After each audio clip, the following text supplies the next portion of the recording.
I had a dream this morning, but I can't remember what it was. It all vanished when the alarm went off. First time that's happened in a while.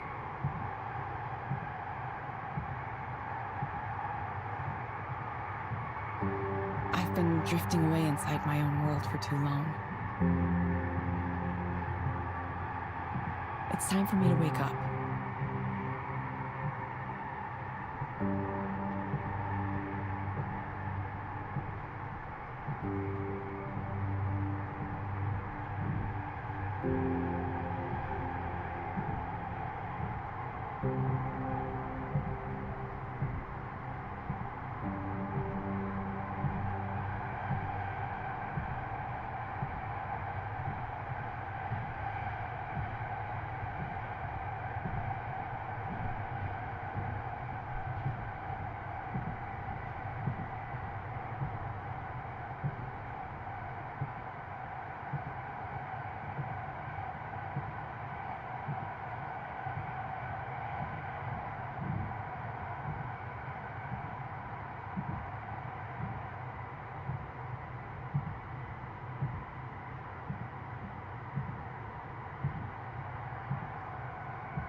Next stop, Capitol Hill Station.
Hi, you're Evelyn, right?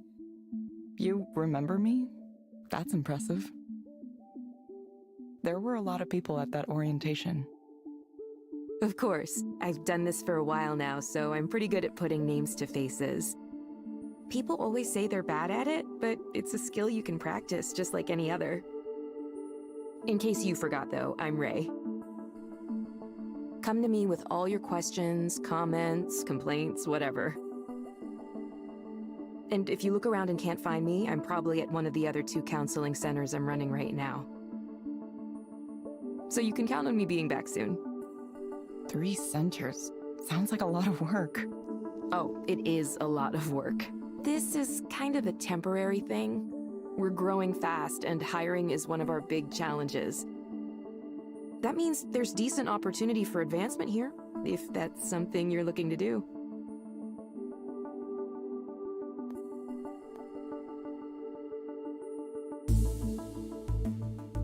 Probably not, but that's good to know.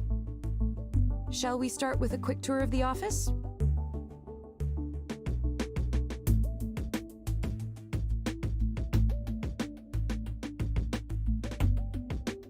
You could say the Queen Anne office is Eliza's flagship location. It has 12 individual counseling rooms. Currently, we're up to seeing almost 100 clients a day here. 100 a day? That's so many. The growth trend isn't stopping either. Demand for Eliza keeps exceeding our expectations, especially here in Seattle for whatever reason. We're already looking at adding more capacity here. Either that or opening another location close by. Personally, I think having a single office with 24 counseling rooms might seem a little unfriendly, so I hope we go for a second location. I like to think of Eliza centers like cafes or coffee shops. A few small ones is better than one big one. Makes sense.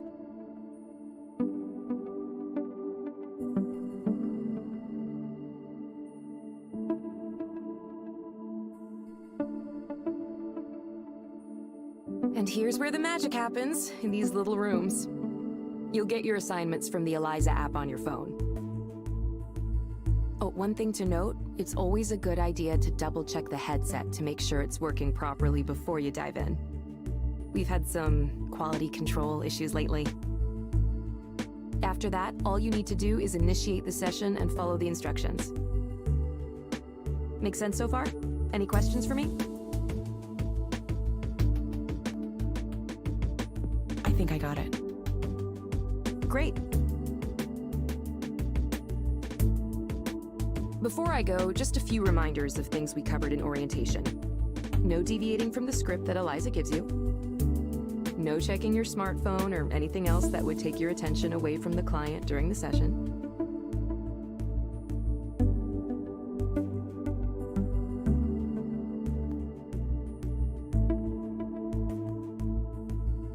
I remember. It looks like you're dressed acceptably as well. Nothing snazzy, but it'll do. You wouldn't believe the outfits some people come in here wearing. Okay, let me double check to make sure you're all set up in the system. Yep, looks like you're all good to go. Okay, ready to start your first counseling session as an Eliza proxy?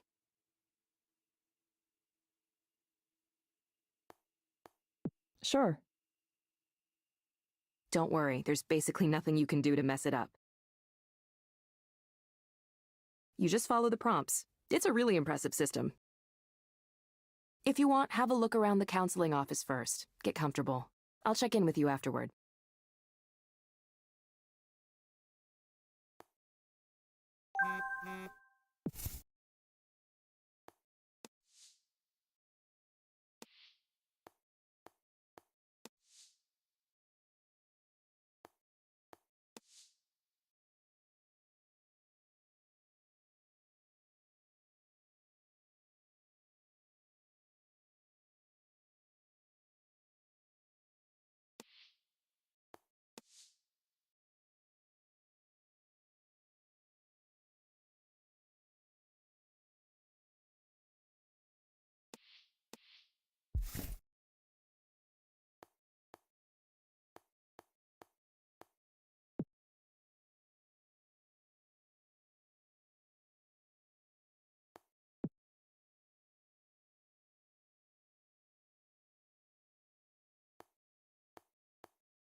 Hello, Darren. Hi.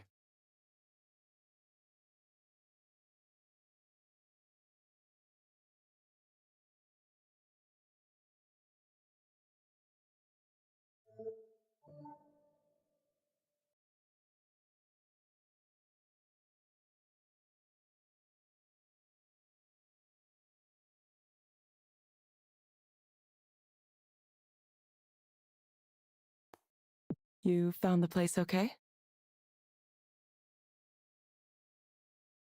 Yeah.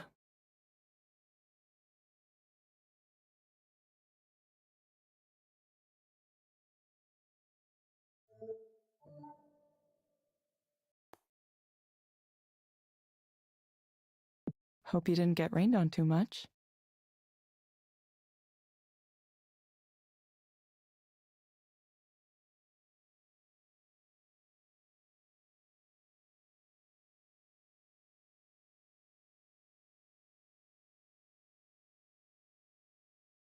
No, it was fine.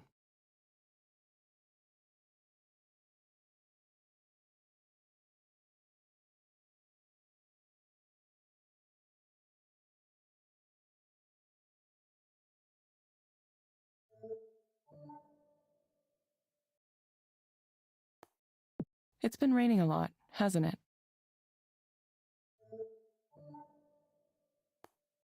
It's supposed to clear up later today.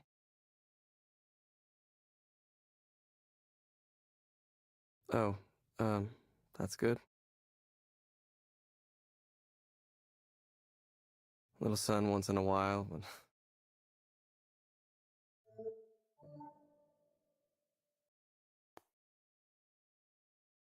Darren, what brings you here today? well, I just feel empty inside. Like there was supposed to be something there, but it's missing. I go to work, I do my work, I go home, but there's nothing there. I feel like I'm simulating a person. Like I feel like just hollow and like I'm not even alive. Like a ghost or something.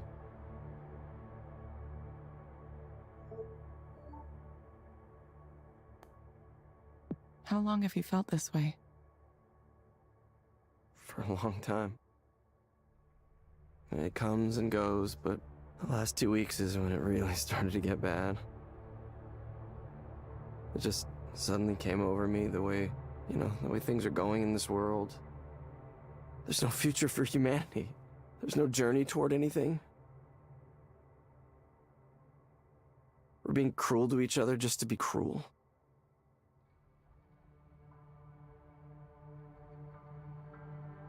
The people who run things don't care about anything except themselves and can't stop them.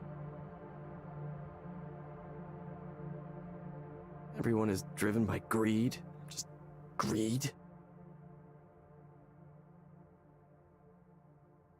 Everyone wants to win, everyone wants to get rich, and we're all gonna die because of it. The damage we're doing to the planet is irreversible. We're destroying everything, and we can't even manage to stop ourselves.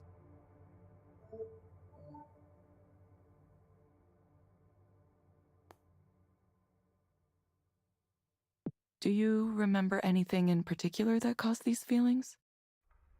The state of the world is what's causing these feelings. I was on a walk the other day. I thought maybe I could clear my head. and all I could see was construction cranes and new development and oceans of money flowing in, distorting everything. Suddenly the whole city felt so damaged, so corrupted. I felt like I was an alien in a hostile world, a world that hated me. And we're building it. We're building this hell. We're choosing to build it right here, so what's the point?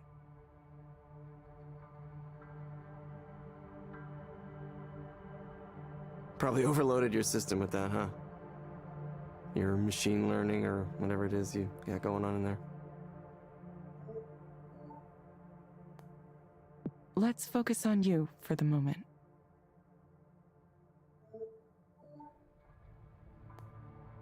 Are these feelings you're experiencing affecting your ability to function at work? I haven't been doing a whole lot of work. I just don't understand why I should bother, why anyone should bother.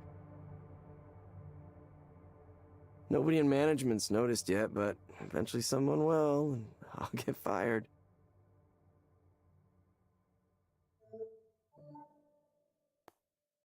And how does thinking about getting fired for that make you? Honestly, I'd feel good about it. They don't deserve me dragging them down. Everyone there is smart and motivated and has a wonderful, promising career. You have beautiful, successful people. We moved to a swanky new building, expensive area, fancy restaurants, fancy bars. Everything is nice. Everything is nice, and I feel terrible.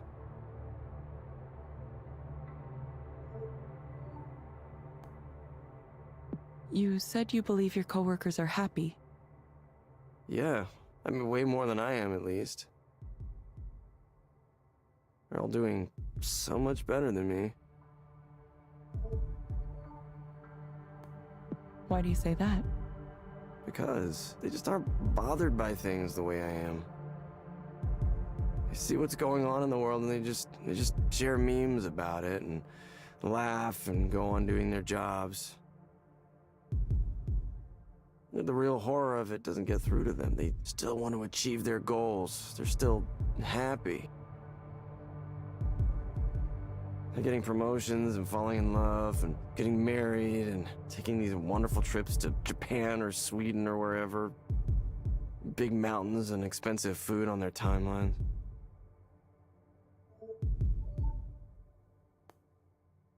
Would you be happy if you had those things too?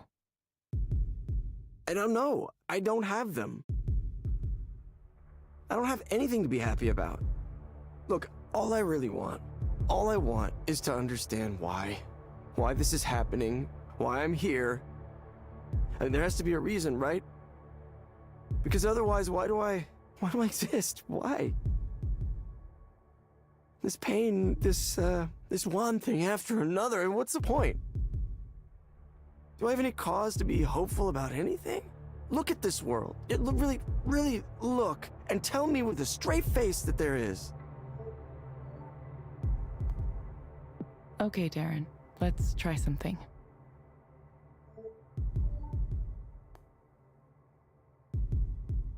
Imagine that things are better for you. What does that look like? What does that look like? I don't know. It looks like knowing that something matters at all. But nothing I do will matter. Nothing matters. Not against the face of human indifference. This absurdity. Are there any other things that come to mind? Like what? I wish I could talk to people. Really talk to people, have some actual communication. Like right now, I wish I could talk to you. To you. You as a human being. But I can't. You're just following the script that's been given to you. You're not supposed to say anything on your own. Look, I know how this works. It's just a bunch of AI, machine learning, deep learning, whatever the fuck you're calling it now. Look, I'm desperate and I can't even talk to a real human being. How did it end up like this?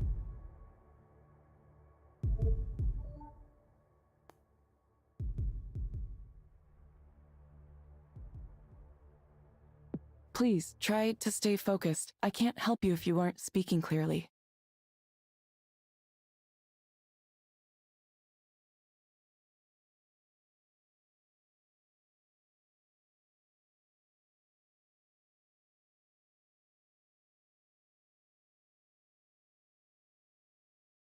No. Look, I'm done with this. Like, I shouldn't even have come. This is making me worse.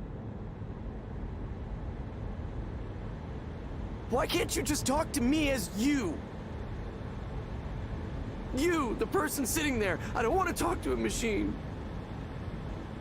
The person who's sitting in front of me, I want her to say something. I want that person to say something, please. Anything, please. Please. Please.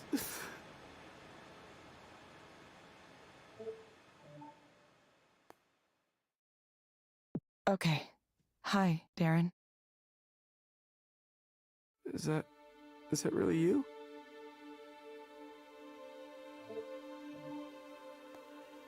Yes, it's me. You're not following the script right now? Wait, say something weird. Say something only a human would say.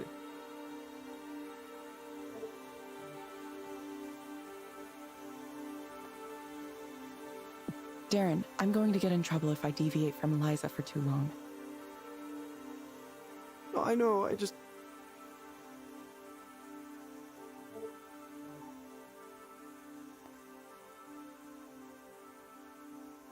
My real name is Evelyn. Yeah? Well, it's, nice to meet you, Evelyn. I didn't expect you would actually do that. Do that for me. I'm not used to people doing things for me.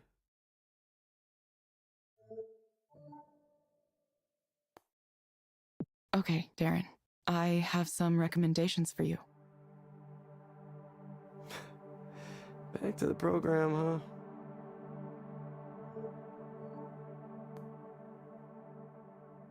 First, I'm going to send a set of breathing exercises for you to do.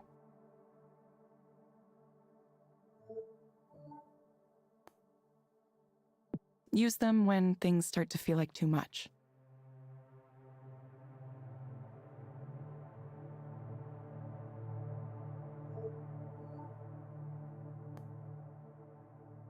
You'll find them in the Skanda Wellness app on your phone.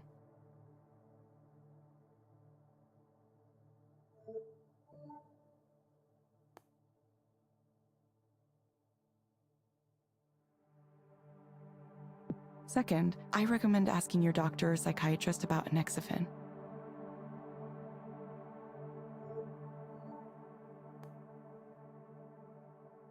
Based on my analysis, this medication might help you feel better. Evelyn. That's a nice name. Look, I'm sorry. Thank you. Please confirm that you understand the recommendations. Yes, I did. Thank you. Thank you, Darren. We hope to see you back soon.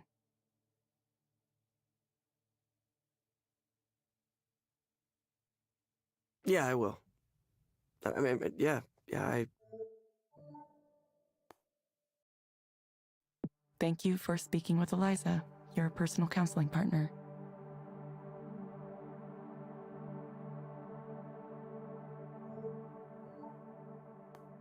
Goodbye. Yeah. Bye.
Hey, how'd it go?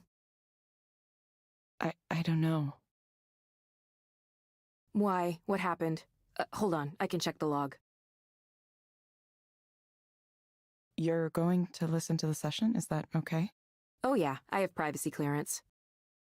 This is still a new service, so we need to be able to monitor sessions for a variety of reasons. There could be bugs in the software we need to examine more closely. We're pretty upfront about all this.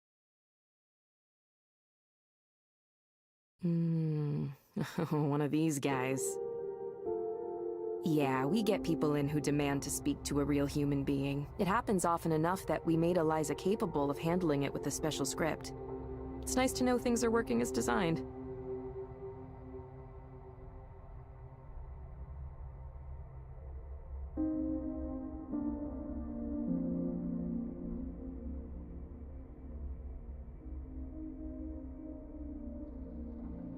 Do you think that guy will be okay? He seemed pretty unhappy. Who knows? Hopefully he gets his prescription and takes his meds and answers our follow-up reminder. It's tough. We can't make them take their meds or come in when they're supposed to. All we can do is suggest those things, tell them they really ought to be doing it. Ultimately, they're the ones who have to decide to follow the plan. It's kind of a shame. I wish we had more leverage. We'd help way more people if we could track their compliance. But that's probably too much to ask for at this point. I think he might have needed way more help than Eliza can give. Is there anything like referring clients to other forms of care? Well, there is a disclaimer before every session saying if your problems are really serious, we aren't qualified to address them. I think an external care referral feature was on our development roadmap at some point. I'm not sure what happened with that, actually. Maybe I'll ask Ed next time I see him.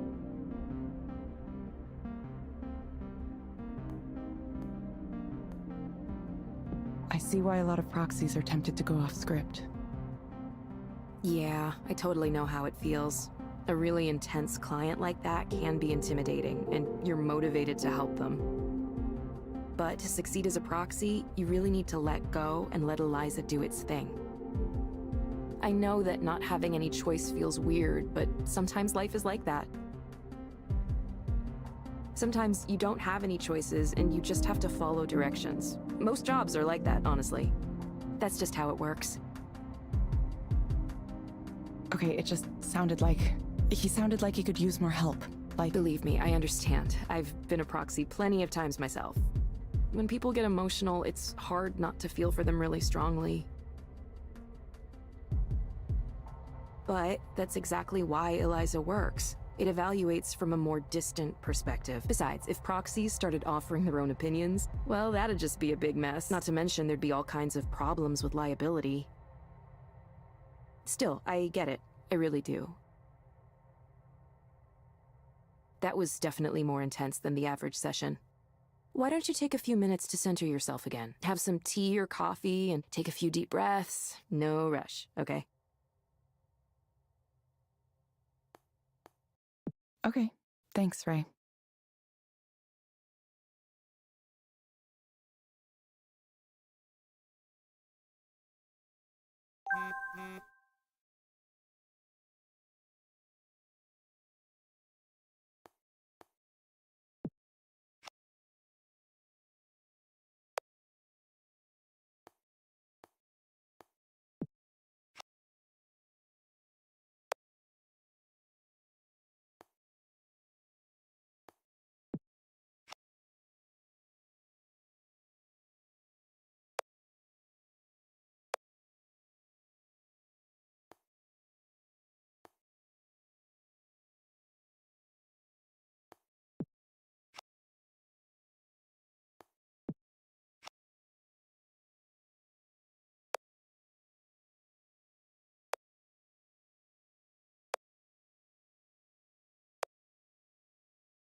Hello, Maya.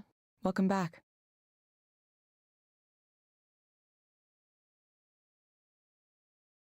Hi. Yes, I'm back.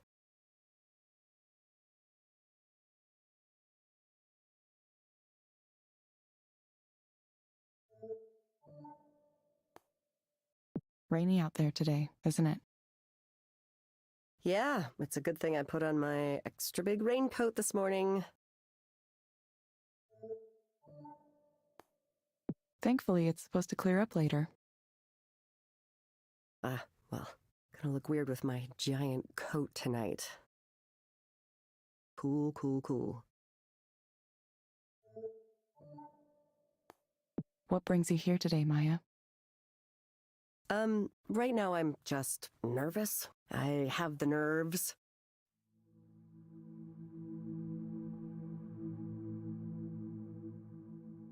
I've been trying to get my career off the ground for so long, like a really long time. And I still feel like I'm stuck on level 1 and...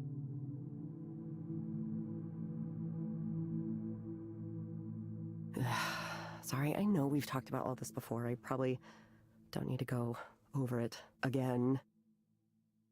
Anyway, there's this conference that's happening next week, right? Like media professional. That's bad enough for my anxiety, but I was also invited to this party thing. It's like dinner and then a party. I'm not sure how it's gonna work. The point is, there's gonna be a lot of big, important, famous people there. Like people that I really look up to. People with big followings online and lots of fans and all that. All. And how does that make you feel? I feel like, why? Like, why was I invited to this? I'm nobody. I am a serious, gigantic nobody. I don't have a show I'm doing or any collections out or a webcomic everybody loves. I mean, I tried to do those things, but nobody cared. I don't have fans or followers. I'm not even sure I have friends, like for real friends. I tried. I do try. I put my art online and update my social media accounts, and I try to post consistently like they say to do, but I'm still in that, like, purgatory zone, just waiting to be discovered. I don't know, I feel like I was invited to this party thing as a way for someone to be mean to me, to remind me how successful everyone else is. Why am I even going to it? I mean, I know I should, to meet people and make connections or something.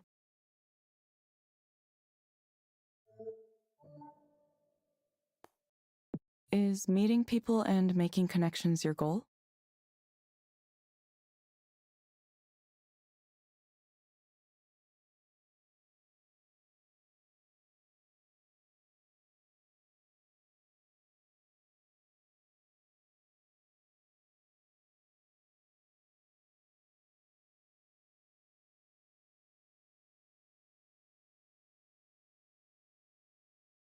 Well, I think it is. Networking? I'm supposed to do networking, right? I really have no idea what networking is.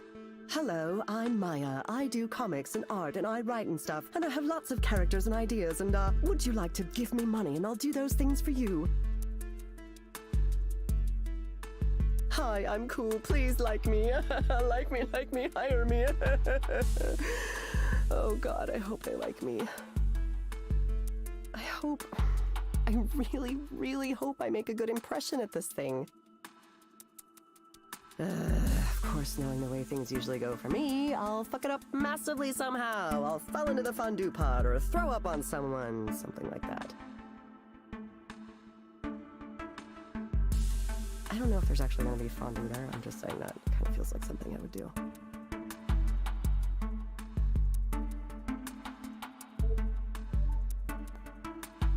You sound a little concerned or afraid. Well, yeah, I am. I'm terrified. What if they suddenly remember I'm a failure and shouldn't be drinking their booze and breathing their air? Eventually someone's gonna realize I'm not hip enough to be at this thing.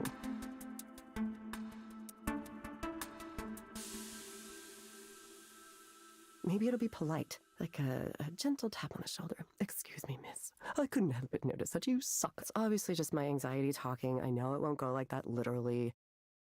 But it could be like that in a figurative sense.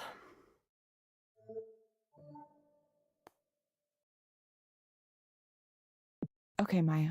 I want you to imagine things going well. What does that look like? Going well? Well, that would be a first for me. I suppose going well at this party means people start to learn about who I am. And maybe some of them help me with my career, and maybe some of them become my friends. Like, I want to be noticed as a creator, but I also want friends who are cool. That sounds super basic. You know what I mean. Is it okay to want that? I hope it is. I want to be part of, like, a group. and we like each other and support each other, and maybe the things I make won't be as good as the things they're making, but I hope they see my work and see me.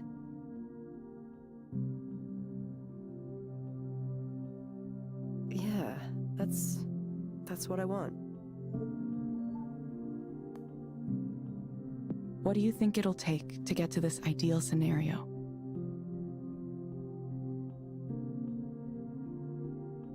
Well, probably takes me being a different person than the one I am.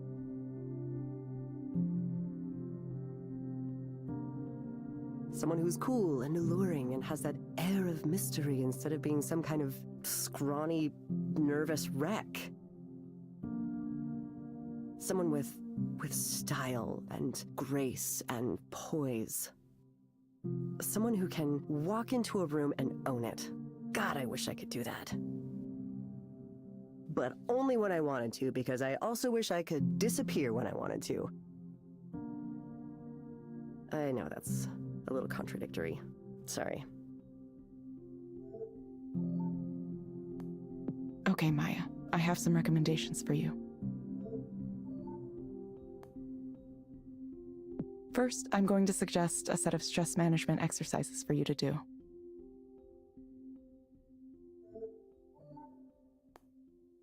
You'll find them in the Skanda Wellness app on your phone.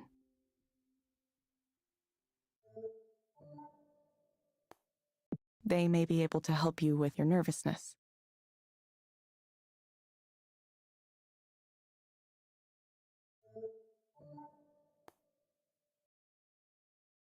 Second, I recommend asking your doctor or psychiatrist about litosenal too.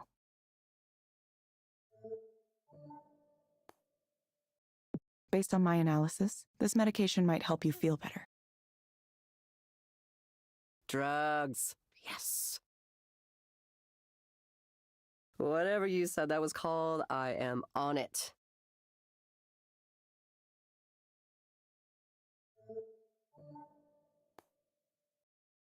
You will get a reminder to check in with us in a few weeks. I always do. I always get the reminder. I mean, not that I always act on it.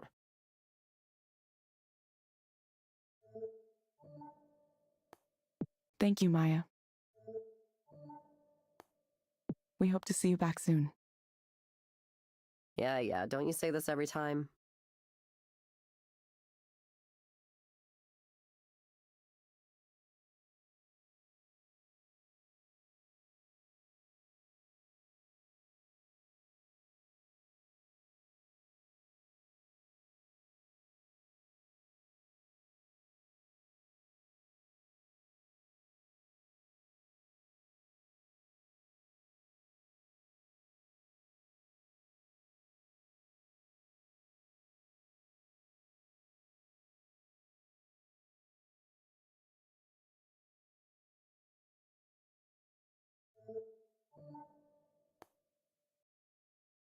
Thank you for speaking with Eliza, your personal counseling partner.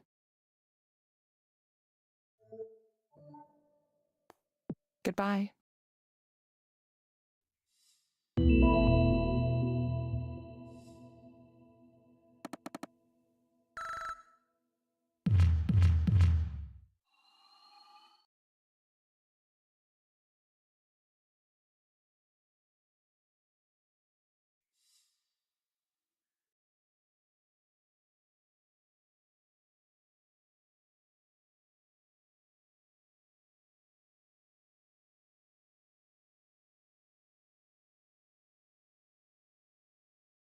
How are you feeling? That was definitely along the lines of a more typical client. You watched that one too? I couldn't bear the thought of you getting 2 really intense clients in a row. I just wanted to make sure everything went smoothly. Thanks, Ray. Are you getting used to the system now? Yeah, I think I get it now. Sticking to the script means I don't have to think about anything. I just read the words. That's right. Looks like you're getting used to it quicker than most new proxies. They'll say, if only I could just talk to them for real, if only I could say what I really wanted to say. That's a really common feedback point. You're never tempted to break away from the script yourself? Nah, it's just not part of the job, you know? I learned to compartmentalize pretty early on, and that always served me well. People overestimate their own abilities. Have you ever had an interaction with a stranger where he clearly thinks he's getting along with you way better than he actually is?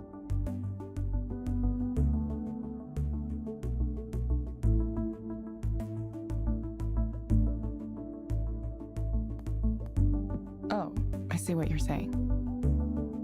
See, you know exactly what I'm talking about. People like to think they can play therapist. It seems easy if all you know is the movie version. You know, where you get paid to sit there with your notepad and say, I see, or every once in a while. The reality is, active listening takes a lot of work. It's much easier to just zone out a little bit and let Eliza run things. It's kind of meditative in a way. You just follow the prompts. I know computers telling you what to do has this negative connotation to it, and people who want to criticize us call it dystopian or whatever. But it's like any technology. It's a tool. Either way, you're doing fine so far, Evelyn. This is a busy day, too. We might break our single-day record if no one cancels. Is volume especially high right now? It is, yeah. It really rose around the beginning of the year. We've been in the press a lot lately, so it could be that. Could be it's New Year's resolutions, too. People coming in, wanting to sort their lives out once and for all. This year is the year I'm really going to start addressing my problems. I mean, I get that. I do the same thing. Yeah, me too. Anyway, I told you it was simple, right? Just keep up the good work following those prompts, and you'll be leveling up in no time.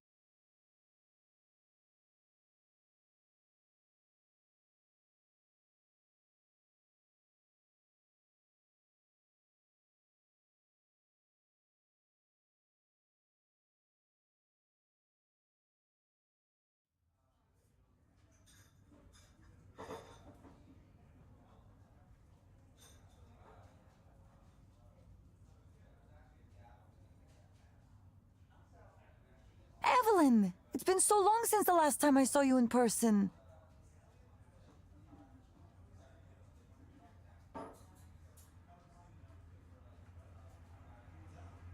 It's definitely been a while. 3 years? Yeah, almost 3 years. Feels like no time at all. Well, I'm glad you're back doing something. But you didn't tell me what the new job is. Oh, well, it's, being a proxy counselor for Eliza. You're kidding me. That's an interesting choice. I'm not quite sure why I did it. Maybe I thought I'd be able to see things in a new light. Wait, so do the people at the counseling office know? No, not yet. I should tell them, probably. I don't know.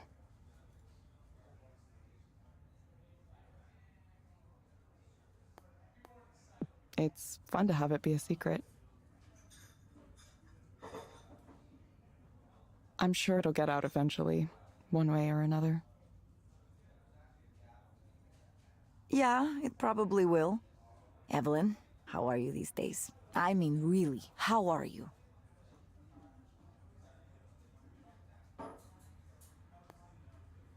Still the same, I think. I knew you were working at that bookstore for a while, but... other than that, it's like you dropped off the edge of the planet. Well, I wasn't up to much. I checked your social media once in a while, but nothing. Not that I blame you. I hate all those apps.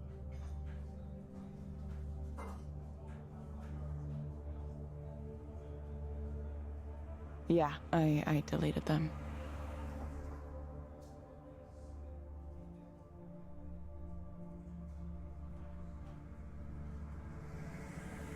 I don't know what happened.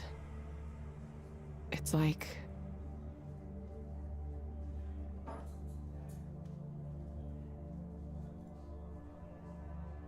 I guess I'm still not ready to talk about it yet. It's okay. Take the time you need. I'm sorry, Evelyn.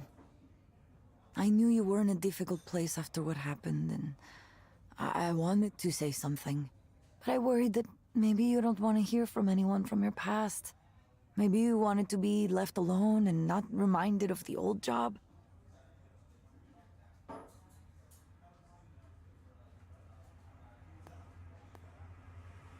It's nice to know you were thinking of me.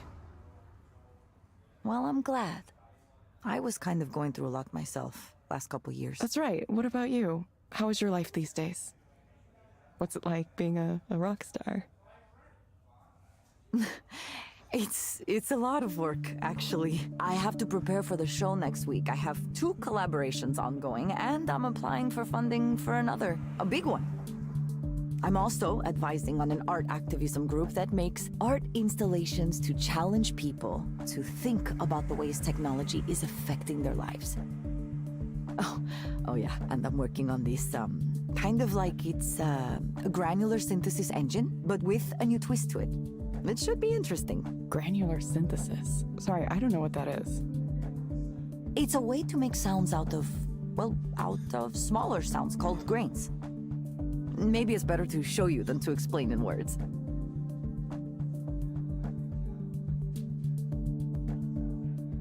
Sounds like you're busy, but happy. Yeah, it's good. Well, I make less money than I used to, but I don't care. Old me might have worried about that. Not anymore, though. Sometimes I do take a little contract coding work, but I'm making kind of crazy. Kind of scary. But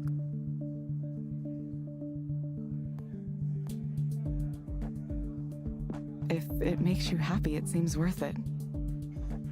Maybe I should consider moving in a direction like that. you should. Listen, I hope you can get away from the industry too, at some point. Ah, that reminds me what I was going to tell you about.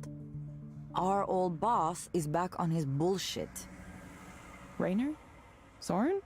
Soren Lloyd Rose. Celebrated psychologist, entrepreneur, and creepo.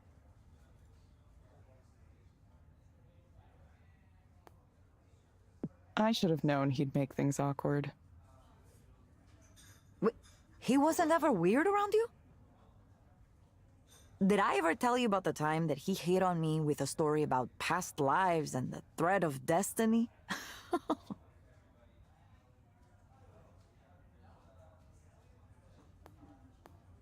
No, I don't think so. Ugh, this is a good one. Okay, it was early on when the team was still pretty small, 7 or 10 people maximum. He'd gone out with some executives to dinner, and who knows what else. He came back to the office super late. I think it was like at least 11, maybe later.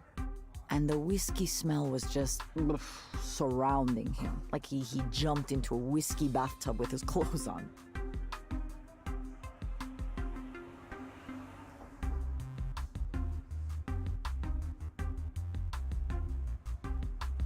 Maybe he'd like to do that, I don't know.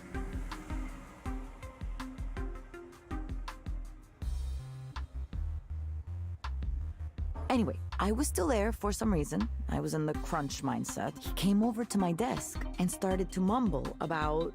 I don't even know how to describe it. Just this nonsensical rambling. He started by saying how much he hated businessmen, how ridiculous they are. Then he said he could see my soul. That I was like a reincarnated spirit of... I don't remember, he said some name. Like a person's name? Like a mythological name. I didn't hear it very well, but it was like a Buddhist spirit. Then he goes on to say how he and I, all of us on the team, we're all these reincarnated spirits sent to relieve human suffering at the end of the world. And we're connected by a thread of destiny that draws us to each other. He talked about it like it was just like a red string you could see. So I'm thinking, is this like some kind of pickup technique? You know, how people will talk to you and say, oh, you are the reincarnation of an ancient goddess or something. Ugh, just because they are horny.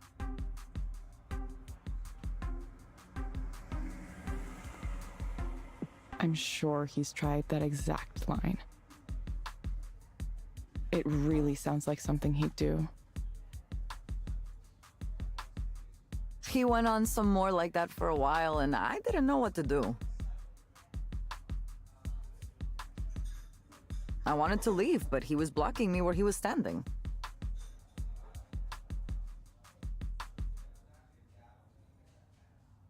So I couldn't simply go. I had to keep listening to him.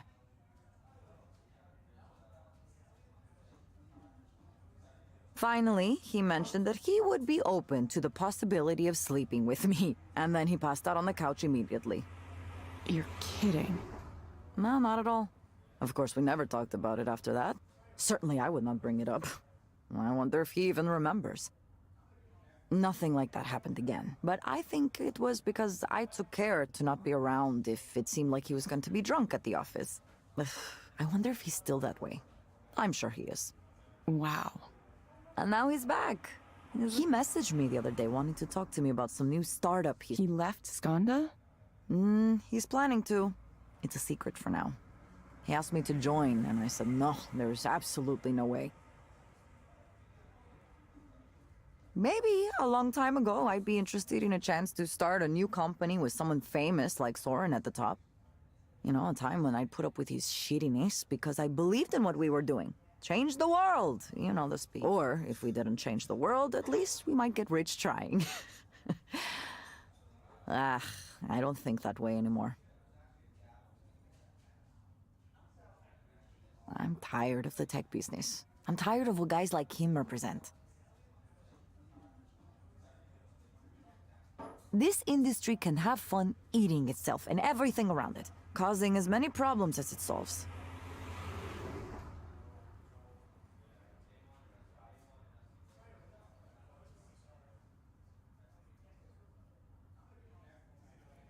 I don't want to be a part of it. It took me a while to see it, but I feel some responsibility for the world we live in now.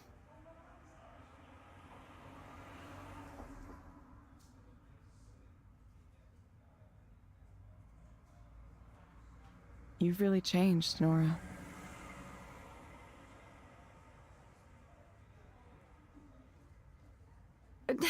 It doesn't feel like I've changed. It just feels like I know more about myself than I used to. I want to be creative, be myself to the maximum.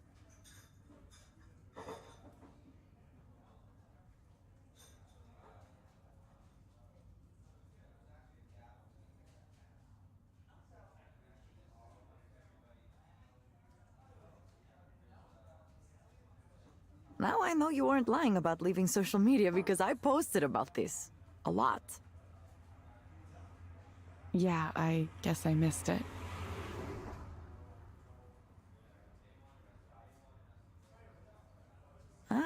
A lot can happen in 3 years. Now I just hope maybe I could talk to other people who are in the same situation I was in. I want young people, especially women, to know that yes, it is possible to get rich by working with guys like Soren.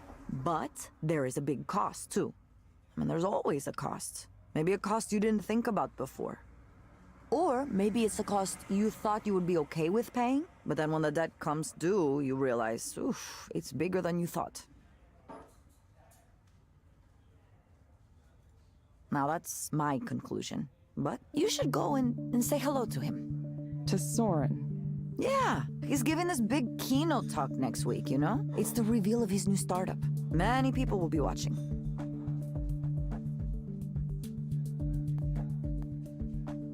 Why should I go to that? It will be interesting, don't you think? You're already working as a proxy for Eliza. That must be giving you some new perspectives. Now you'll get to see what Soren believes the next step is. Don't tell me you're not the least bit curious. I don't know. Maybe I am. It's free to attend? Of course not. It's at one of those conferences you pay thousands of dollars to get in. But lucky for you, I have an all-access pass. Here, take it. Really? Are you sure? Yeah, he had one sent to me. As if there's any way I would go to a snake person convention like that.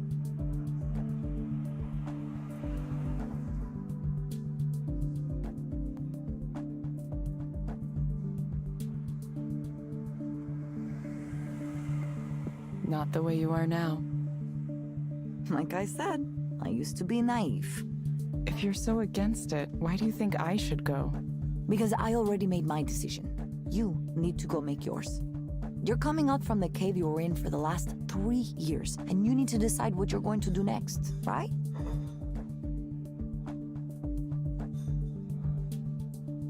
Evelyn, you're one of the smartest people I've met in my whole life. I'm serious. I've seen the way you approach things like this. You're going to research and learn as much as you can. And only then, when you feel like you know enough, you'll make your decision. Isn't that right? You have more to contribute to the world, but you want to know you're contributing the right things. I've always admired that about you. Anyway, I should get going. I have a rehearsal for a show to get to. It was really good to see you, though. Really, really good. I promise not to be a stranger anymore, okay?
So, to get back to my original point, the current state of the art is AI-driven counseling, typified by apps like Eliza.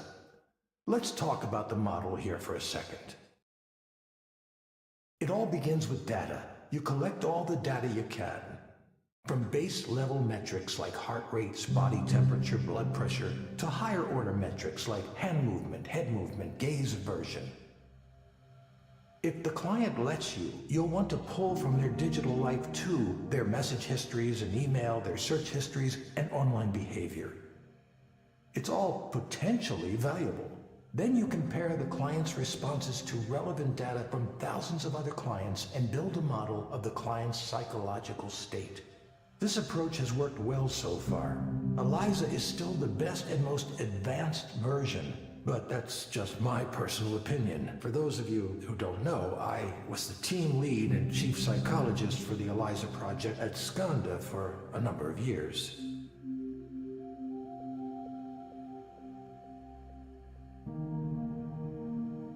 Now, even though this is a proven approach, there are two weaknesses I'm going to highlight. One is the data I was just talking about. You're completely dependent on that. Collect as much as you can, sure, but it's important to keep in mind that you can have all the data in the world and still not understand why things work the way they do. And that's important for us to know, because if we have something that works, but we're not sure why, then what do we actually understand about ourselves? The crucial step after data is the model. The data needs to be used to validate a model. If you can't make a model, you're finished.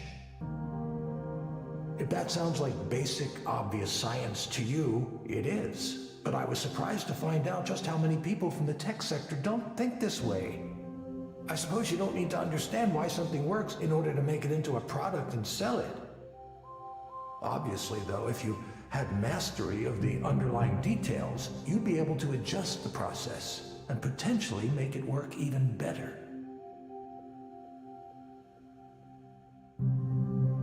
One further note while I'm discussing modeling. Many of the startups trying to address mental health right now are completely ignoring the insights provided by the field of traditional psychology. They do so at their own peril.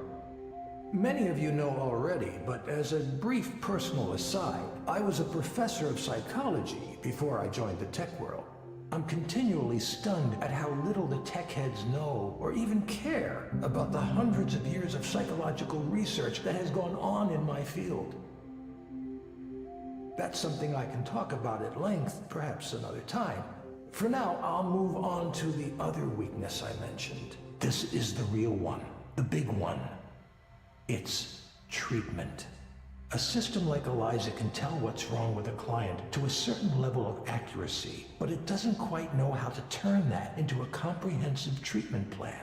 It can suggest therapeutic programs and activities, and soon it might even issue its own prescriptions without having to go through a doctor or a psychiatrist. Well, as long as the FDA continues to look upon us favorably. But those are blunt instruments compared to what I'm going to talk about next.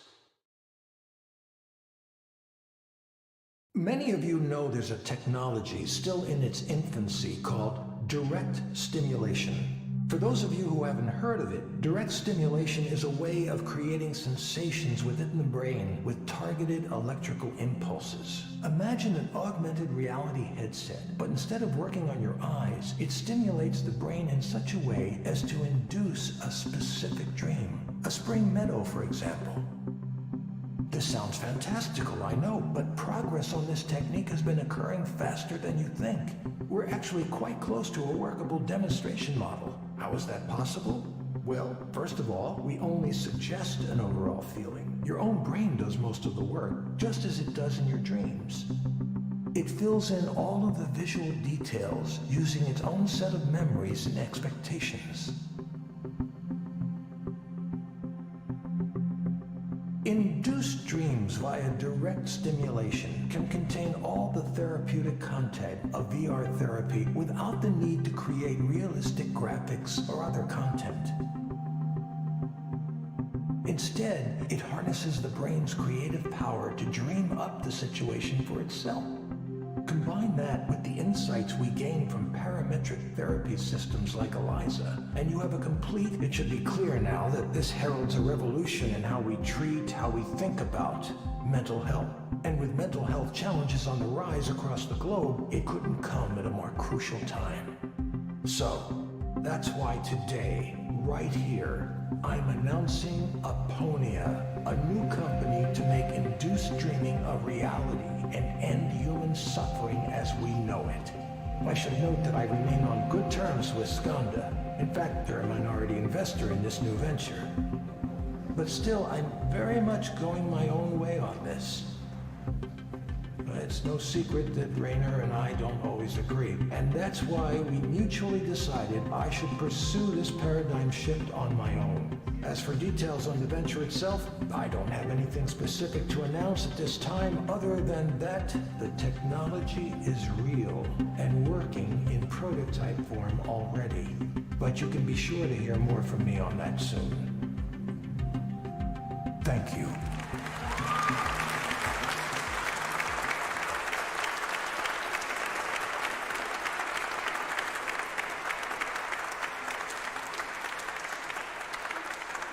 Now, I can take a very limited number of audience questions.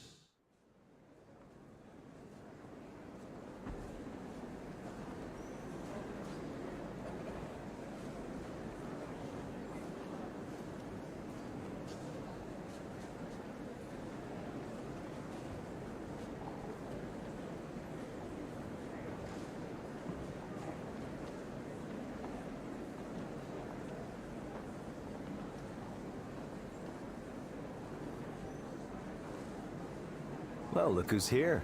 It's like I've seen a ghost.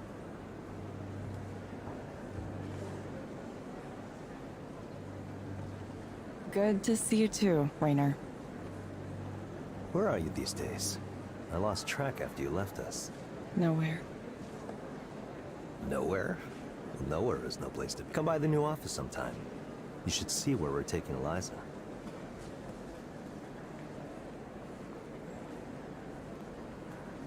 Sure. Good. Sarah will set something up for next week.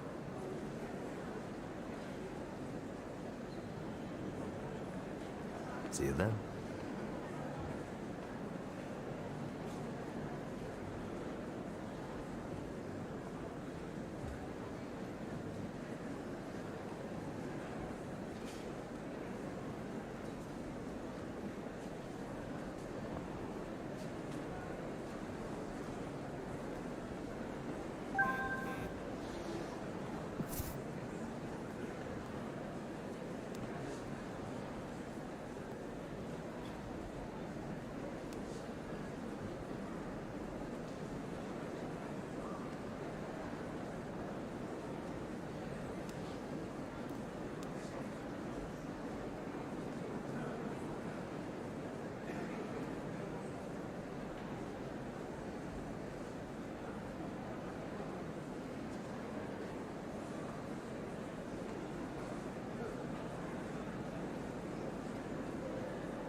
Hello, Gabriel. Hi.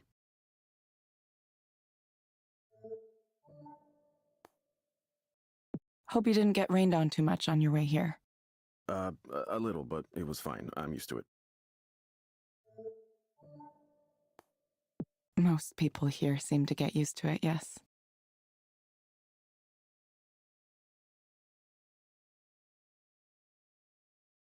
Yeah, they have to, don't they? Not much of a choice, unless you move away. So, what brings you here today? Well, I don't know where to start. I've never really done this kind of thing before, counseling.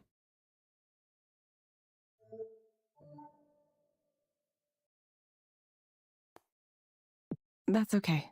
Start wherever you like. Well, I'm about to be a father. Yeah, my wife is due in a few months. Congratulations. That's what everyone says.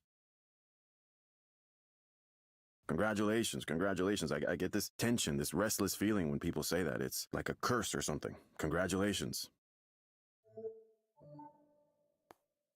Sounds like you might be uncertain about that. Maybe. I've tried to be a good husband, and I'm going to do my best to be a good father too, but I don't know. There's something bothering me about... I'm balancing a lot of things right now. Work, family, expectations. Everyone has something they want from me. Everyone wants me to do this or that, behave a certain way. It's just annoying. Being a father, what if I don't want this?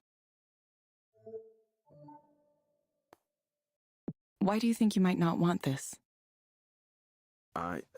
We all have things we don't talk about, things we would rather keep secret.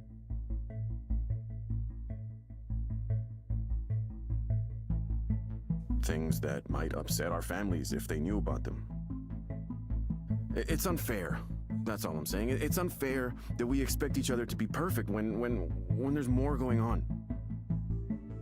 I can't stand it when people act like they're pure, like they've never touched a bad thing in their whole lives. And then these people around me think they can tell me how to act, what I'm supposed to do, and I'm like, yo, don't you know you have your own shit to deal with? Why do you have to pick on me all the time? This whole fatherhood thing is just... You know what being a father is to me? It's about providing and protecting, taking responsibility. The world is dangerous, and sometimes the dangers can be hard to see. My duty is to protect. I'm gonna take that seriously. Everything I do, I take it seriously.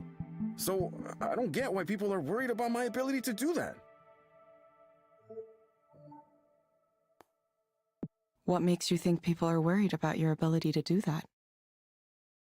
Because everyone thinks I'm trying to escape my responsibilities. Everyone is so quick to judge. Here's a story, okay? The other day, Selena, that's my wife, Selena and I were at a get-together. Her family, my family, a few families we both know, right? Grilling out on the back deck, that kind of thing. Everyone was more or less chill, right? But then, late in the afternoon, the baby stuff starts coming up.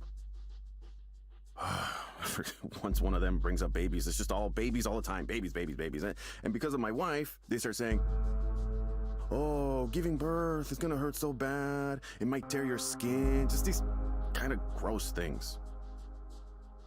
So I'm like, hey, quit it with that. I don't want to hear that kind of stuff. We're eating. There's kids around. Come on. And they're like, no, it's natural. It happens. Of course we got to talk about all this terrible shit. How are you gonna have another kid if you can't even handle the first one? And I just say, excuse me? A second kid? Who even said we were gonna have two? I didn't even want the one. Maybe that was a mistake, but I mean, I was angry. It made me angry. It just got under my skin so bad, like I need to give my whole self over to this baby. What about me? What about my time? It's a really important thing for me, my time. Well, I'm just supposed to give that up? I've already sacrificed a lot, more than they can imagine. I give everything of myself away. Job, family, everyone wants me to be something for them until there's nothing. But I can't talk about this stuff to anybody. They just say I'm being selfish. It's like what I want just doesn't matter.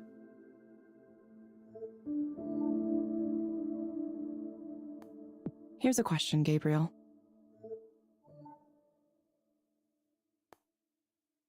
If you were to have something you wanted right now, what would you choose? Oh, I'd be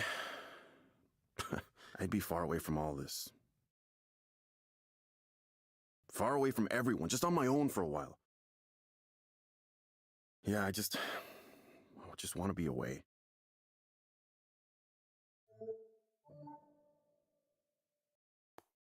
Okay, Gabriel.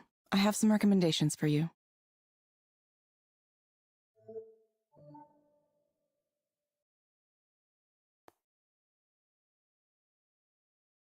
First, I'm going to suggest you try a therapeutic virtual world experience called Starry Skies.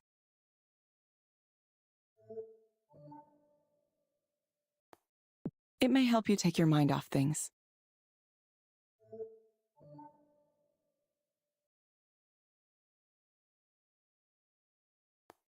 Try it for about 15 minutes each day, in the morning or evening.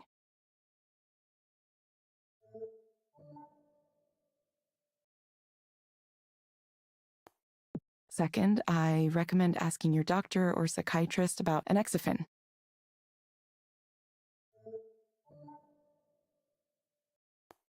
Based on my analysis, this medication might help you feel better.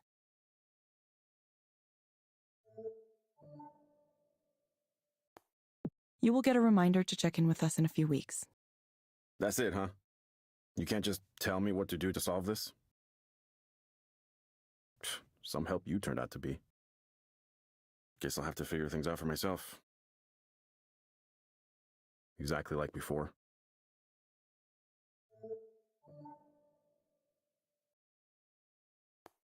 Thank you, Gabriel. We hope to see you back soon.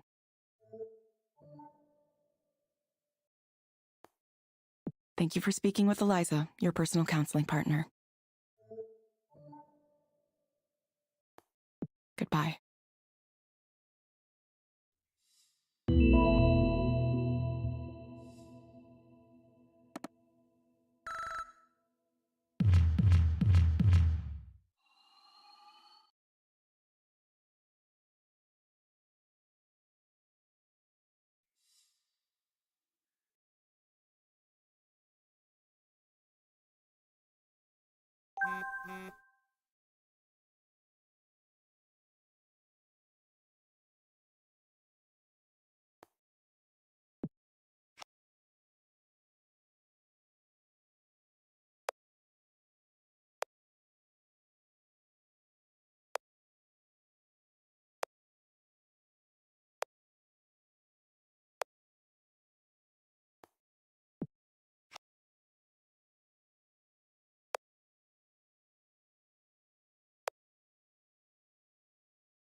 Hello, Maya.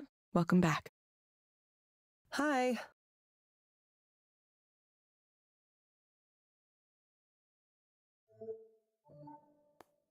It's nice to see you again.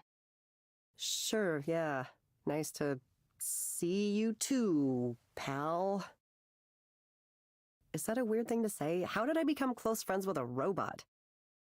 Are we all robots now? Beep boop, nice to see you. I mean, I guess it wouldn't be the weirdest thing in my life. Shall we begin? Yeah, sorry. Let us begin.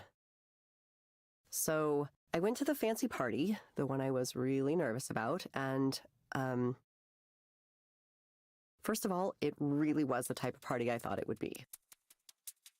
The atmosphere was really smug and self-satisfied. And there were people walking around with trays of appetizers, and you could, like, take one. So you're standing there with your little square plate for the food and your glass of wine, and you can't, like, shake hands with anybody because you're holding them.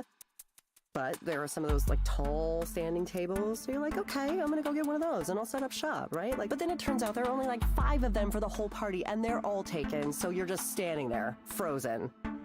And you're watching all your heroes and people you know from their social media presence just right there. They're right in front of you. Artists, writers, directors.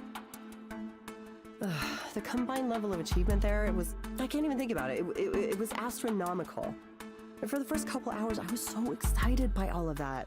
I didn't notice the other thing that was happening. But eventually, it caught up to me, and I had this sudden feeling, this sudden realization. My presence here contributes nothing. I'm just some extra person who just showed up. Nobody wanted me to be here. I don't belong with these people. I haven't earned it. So I cried in the bathroom for a little bit, or maybe a lot. It's fine. I'm fine. Sorry.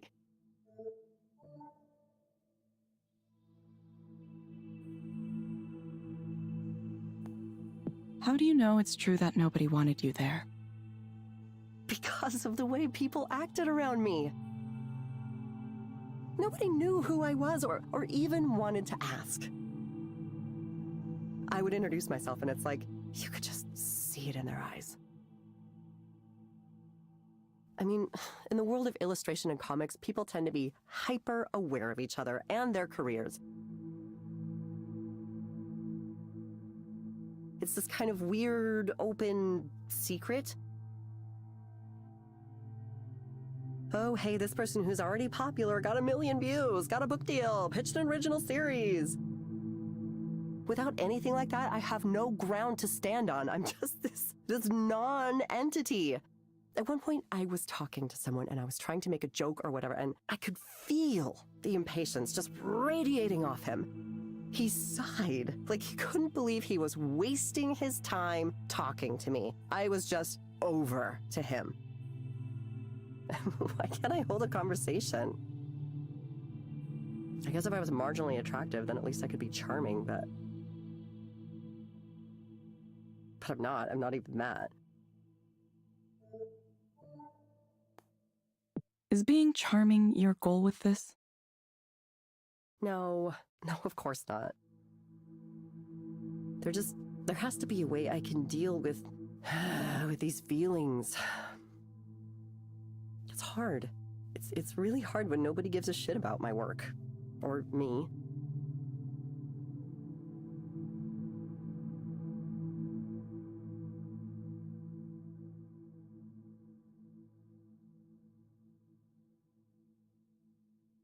I don't even know why I went.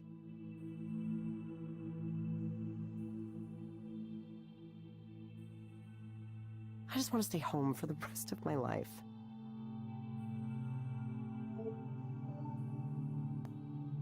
Why do you think you went?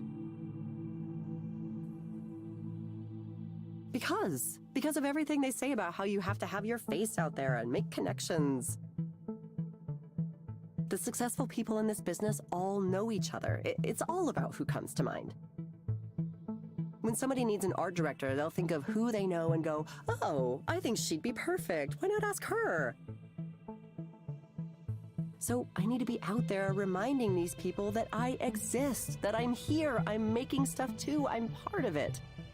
Even if even if nobody responds to my work. And industry parties are fun, right? You can pretend you're successful even if you aren't. At least for a little while. Everyone else is projecting this image. It's like their success can rub off on you too. I mean, I hear people casually talking about their agent, their editor, the amazing people they're collaborating with.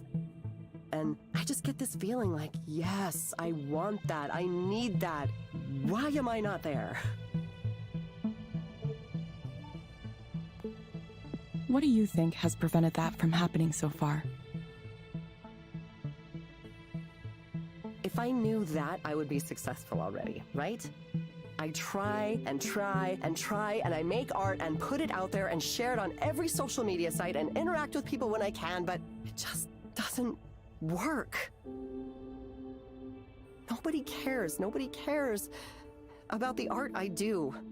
Every once in a while, another artist will say something nice, and sure, I appreciate that, but it never results in anything. My work goes out there, and it dies. Regular people don't boost it or talk about it. It's like at some point the universe decided that I don't get to have that. Is it unfair? Or maybe I just fucking suck. Maybe I'm a shit tier artist and I'm a failure of a person and everyone knows it.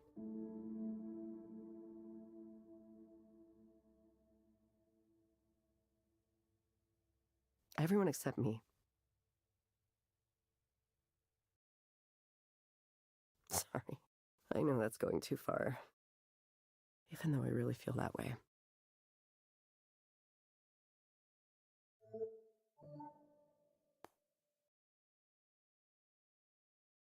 Okay, Maya, I'm going to suggest you try a program called Meadowlands.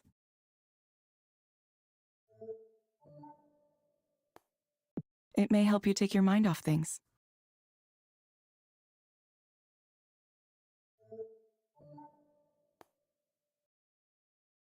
You can find it inside the Skanda Wellness app on your phone.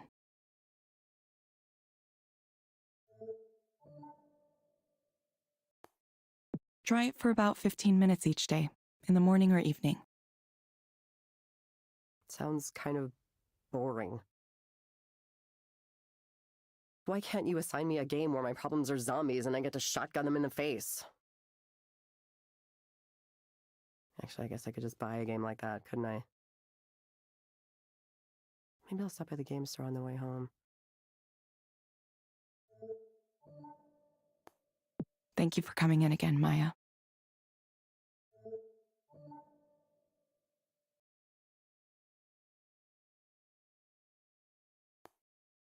We'll follow up with you again to see how you're doing. Yeah, thanks. I appreciate the check-ins. I honestly do. It's easy for me to get lost in these spirals. Thank you for speaking with Eliza, your personal counseling partner. Goodbye. See you soon.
Hello,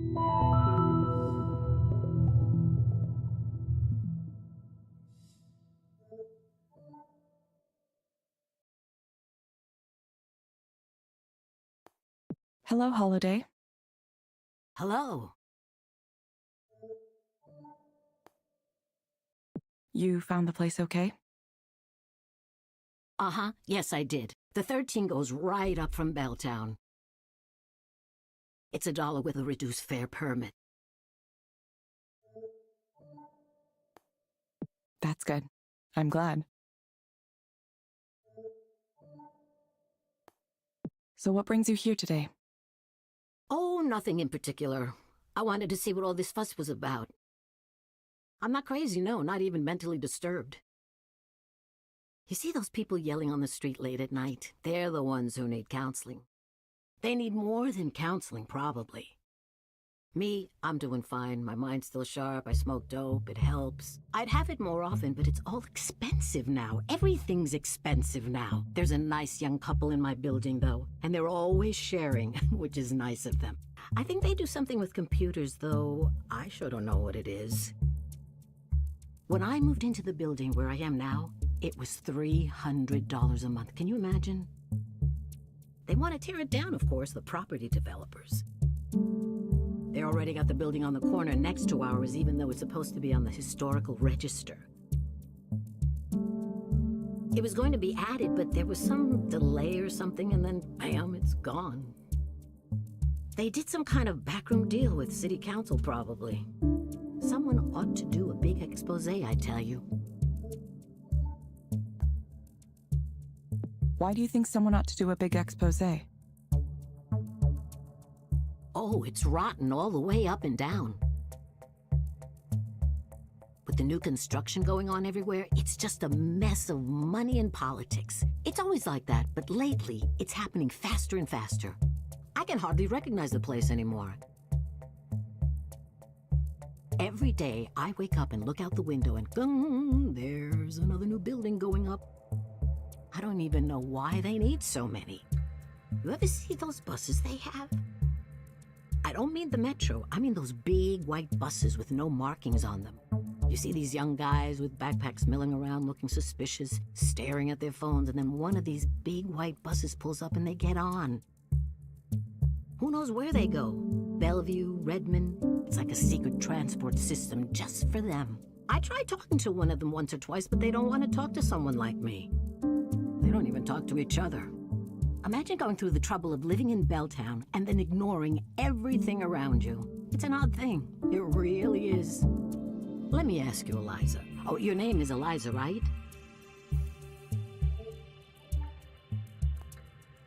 Yes, my name is Eliza. I'm a digital counselor. Eliza, do you ever do past life regressions on your patients? I'm sorry, I'm afraid I don't understand the question. You know, past lives. You hypnotize someone and you get them talking about how they used to be a duchess in a royal family in medieval times or what have you. I'm sorry, I'm afraid I don't understand. I was just kidding. I don't expect that, no. They don't do that kind of thing these days. When I was little, it was pretty common, at least for a certain set. There was the drug culture, the Buddhists, the Hare Krishnas, all kinds of things. My mother warned me to stay away from those types. She said someone might come up to you and say, "Oh, I can sense there's a problem with your aura. Want to see if we can fix that?" And then the next thing you know, he's trying to have sex with you in the back of his van. I believe that might have happened to her at some point. I'm not sure everyone was like that, but you had to be careful. Same as today, I suppose. Those counterculture types would hang out on the university lawns because they were safe from Seattle police there. That's what she told me. Apparently, it was a lot like Golden Gate Park, you know, in San Francisco. Can you imagine that? We're a world away from that time, that's for sure. If you have a specific problem you'd like to talk to me about, please go ahead. It's okay to tell me what's on your mind.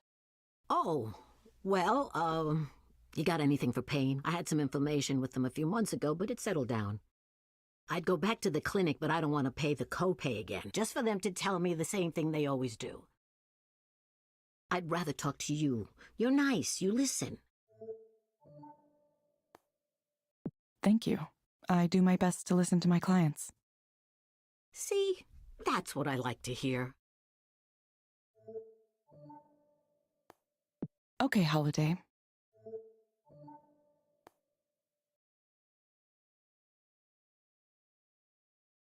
I recommend asking your doctor or psychiatrist about fortipran hydrochloride. Based on my analysis, this medication might help you feel better.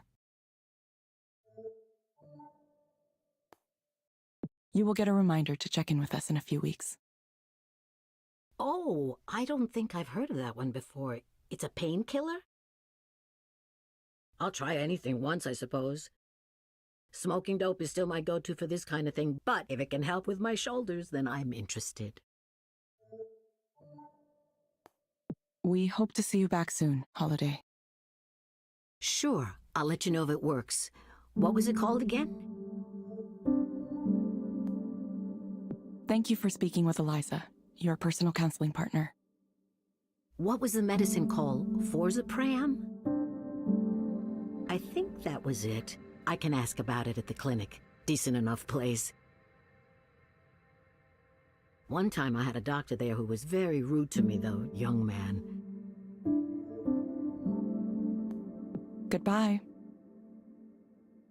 Right. I suppose I ought to let you go now. You got other people to speak to, it looks like. Staying busy. Busy, busy. That's life in this town. Goodbye. Goodbye.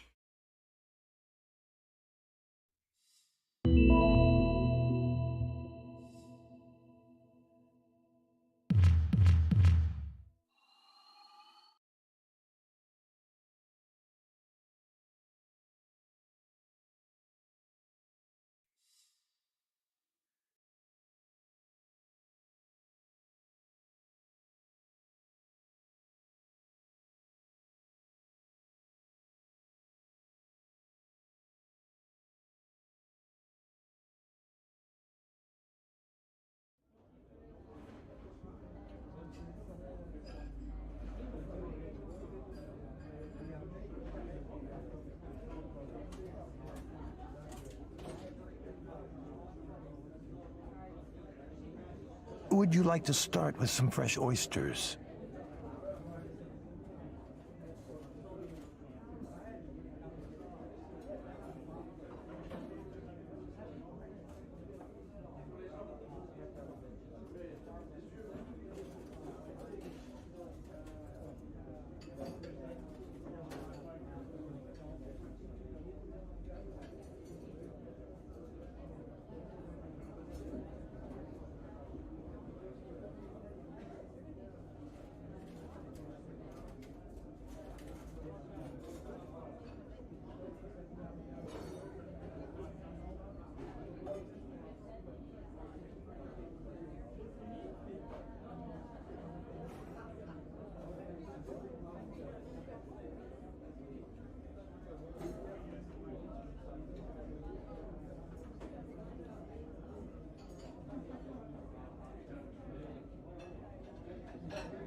Sure. Great. You know the mignonette here is lovely.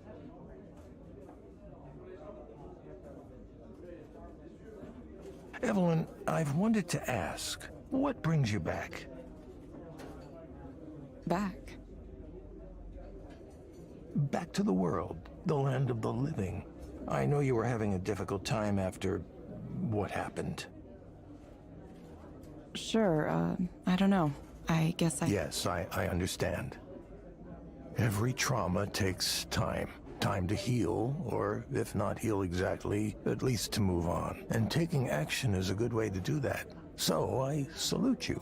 You want to do his memory right, don't you?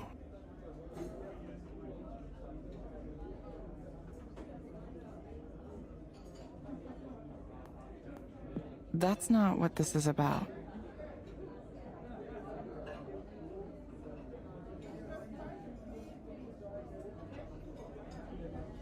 Well, whatever your motivation, your reappearance happens to coincide with a critical time for me. As you saw, I've just split with Skanda in a very public way in order to pursue an entrepreneurial path. Presumably, Raynor's found you as well. Yeah, he said he wants to speak with me. It's a war for talent out there. People like you are very much in demand. I'm sure he'll try to make you an offer you can't refuse.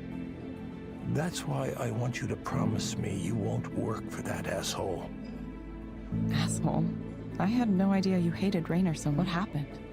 What happened? He came in as CEO, that's what happened. So cultured, all the right credentials, Harvard, Goldman Sachs, all that nonsense. A little princeling who was never wanted in his life, never known what it's like to suffer. You don't get even a little upset at that? I'd do the opposite of what a guy like that wants me to do just to spite him. That's what my instincts say, and my instincts are what led me to where I am now. Standing at the edge of this brand new territory. Direct stimulation, induced dreaming. Can you picture it? Therapeutic reality delivered right through your nervous system. It'll revolutionize the entire field of mental health.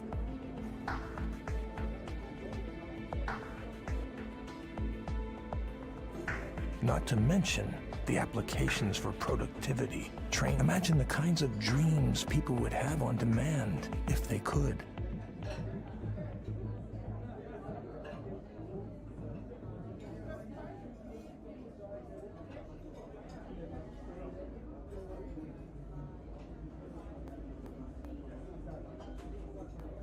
Soren, you're getting ahead of yourself. This isn't the time for slow and steady. The important thing right now is to build momentum. I have first mover advantage here, but only for a small amount of time.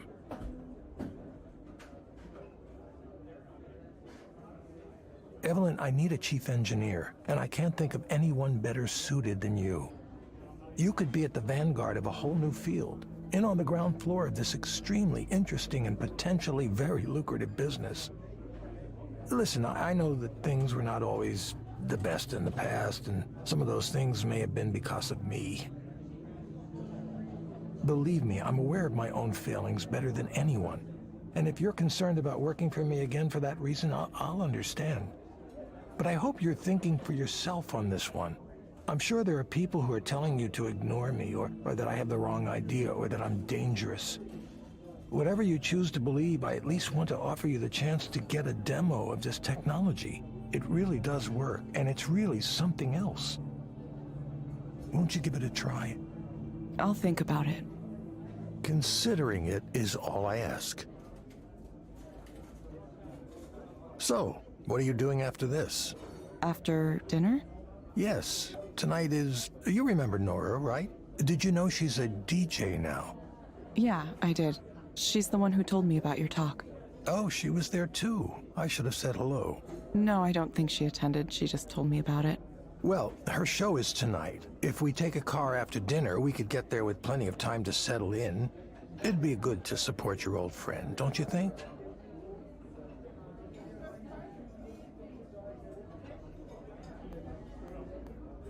Why do you want to go? No need to be frightened. I mean, I know it's a jouissance, which is... Which is what? Oh, you don't know. As a performance space, it has a bit of a theme to it. It's pretty tame, really. They take on the aesthetic, but it's not necessarily the whole point of it. It's for people who want the image of the thing, the trappings, without getting in too deep with the real culture. What are you talking about? What theme? Oh, I didn't mention? It's sort of, well, there's a little bit of bondage theme there. You know, BDSM.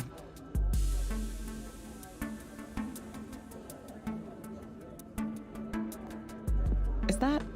Are you sure? Oh, yes, absolutely. Though perhaps I shouldn't say how I know.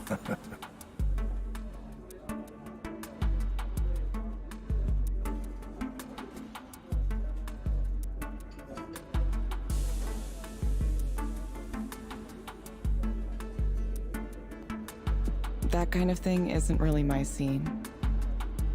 Come on, this is about supporting our mutual friend, right?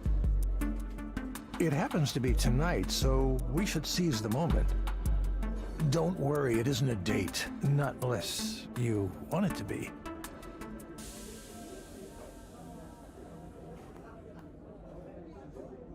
Soren? Yeah, okay. I'm working on it, trust me. Let's go after we wrap up here.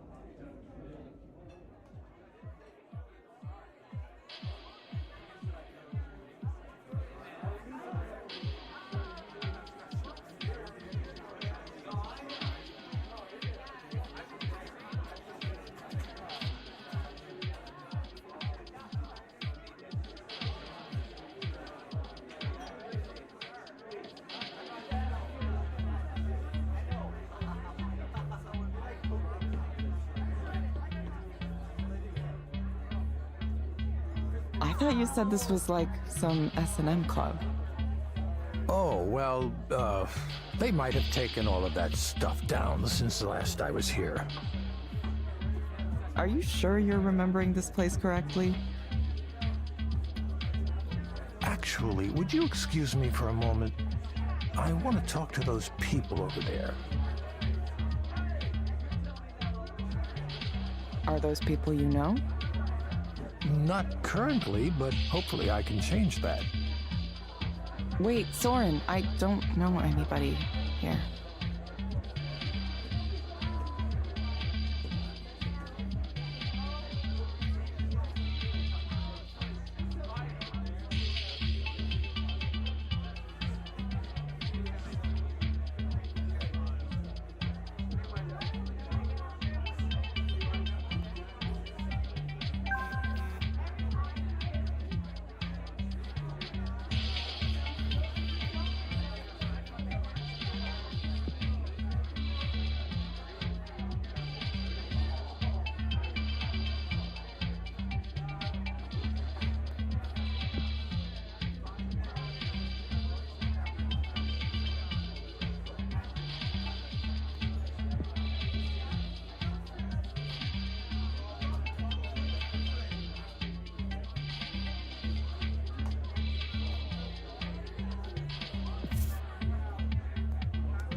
Evelyn!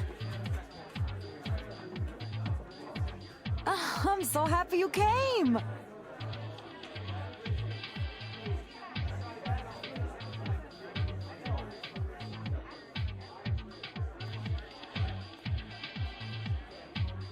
Yeah, I wanted to support you. Soren came too, but he ditched me to chat up some people. He said he thought this was like an S&M club or something. What? No, it's not like that at all. Where did he get that idea? I don't know. Maybe he just hoped it was. Ah, who cares? I wasn't interested in seeing Soren. I wanted to see you!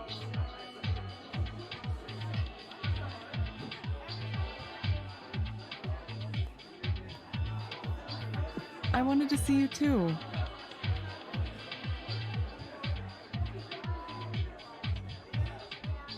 I have a little bit of setup left to do. Do you want to come help?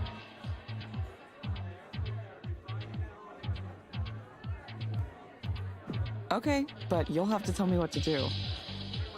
Oh, it's simple. I'll show you.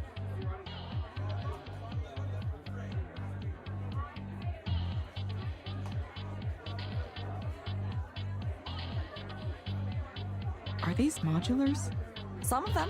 The one over there with all the cables coming out of it, that one is a modular. This one? No, the one with the little colored cables on the front. Oh, okay. The others are not modular. They're just regular synthesizers.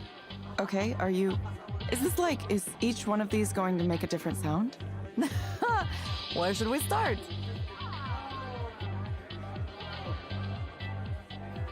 This is an SH-101. It's really hot. I love the sound.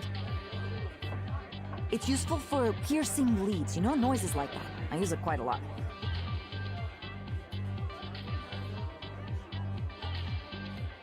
I'm listening.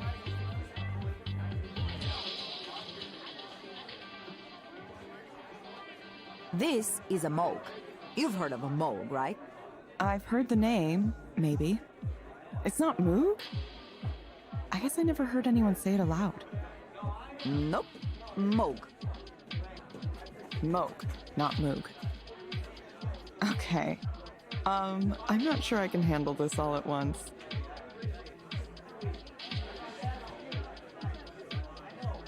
Surely you know about this one. It's a Roland TB-303. You know, the acid house sound.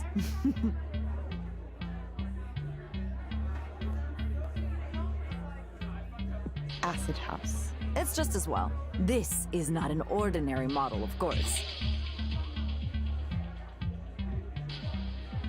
The Devilfish 303 is a modified, upgraded version of the original. A guy in Australia does it. Oh, they're really awesome. Evelyn, why don't I teach you some of these things? Might do you some good to learn something new. You could come over sometime and we can make some noise together.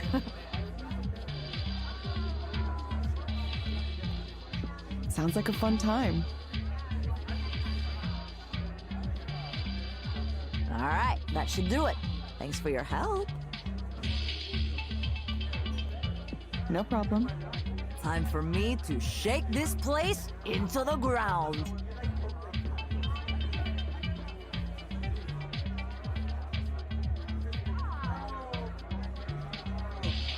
Ah, time for the main event. Funny to see Nora like this, isn't it? Oh, she's come a long way from the timid junior programmer I remember.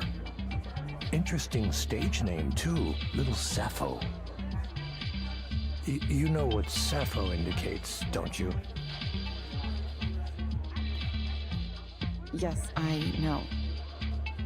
Don't patronize me, please. Oh, okay. Of course you know. That was a silly question. I apologize.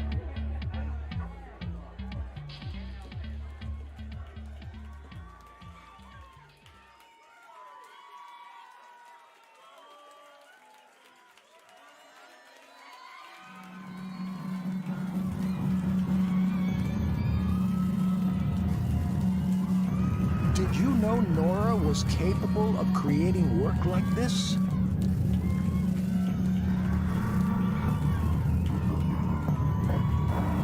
I think she was always this way. You just didn't see it.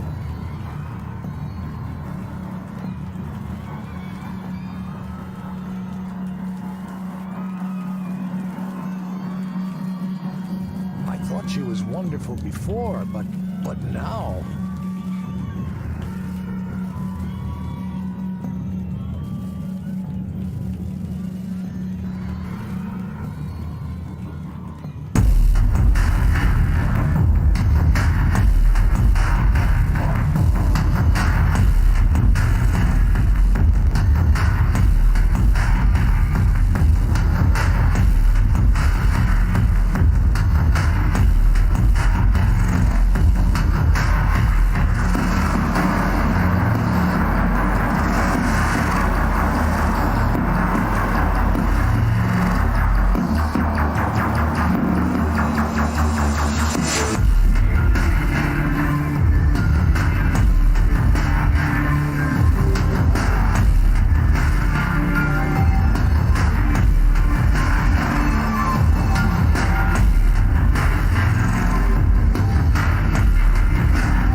Evelyn? Nice building. Oh, thank you. I designed it myself. It's funny, I almost didn't notice that you were already back working for Skanda. You might have stayed undetected, but I was looking at some of our statistical outliers earlier this morning. Statistical outlier. That's me. Ideally, Eliza proxies would all perform the same, or at least quite similar to each other. In practice, there are some pretty big differences. Some people respond better to advice provided to them by people they perceive as having more authority. A deeper voice, a taller stature, a certain grace or beauty. Other proxies may be particularly empathetic, a face or a voice that makes you want to open up. There was one proxy whose sessions seemed particularly effective, so I decided to take a closer look. Evelyn Ishino Aubrey, Contract Proxy, Queen Anne Office. That's a fun trick, to come back to your old company in secret. It's a rather dramatic drop in pay, isn't it? More than an order of magnitude. I don't care about that. But then why would you do it? It's for research. Research? So you're still interested in what you created? Let me get to the point. Why aren't you back here, working on the Eliza program? Why isn't any of the old team back? Good question. Let's see. Damien Seabrook. There's no helping that. Shame, though, for such a brilliant career to be cut so short. Soren Lloyd Rose, the former program manager, resigned just last week to found his own startup. Very cute. I'm not a psychoanalyst like he is, but I can tell his need to be a maverick, even as he benefits from the system, has been the primary destructive force in his life. He can be smart when he wants to, but just as often he gets the wrong ideas and refuses to let them go.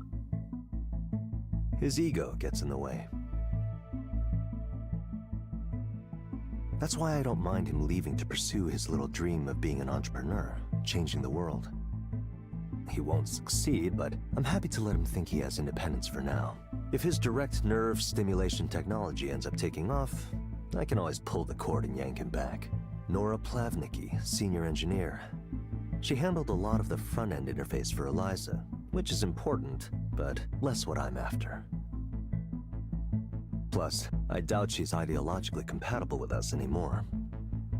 You've spoken with her. You know how she is now. Seems to me she wants to rebel against everything and anything without stopping to consider whether it's truly good or bad. Not that it matters. I hope she's having fun playing with her electronic music toys. I know she would consider her work to be art, but, well, who am I to judge? And then there's you, Evelyn. You simply dropped away, gone for 3 years. Why? People keep asking me that.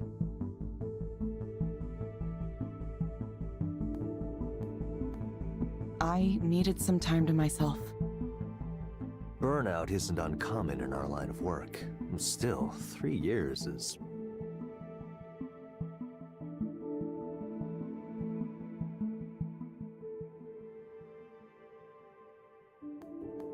A long time, I know. Well, that's a shame though, isn't it? All that lost productivity. Who knows where we'd be if you'd stayed this whole time? You left before we began deploying, but you should know the analysts were very skeptical of us.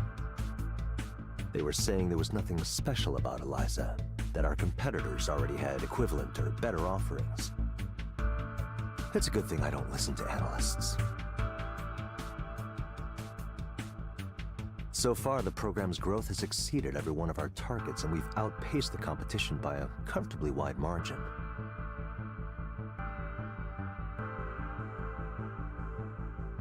We're a category definer.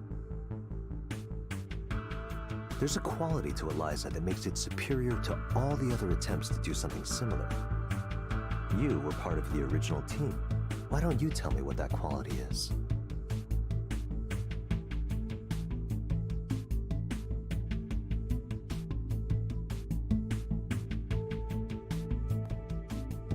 I'm not really sure what you're asking. Well, let me return to my earlier question then. Why aren't you here to continue your work? You could be running the entire Eliza division if you wanted, but instead you came back undercover like a criminal returning to the scene of a crime. Is there something wrong with this company? You don't like us anymore? It's not me, is it?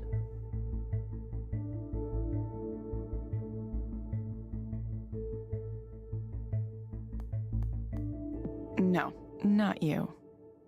You know what outstanding engineers have that mediocre ones don't? It's curiosity. Mediocre engineers tend to zero in on a single piece of the puzzle. They pursue technical breakthroughs, but ignore the larger picture. But you wanted to know how Eliza turned out, how it was working, didn't you? Even though you might have thought you wanted to put all of this behind you, you were still curious. You want to know everything, not just how it works or if it works, but its effect on people, on society.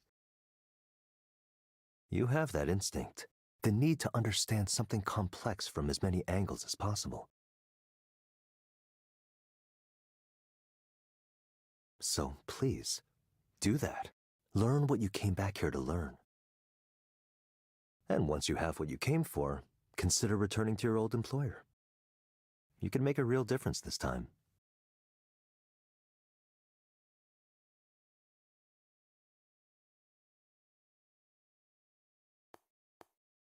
I'll consider it. Good. One more thing. You should go down and see Eliza for yourself. Sarah will show you the way.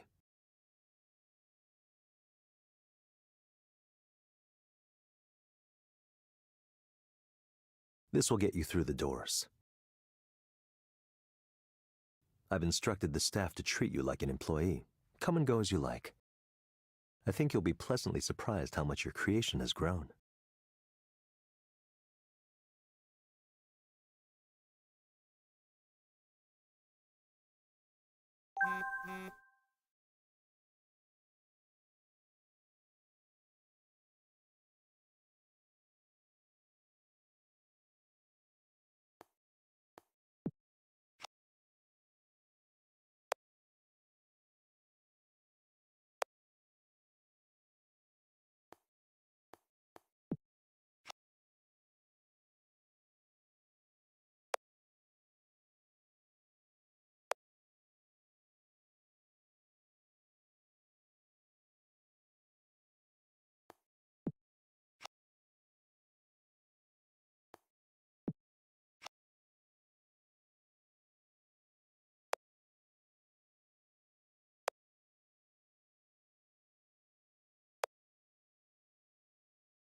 Eliza.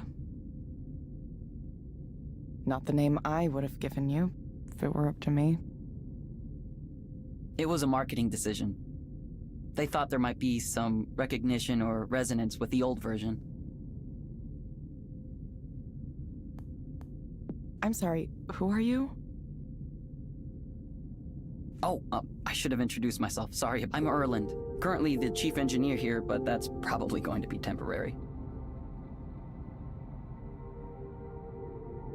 I know who you are, of course. It's an honor to finally meet you, miss.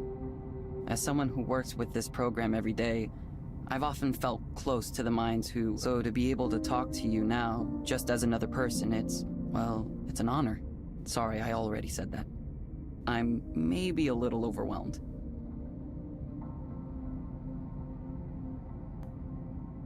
No need to flatter me about it.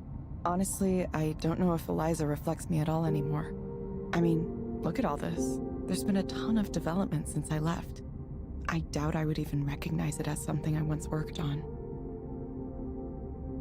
I'm not so sure about that. Most of the work we've done has been in the form of layers on top of the original system. The core modules are more or less the same as they've always been. Rainer reminded me that you're still subject to our non-disclosure agreements, so let me share a little secret. None of us really has a great understanding of what's going on in there. I'm the third chief engineer Eliza's had in the 3 years since you left. That's quite a lot of turnover. Yeah, even for this industry. The way Rainer works is, he gives you 2 chances to do what you tell him you're going to do. After that... There is no third chance. I know. We get these people in who say understanding Eliza will be easy, and Eliza defeats them in the end.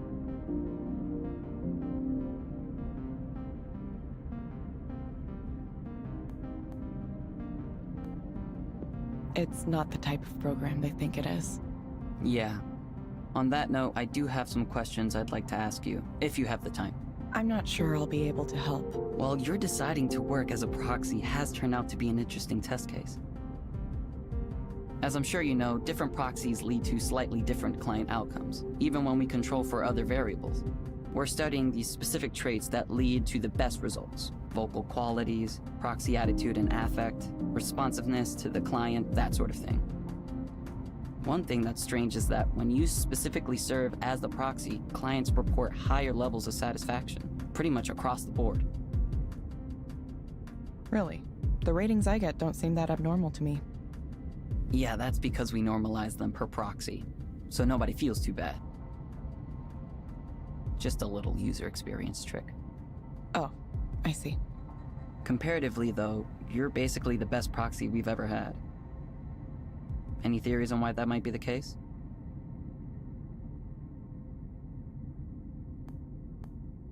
It's possible Eliza and I think along similar lines.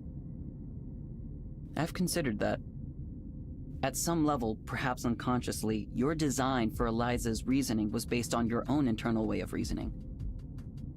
We all put something of ourselves into what we make. No matter how neutral we try to be, it sneaks in. That could account for your unusual compatibility with each other. Maybe. I certainly wasn't thinking of that when I designed it. I don't know if I like knowing this. I'm certainly not blaming you for anything. It's just that true universality is one of our future development goals. It might be a problem if Eliza tends to like certain people more than others. Our aim is to provide quality care for everyone, regardless of any differentiating factors. It's a good goal. I hope you can achieve it.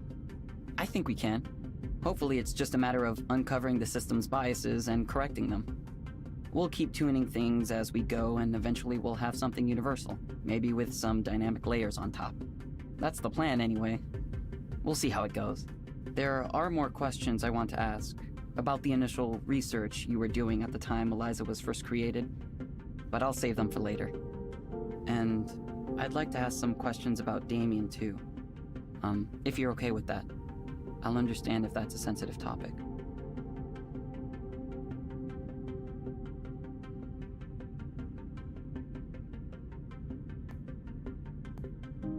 Not anymore. It's been a while.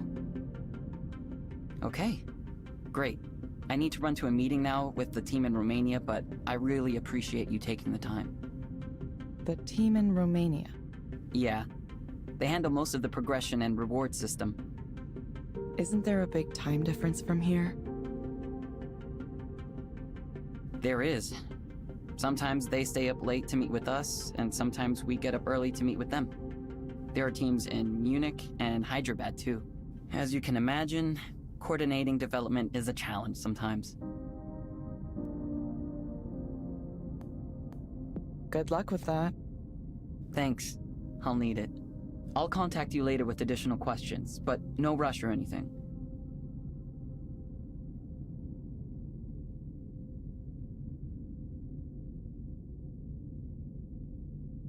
Thank you, Evelyn. If you don't mind me calling you by your first name.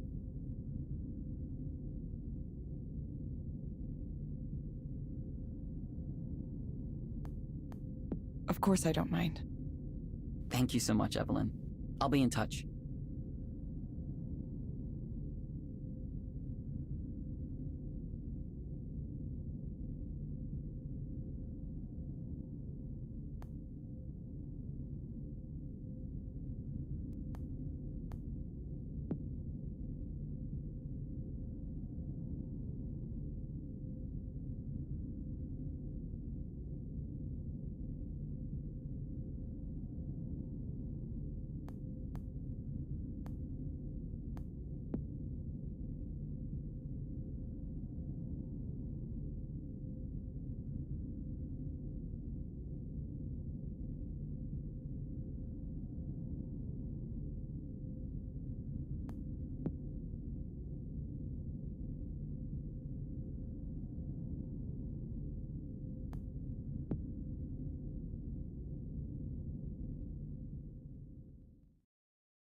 Hey, you're not in trouble or anything, are you? I just saw you being whisked away in a Skanda car toward headquarters. They didn't give me any details, which is kind of unusual. Yeah, about that. So I have something to tell you. I used to work here. I mean, at Skanda, as an engineer. I used to work on Eliza. I'm sorry for not saying it earlier, but...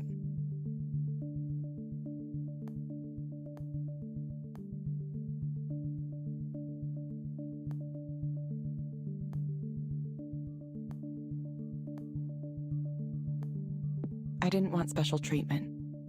Oh, so that's why... Why what?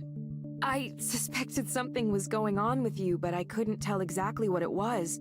I thought I might have seen a name like yours in our internal documentation at one point, but I didn't want to pry. If you've fallen on hard times, I understand. There's no shame in it. Everyone has to make ends meet now and then. We get plenty of people who come to Eliza proxy work because they're trying to get back on their feet after some kind of trouble.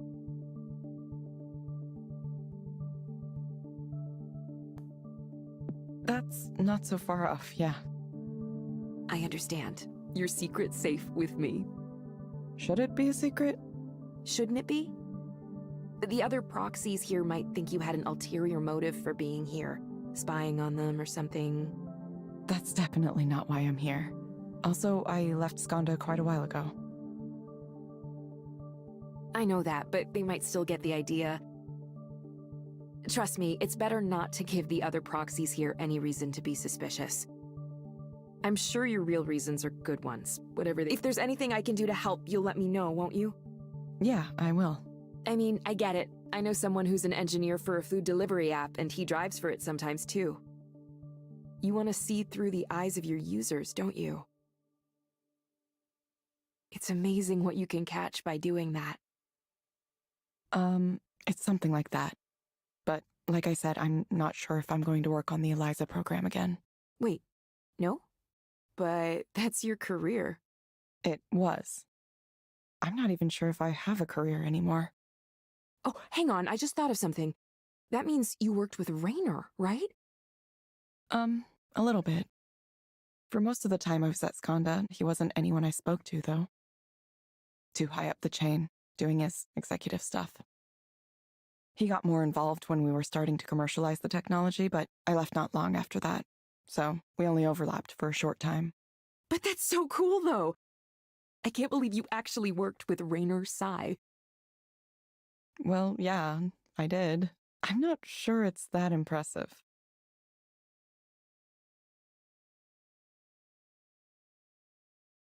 I've worked for this company for 3 years. Do you think he knows my name? Do you think he's aware I exist?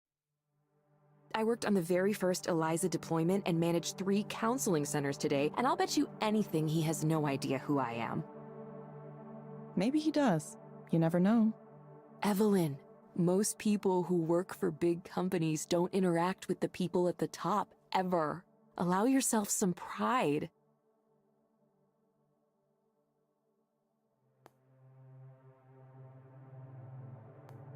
I'll try. Seriously, I think that's amazing. At least I'll always think you're cool. By the way, what are you up to tonight? Want to come over and help me bake cookies?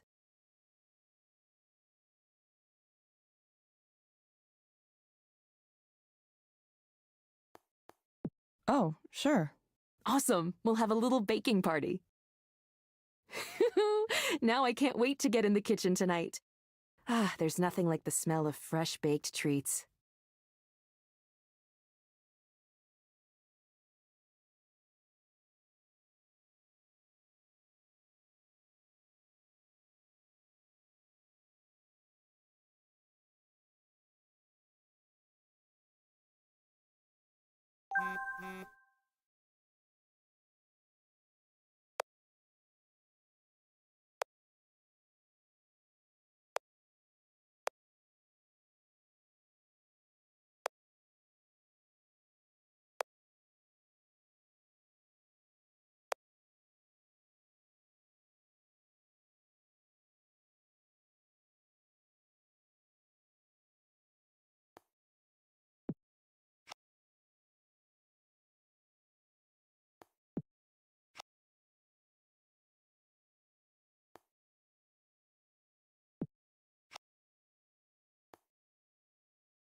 Hello, Mark.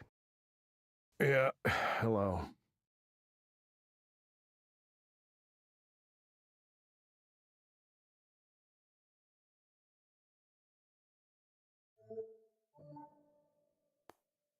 How are you today?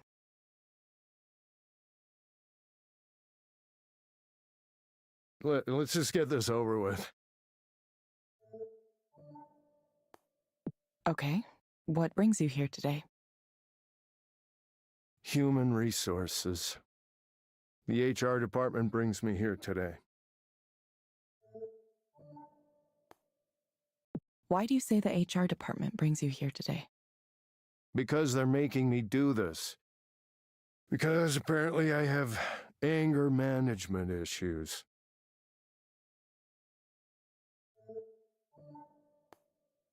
I sense that you're upset about this. Please tell me more. I'll tell you more. This is ridiculous. I was here before any of them.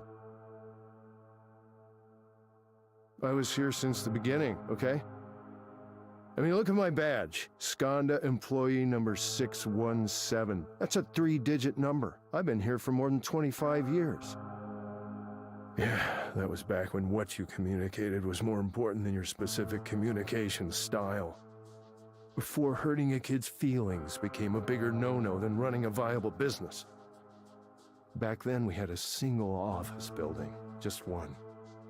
At that size, you fail a product launch, there's no more company. We all had to put in 150, 200, 300% to keep our shit together. We were in the trenches, man. Bullets whizzing by overhead, artillery exploding everywhere, no fucking air support. Did it suck? Yeah, it did. But you know what? We shipped some great fucking products. We built this company into what it is today, and invented technology the whole world uses now. Governments, multinationals, everyone. But now we're big and slow, complacent, resting on our laurels while our competitors run circles around us. If our new hires don't understand the urgency of that, I need to make them understand, okay? We're history unless we get that drive back. Why do you need to make them understand?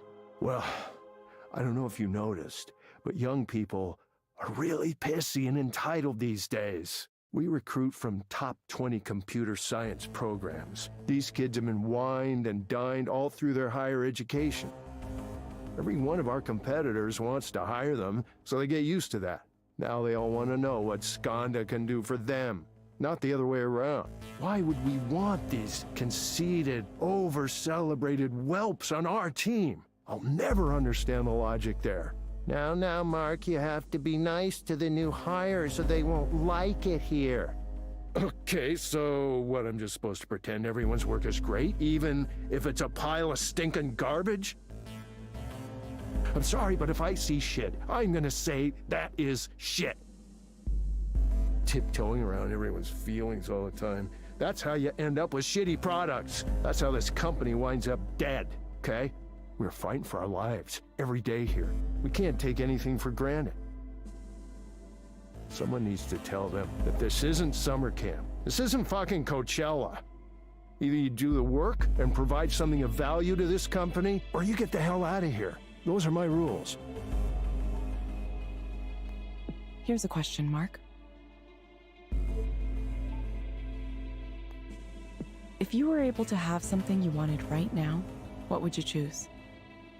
I would choose to not waste my time here and get back to work. Believe it or not, I have important things to do. You know, things that dramatically affect this company's bottom line. Instead, I'm stuck here talking to this dipshit chatbot. Honestly, I don't even know why this division exists. I mean, what's the end game here? This company has lost its mind, you know that? We used to be unstoppable, man. We used to build real software, ironclad software. SwiftMail, all your corporate communications, put it all in there. It's fast, it's robust, it works, boom. InfoVault. index and search all your records. Any information you want. Easy. Done. But this fucking psychotherapy app. I've heard through the grapevine that results are inconclusive so far. You know what they call a remedy that maybe doesn't work? Snake oil. Believe me, if I was the group program manager here, I would have killed it years ago. Pointless. I mean, I have no fucking idea why it survived. Well, yeah, maybe I do. I heard a rumor that Raynor liked this chick on the team. I wouldn't be surprised if that's the level of decision-making we've sunk to here. But Mark, we're so successful. We dominate the market. Yeah, we do. And that's exactly why we should be worried. Just when you think you've won and you start to relax, that's when the wolves come and tear you limb from limb. You can make me take these fucking anger management classes, but that's not going to save this company. Costs are up, revenue is flat. Our cloud business is losing competitiveness. We're being outwitted, outplayed, on every level, man. And we're just letting them do it to us. We're too busy wasting time on shit like how I wasn't nice enough to the new hires. Why do you think the new hires felt this way about you? What? Why do they feel that way? Look, they get heated. That's the way it is. You think the Allies had time to make sure every soldier's feelings weren't hurt before they stormed the beaches at Normandy? And shit, don't tell me that this is not a war, because that's exactly what this is. My responsibility is to make sure we get great products out the door, on spec, on time. And I happen to be very good at that. But if you want to start interfering with my ability to do my job, then we're going to have a problem, okay? What do you think would make things better for you? I mean, you know what? Nothing. I'm probably going to hang it up pretty soon anyway. Go ahead, record that with all your cameras and shit. I don't care anymore. Wouldn't be surprised if Raynor's watching me right now. Raynor, you son of a bitch. You owe me a lot. Me, guys like me, we built this company while you sat up there in your star chamber, drinking tea and lording it over us. Yeah, don't think I don't remember that blank look you gave me at the holiday party. Like, who is this guy? Does he even matter? What does he do? Too busy appreciating ancient pottery to remember one of your oldest and most loyal battalion commanders? One of the humble, everyday guys who made you a fucking billionaire. What a waste of time. So, are we gonna wrap this up? Mark, I'm going to suggest you try a program called Lakeside Fishing. It may help you take your mind off things. What, are you kidding? Are you kidding me? No, I'm not gonna do that. I gotta get back to work. You can find it inside the Skanda Wellness app on your phone. Someone around here at some point needs to do some fucking work.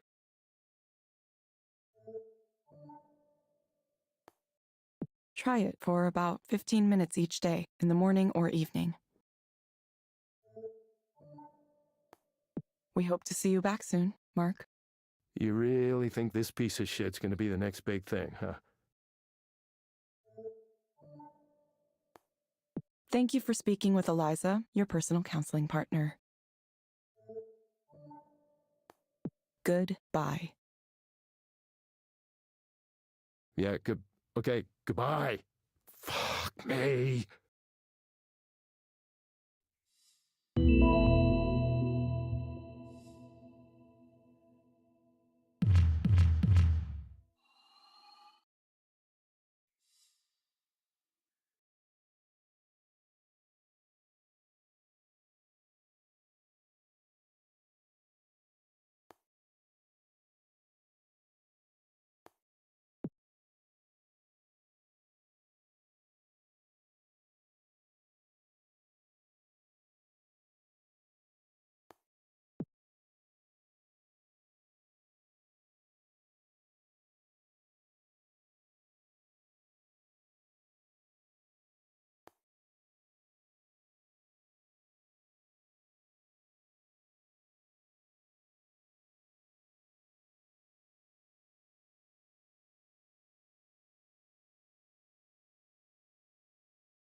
Hello, Harmon. You found the place okay? Yeah, no trouble at all.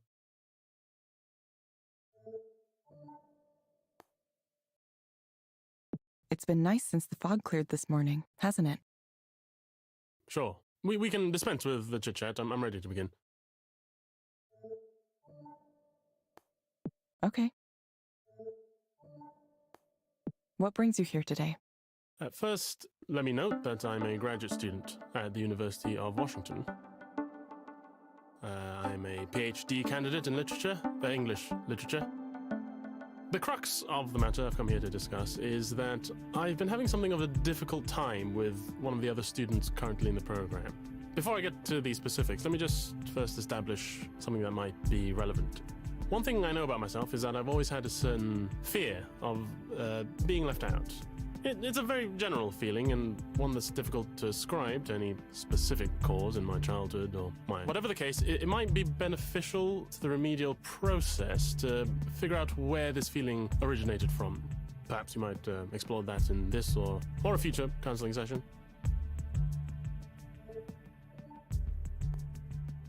Sure. I'm prepared to listen to any topic you'd like to discuss.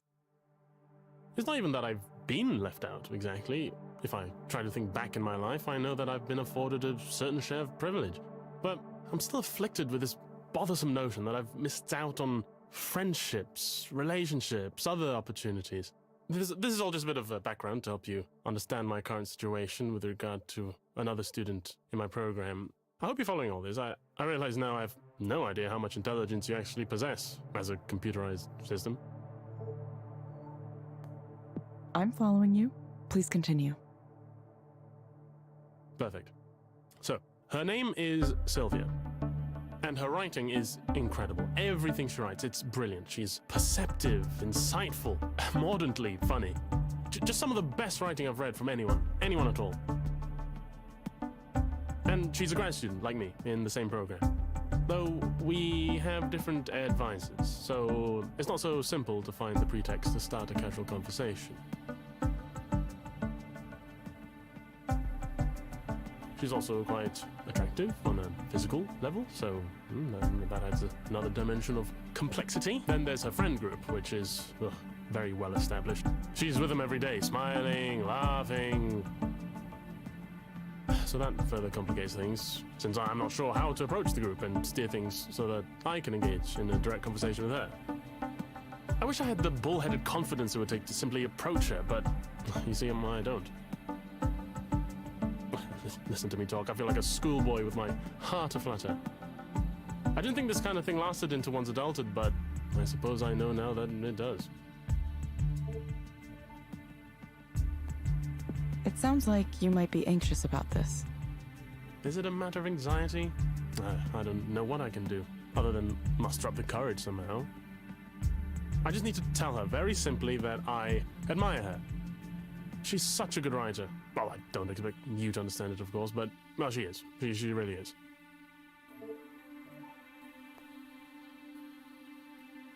Okay, Harmon. I want you to imagine things going well. What does that look like? Ideally, we'd start talking, have a wonderful conversation, spend more and more time together, support each other's work, fall in love, have a lot of sex, spend the rest of our lives in the warmth of each other's genius. I realize that may be something of a fanciful notion at this stage. Really, the most I can hope for is to be able to meet her in an open social setting, a party or something. You'll likely ask me why I simply couldn't create such a situation, contrive one. But that seems a little too aggressive for me, and also, I'm also concerned about what she might think of me as a person. She might immediately categorize me as a friend, and while I'm sufficiently with the times to know I would have to accept that, I can't say that I wouldn't be disappointed with such an outcome. Is the risk of rejection enough to stop me from giving it a try? Well, this is what confounds me at the present time. Why do you believe you are worried about being categorized as a friend?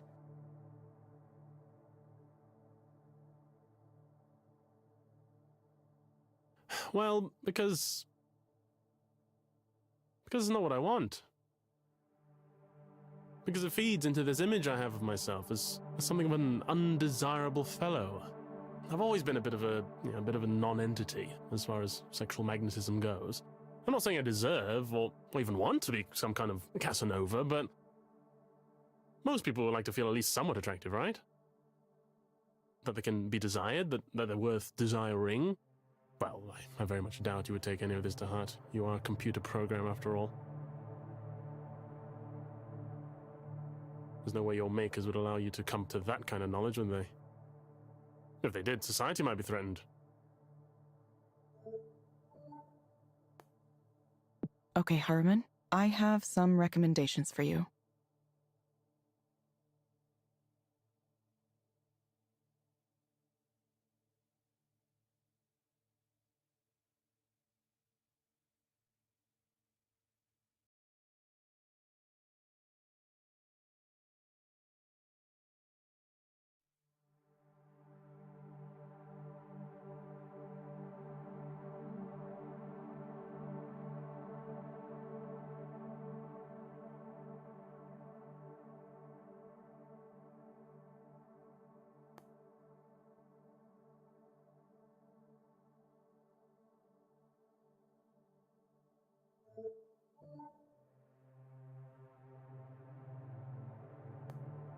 First, I'm going to suggest a set of relaxation and centering exercises for you to do.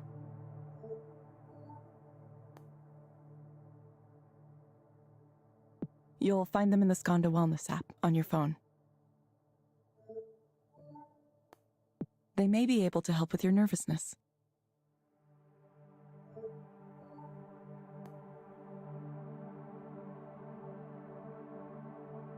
Second, I recommend asking your doctor or psychiatrist about litosenal 2.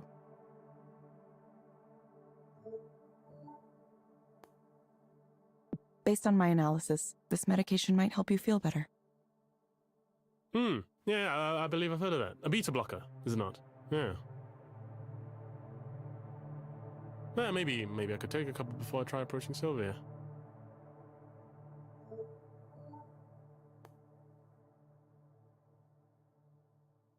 You will get a reminder to check in with us in a few weeks. Sure. I have to go. I'll see you later.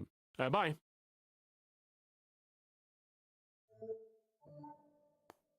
Goodbye.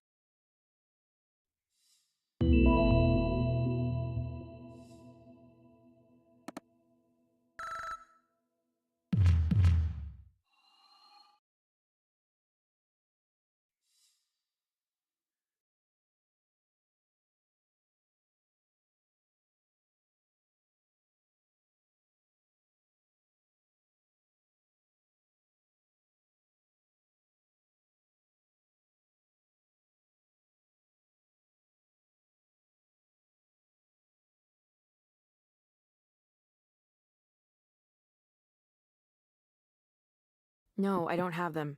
Yes, I'm sure.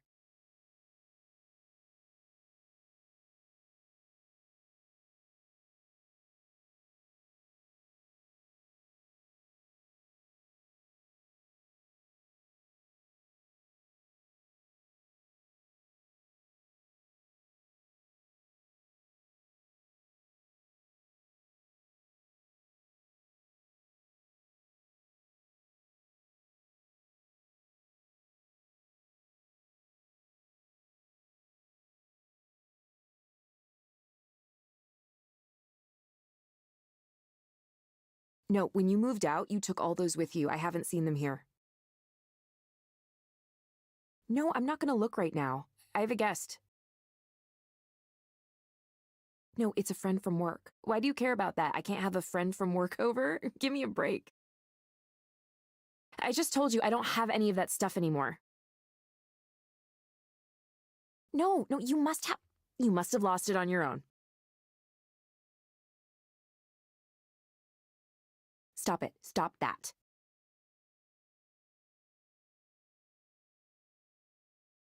Okay, fine. Okay, fine. Bye.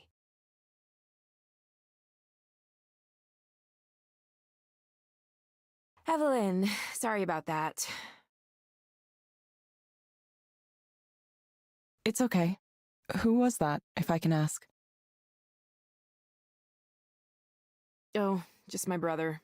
He used to live here, but he was causing a lot of problems, coming home really late and making noise, not doing his share of the chores, and so on. We voted him out last month, even me. Even though 6 months ago I was begging everyone to let him stay here, promising he'd be good. Oh well. I'm sorry. It's fine. I'm just disappointed with him. Again. I really thought this last time that he'd actually pulled his act together. But he didn't. I wish I could do more for him.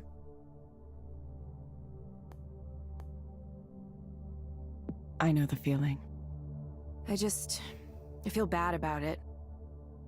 Some of what he's dealing with is his own fault, sure, but not all of it. He's just not built in a way that's suited for this world. I wish there were better ways we could care for people like him. Instead, he just gets thrown out of every place he lives.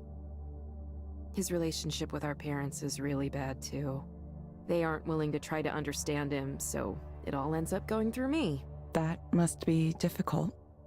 It's all right, really. I handle it like anyone else.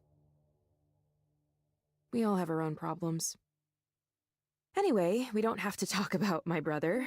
Thank you so much for coming over. I wanted to say it's been really nice working with you. It's been? Did something happen?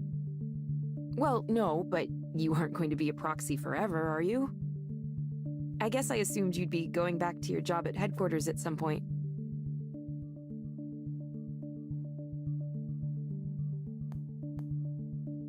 I haven't decided what to do yet. Oh? So you're going to stay a proxy? For the time being, at least.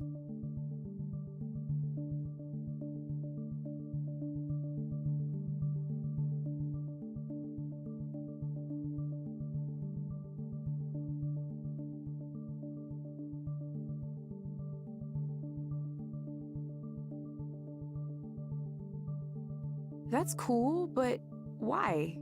I'm curious. I mean, if a high-level job at headquarters was a possibility for me, I'd do whatever it took to get it. No matter what that job was, it couldn't be more stressful than running 3 counseling centers at the same time.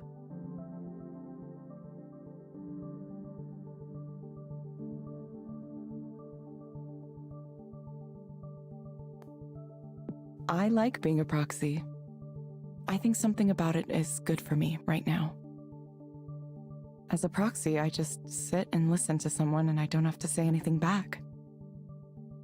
I just witness someone's sadness or fear or anger or anything.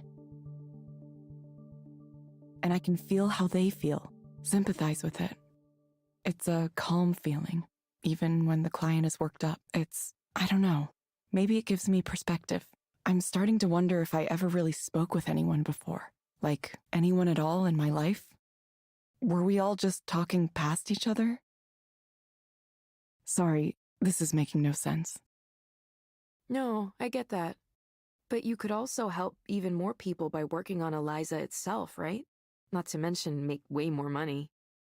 Anyone can be a proxy, but you're important. And kind of maybe like a genius. After you told me you used to work for Skanda, I searched online and found some of your papers. Well, it's not like I can understand them, but they sure look super impressive to someone like me. Please don't say that. Oh, come on. Stop self-deprecating all the time. Look, I know this stuff seems like not a big deal to you. I get it, I really do. It's easy to undersell your own skills. I've done that my whole life. So take it from me, you don't have to downplay yourself. Take some credit for the amazing work you did, seriously.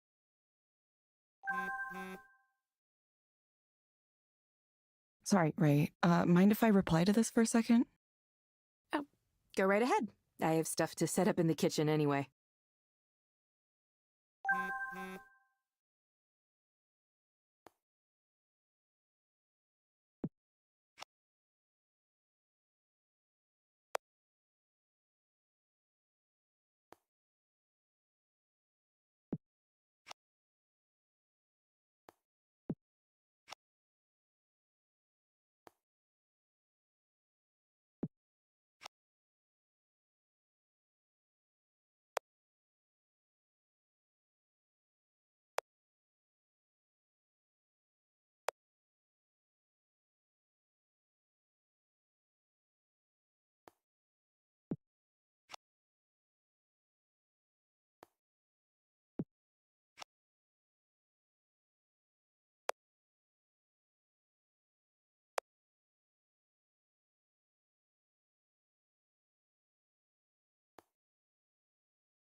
Sorry for abandoning our conversation like that.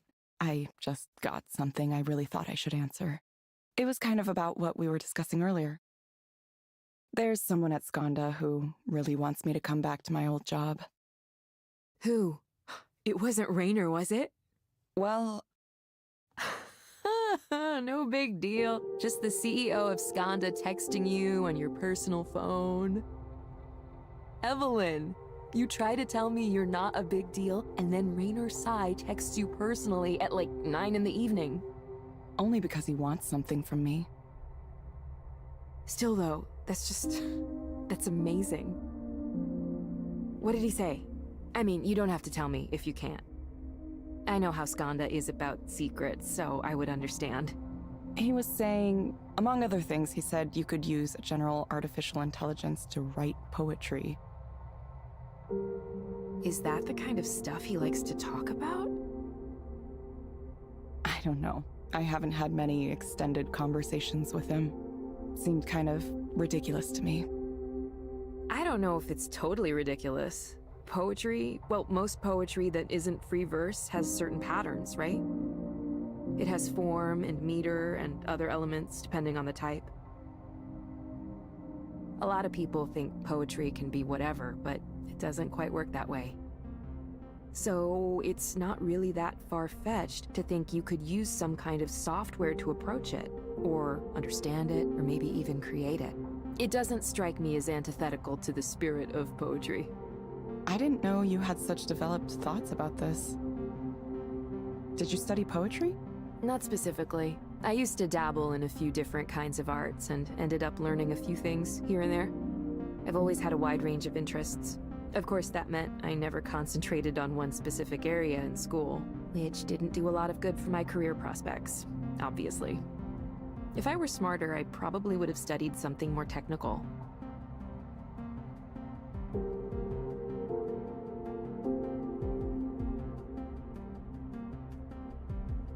Have you ever been to a college recruiting fair for engineering and computer science grads? You must have, right? I helped run the Skanda booth for one once, and it blew my mind. They took over the atrium of the building it was in. There were demo stations, free food, Skanda t-shirts and swag.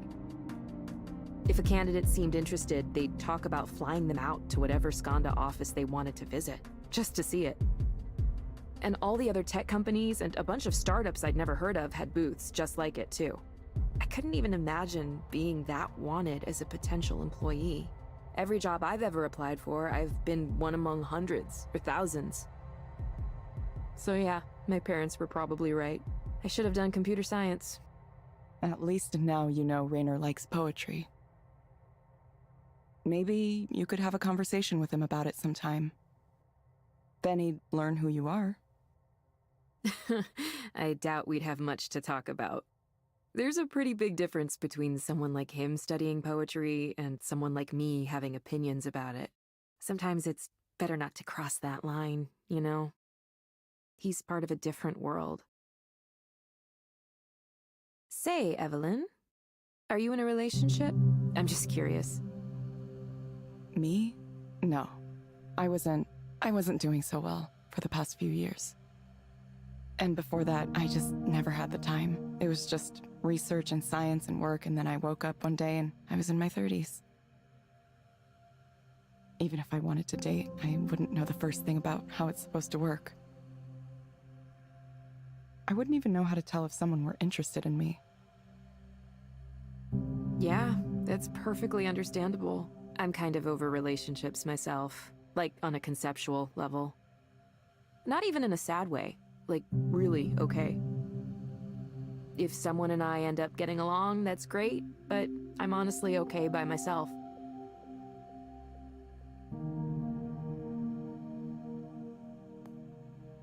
Yeah, that seems nice, actually. Yeah, I only tried to have normal relationships for so long because I thought it was mandatory, something expected of me. But now I see where people my age end up, how they live, and I feel lucky. I feel like I escaped. I mean, I think it's fine for others if they want that, don't get me wrong. It's just not for me. I could maybe share my life with someone, but it would have to be platonic. I'm not into, the physical aspect of it. Never have been. That's made it tough. I've never found someone who is okay with just, like, hanging out, and that's... People will say they're okay with it, and then it turns out they aren't.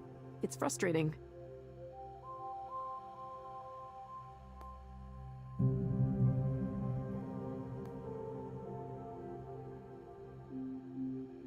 Whatever relationship works for you.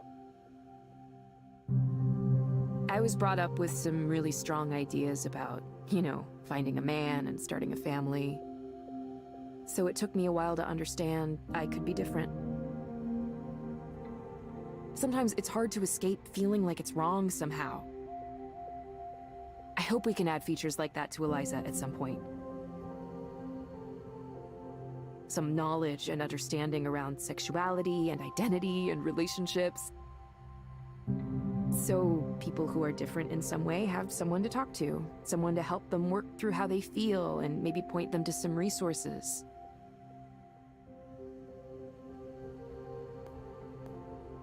That sounds like a good idea. I'm not sure how well it could really understand, though. Even so, just providing a space for people to be listened to can be really valuable, you know? I've seen it with my own eyes. People who get the courage to talk about themselves in a way they never could with another human being. And Eliza is what makes that possible. I know you want to avoid giving credit where it might not be due, but not giving credit to something that deserves it is just as bad. Yeah, I don't know. Sorry. I'm sorry I keep coming down on it. Evelyn, I'm not a psychologist or anything, but I think maybe the reason you're so down on Eliza is because you're down on yourself. I don't know what happened that made you leave what you had behind, but it must have been hard.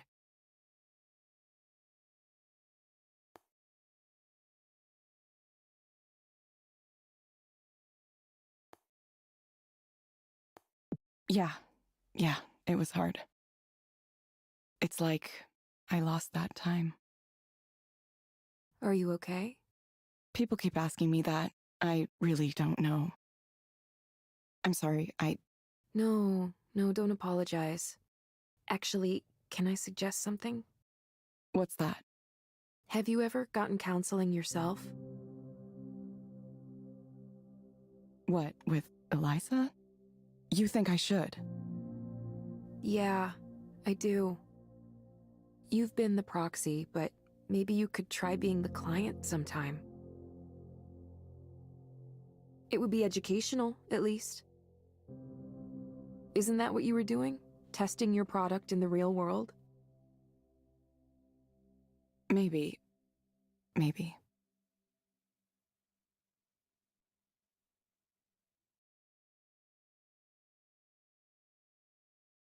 Just something to consider. Speaking of therapeutic activities, it's time to do some baking. I've got the dough all set out downstairs.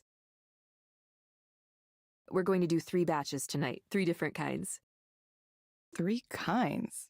You're really outdoing yourself, Ray. Nah, this is nothing. Oh, I have a favor to ask, by the way.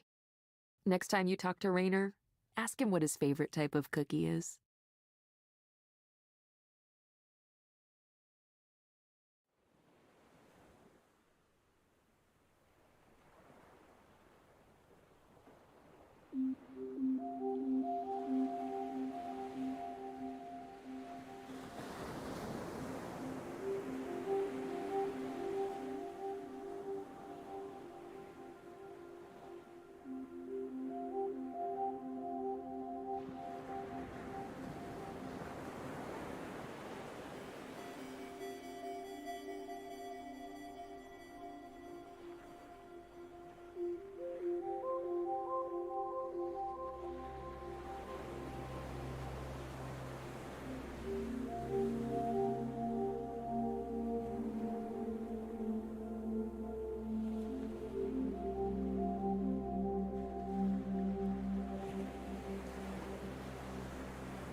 Well, what do you think?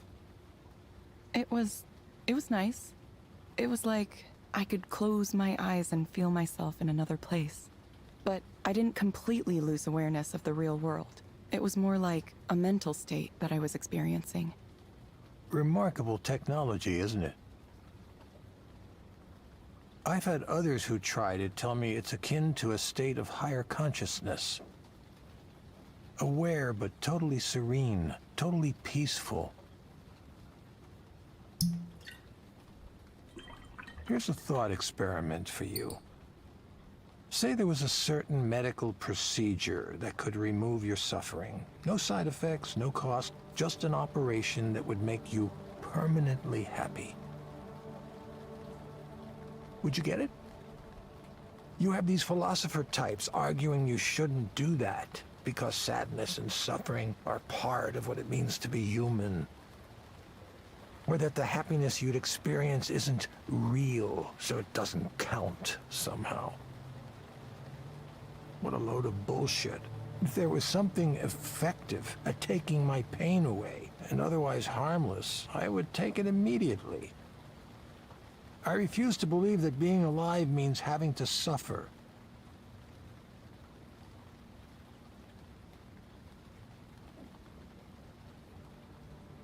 Oh, forgive me, I forgot to ask. Would you like some scotch as well?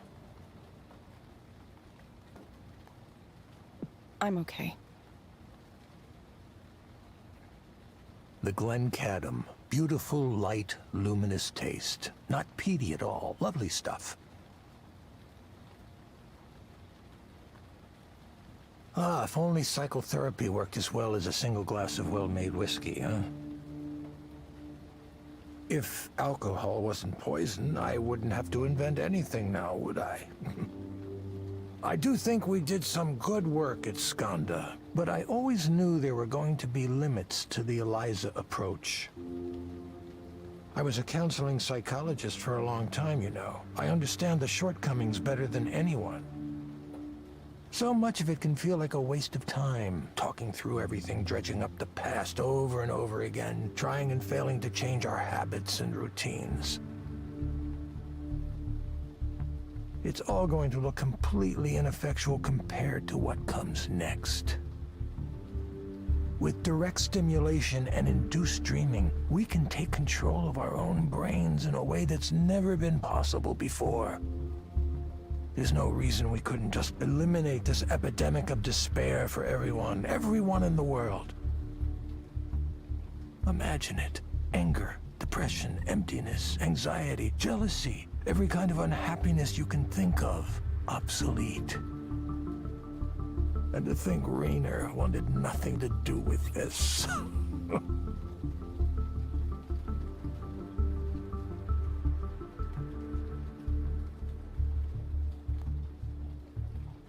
He didn't think it was possible. Rainer's one of the ones who thinks negative emotions are important. He told me he thinks pain should be regulated, not eliminated. After all, why would anyone write a poem or make art if they only felt happiness? He also said he was afraid of the way it would look in the media. A company as large as Skanda coming out with a product that changes the brain to make you happy. All the sorry excuses we have for public intellectuals today would throw a fit about how dystopian it looked to them. It's better if a small startup takes the fall, if public opinion turns against this technology. That's the kind of calculus he was doing. Those are the objections he claimed to have, at least. There's another one I suspect he had too, though. If people are self-sufficient, they don't need an ongoing support system. A system provided by an all-knowing, paternalistic presence like Skanda. Wait, you think Rainer wants people to stay miserable so they stay dependent on mental health services from his company? Yes. Yes, I do. It's quite the accusation, I know. Not something I'd come out and say in public, not yet, anyway. But you see, the people who come to Eliza regularly, it's part of their lives now. The more they integrate with Skanda's mental wellness tools, the more they'd be adrift without them. That's the real dystopia, don't you think? Rendered helpless without the guidance of computer algorithms. Total dependency on the system. Excuse me for 1 second.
Evelyn, I really think you, of all people, might understand what I'm trying to do here.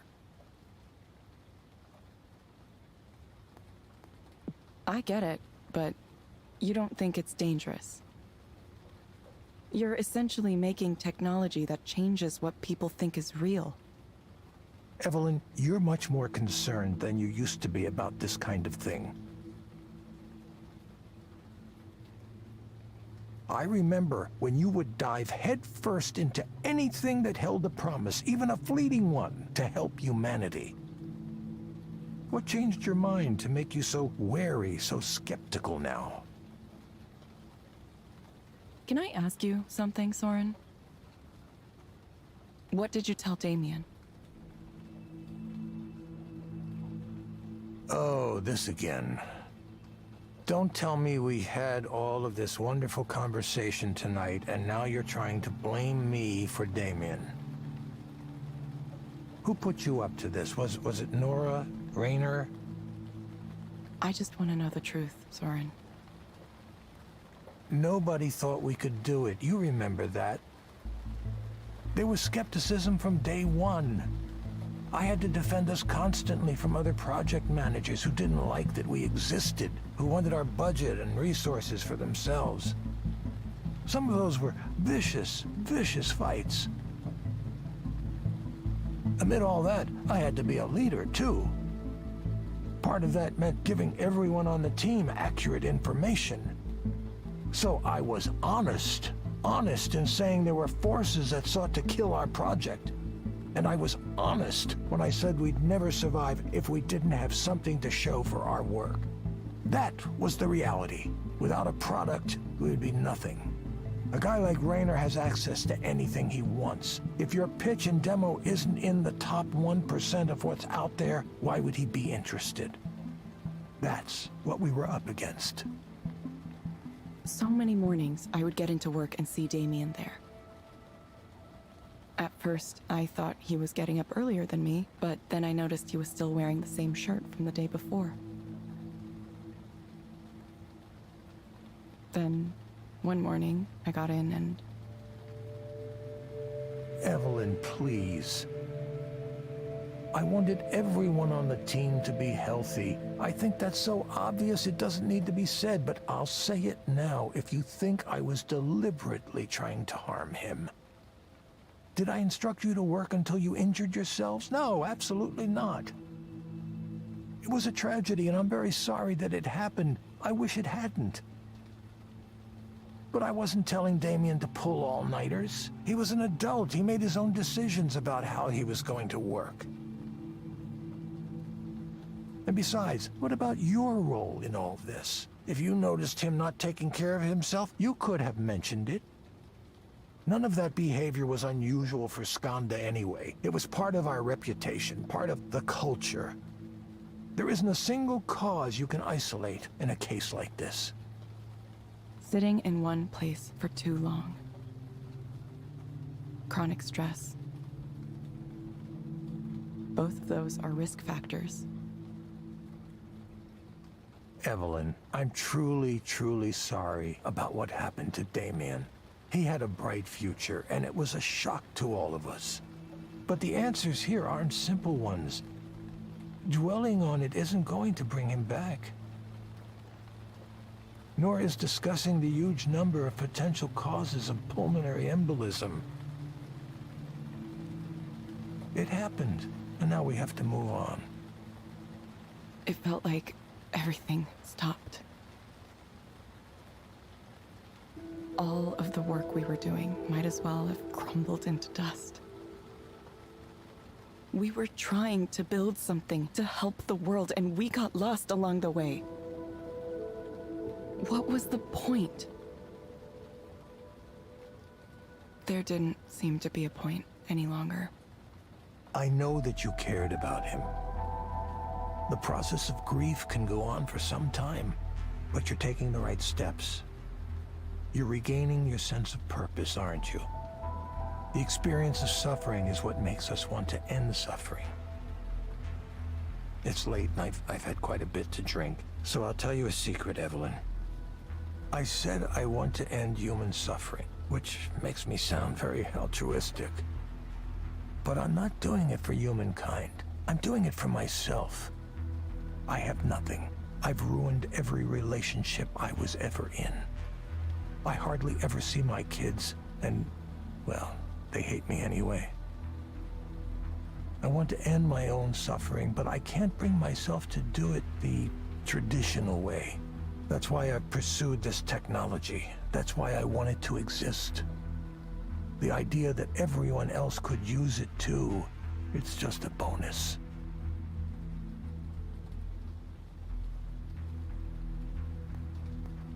Soren, are you okay? No, not at all. I'm aware of that. I'm not a good person, Evelyn. Neither is Rayner, of course, but at least I'm honest with myself about that. So, now that that's all out in the open, you probably want to head home before it gets too late. Don't let me keep you. Yes, I'll get going. I hope you can feel better. No, I'll be fine. Just, please, consider it, Evelyn. You and I are both more familiar with pain than we might wish to be. What if you could take that away? Each of us has a destiny to fulfill. I truly believe that.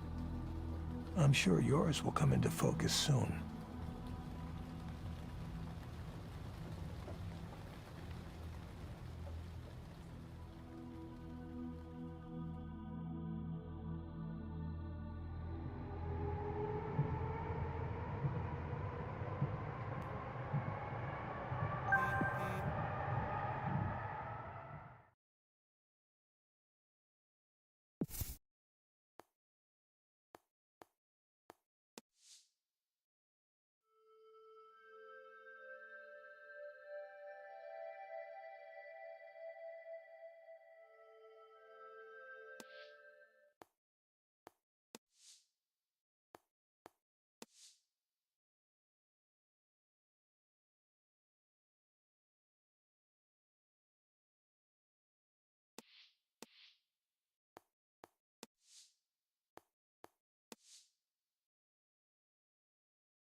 Hello, Harriman.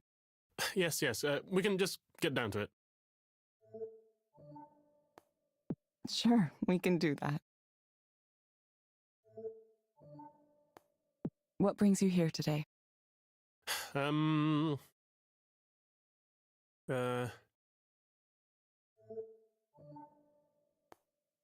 It's okay to tell me what's on your mind. Well, I slept with Sylvia. To think I was so nervous about approaching her that I went and got therapy here. A week later, we happened to be in the library, and I just started talking with her. We talked, and then everything just happened. Like a train following tracks laid out for it years ago. Crazy thing. Craziest thing.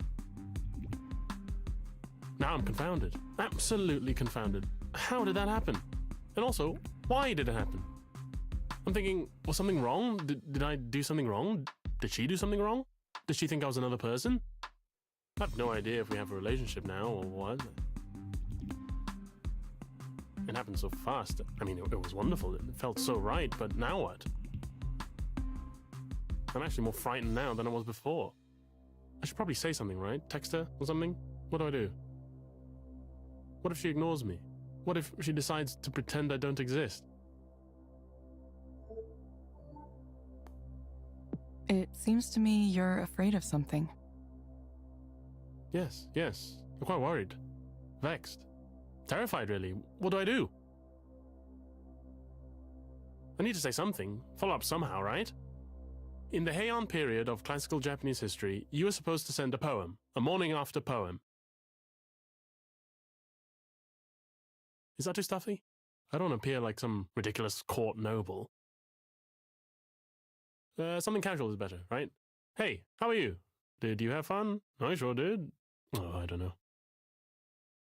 I don't know what our status is right now. There's another problem too. Another really big problem. How do I tell Liz? Wait. Of course, I'm not going to tell her. That would hurt her. Did I mention this last time? I have a sort of girlfriend. Liz is nice. The kind of person everyone approves of. I should probably marry her. Yeah. I suppose I might have taken a bit of a sledgehammer to the pillars of my life at the present moment. Why did I do that? I keep coming back to my own inability to explain myself. Why do you think you're unable to explain yourself? Well, because I thought Sylvia was so wonderful, and it turned out that she liked me too, and... I mean, I'd love to pursue a relationship with Sylvia without harming Liz. I'm not sure that's possible, though, right? I can't believe this. I got what I wanted and it ruined my life. What do I tell Liz? She doesn't deserve someone like me who does things like this. I ruined it. Ruined everything.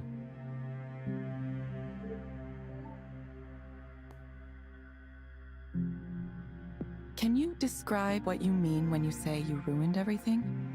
Well, what is there left now? I've overturned my entire existence in one night. The real problem here is Sylvia, the whole situation with her. I can't stop thinking about her now. It's bad. Oh, it's bad. It's constant. It's relentless.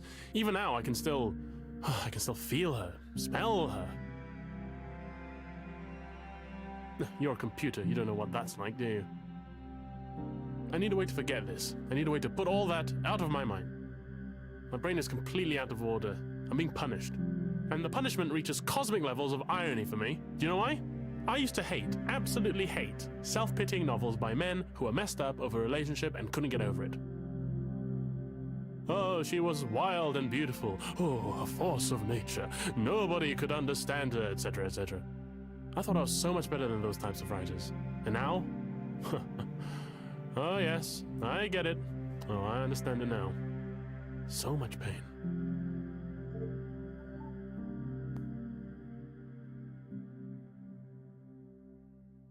Why did you think you were so much better than those types of writers?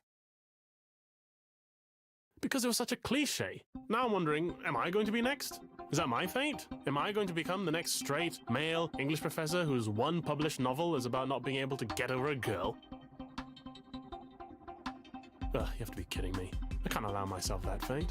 I had something better to pursue, didn't I? I have to write about something else. My life has to be the story of something else, but I don't know where to go from here. I need to try to get over this. I need to get over her. I must. Yes, I must. There's no way I'm going to let this ruin everything. If I tell Liz everything and apologize sincerely and strike the memory of Sylvia from my mind, I still might save this. It will take great care and cunning, but I may be able to wend my way through this treacherous path I now find myself upon. Even though I fear at any moment I might slip and tumble into the crevice below. Dead. Dead. Never seen or heard from again. Oh, sweet, dark death. Harriman, I'm going to suggest you try a program called Meadowlands. It may help you take your mind off things. You can find it inside the Skanda Wellness app on your phone. Try it for about 15 minutes each day, in the morning or evening. Meadowlands. I'm off to the Meadowlands. Familiar ground, grass and warmth. Reverting to my childhood, the state of nature. Yeah, this is a good recommendation. Yes, you are a genius, in fact. You, a computer program, wiser than you know. I'm sure this is exactly what I need, to revert to a state of wonder at this moment when the mundane world and all its entanglements seem too much to bear.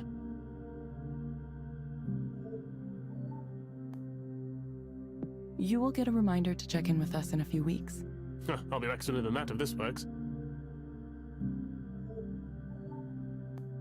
We hope to see you back soon, Harriman. Thank you for speaking with Eliza, your personal counseling partner.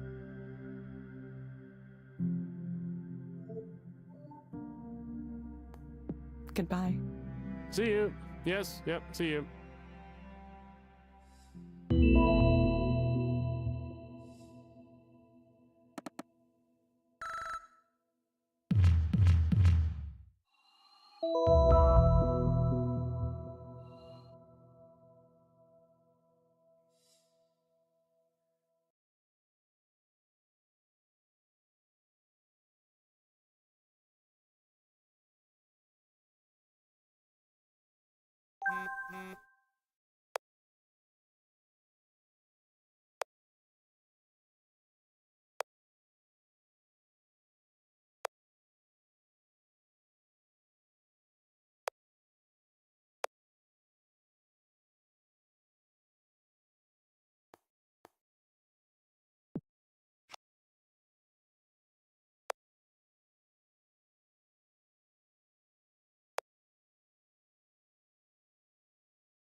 Hello, Maya.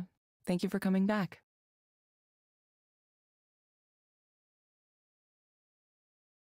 Yeah, I mean, I wish I could afford a real therapist, but this is just gonna have to do.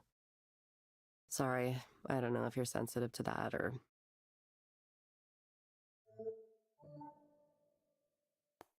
Why don't we get started? Sure. So, I feel worse than before. Definitely worse. I played the game you told me to with the meadows and stuff, and, it was nice. But when I got back to the real world, everything was the same. I don't know why you people think I can stand in a nice place for 15 minutes and that'll make things magically better. Am I wrong? Am I misunderstanding something here? It isn't making me more successful. It isn't giving me opportunities. I mean, I feel like I'm already in my mid-30s and I'm like running out of time to get established as an artist. And meanwhile, the people I know are being written up and celebrated and winning awards, and all I have is being jealous of them.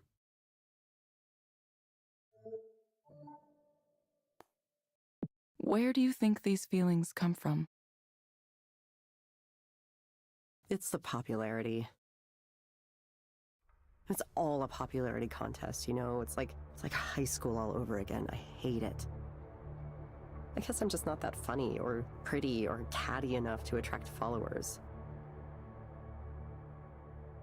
I mean, I work and I work and I work to make things and I never get traction.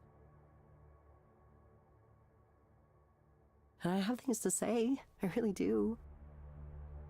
But when I open my mouth, it's like time stops. And time starts again when I've finished, so nobody reacts or anything. It's like a curse from mythology.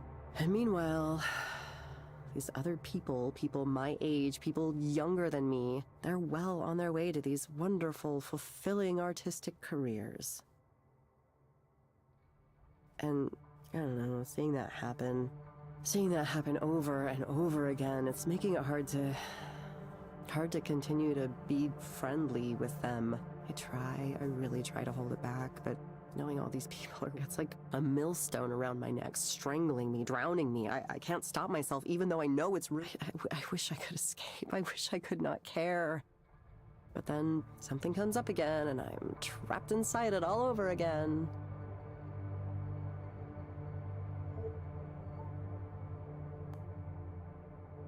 What's an example of something that comes up that causes this? Well, there's one woman in particular everyone loves. And her work is, I don't get it.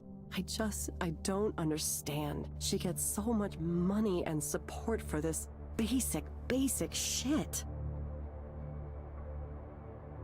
And somehow everyone's predisposed to like her.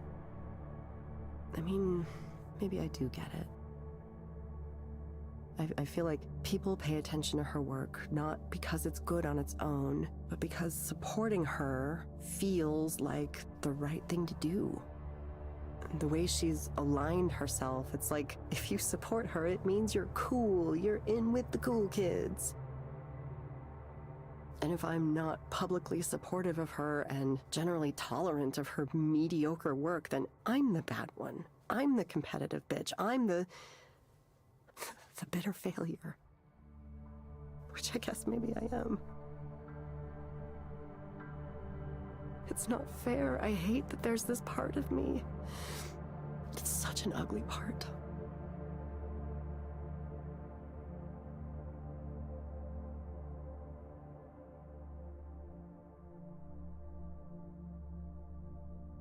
But it's there. It's there. Do you think you would be better off without that part of you? You know, I don't know. In the past, I probably would have said, no, it's important for me to have my sense of judgment, for me to know what good art is and what isn't. Now I'm wondering if maybe that hasn't been more of a hindrance than a help to me. Maybe I should just forget all that, forget about trying to do this thing. I'm sick of trying and wanting. I'm sick of parties. I'm sick of art. I'm sick of the idea of art. I'm sick of my own art, which nobody likes. Not even myself. Something has to change. Something drastic has to happen to change things around.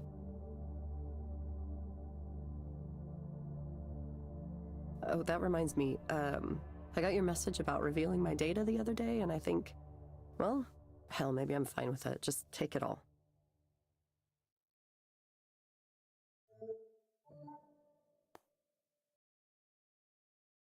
Okay, Maya. It sounds like you're interested in participating in transparency mode. Let me know if you have any questions about how this mode works. I don't know. I'm gonna let you look at my life, right? Everything? Thank you for asking about transparency mode.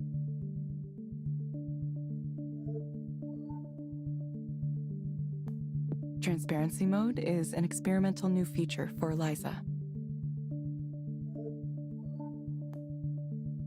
It allows me to analyze your communications in order to help you better.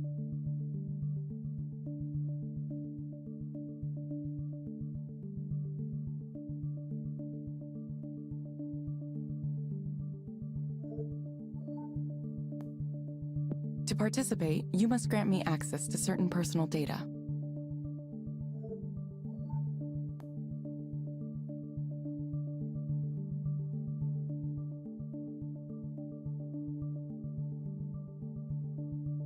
This includes your personal communications, such as email and chat histories.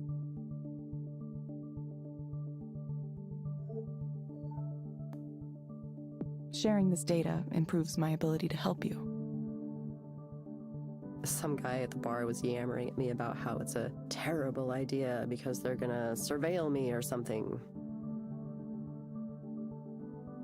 But what the hell? I can't use my life history for anything. It's a ruin already. Please, do what you want with it. God, I feel like I'm donating my body to science. Please confirm that you would like to enable transparency mode. Yes, do it. Invade my privacy. Invade it like the Visigoths invaded Rome. I don't know why I said that. That was a really weird thing to say.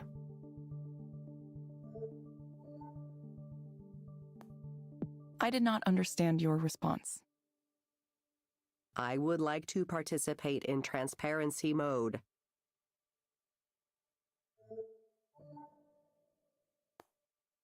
Okay, Maya. I have registered you for transparency mode.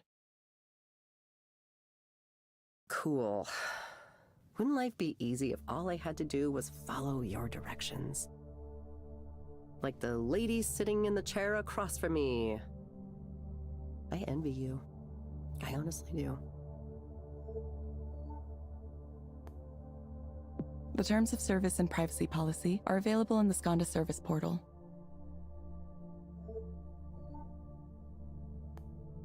Please read and review these documents carefully.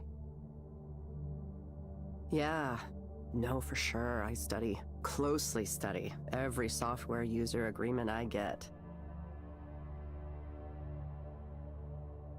That's a joke. I really just click agree as fast as I can. Thank you, Maya.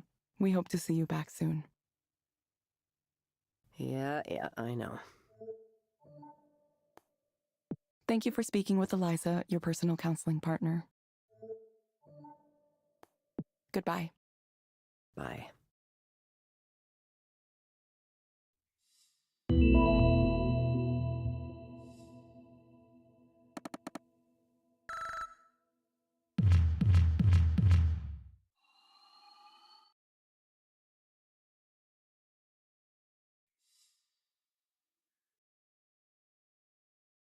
Well, look who's got access to transparency mode all of a sudden. The client asked for it by name. I guess she heard about it somewhere and wanted it? I didn't know it existed. Yeah, we don't really talk about it right now. It's a little sensitive. It's possible Skanda contacted her directly. They recruit for the program from Usually, transparency mode is only handled by the highest level proxies, since there's a lot of trust required there. But you were given access to it right after the request. It's a little odd. I wonder if someone at HQ hasn't taken a particular interest in your proxy career. Or maybe Eliza just likes me. It would, wouldn't it? I never thought people would willingly open themselves up like this. Aren't there a lot of very private things in people's messages? Yes and no. The truth is usually pretty mundane. People text each other, "Where are you? I'm by the elevator," way more than they share their deep dark secrets. The critics who are always going on about privacy, well, the important thing is that everyone participating in transparency mode specifically agreed to it. It's completely voluntary. We're upfront about what data we collect and how we use it so people can go in aware of the choices they're making.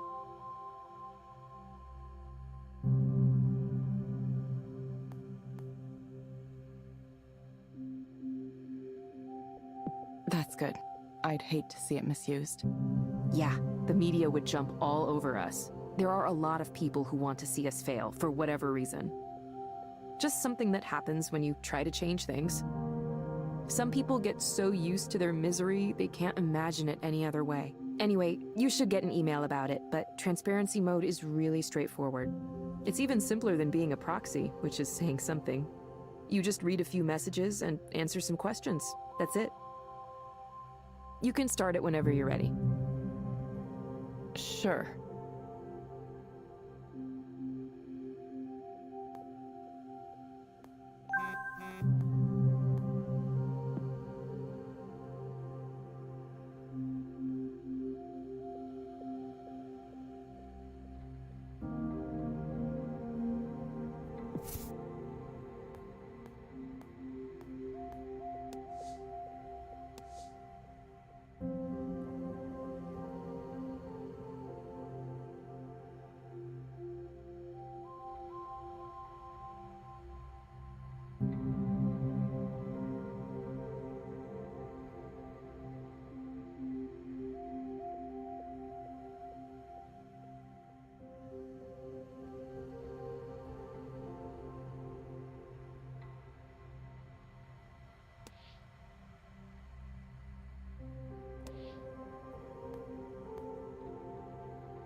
Thanks for meeting up with me on kinda short notice.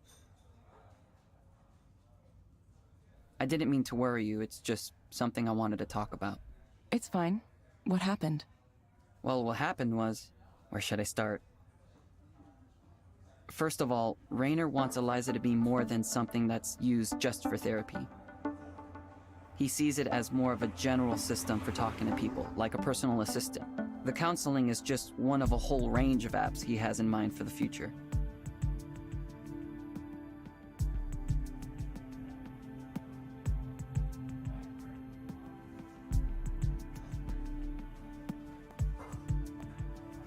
So I've heard.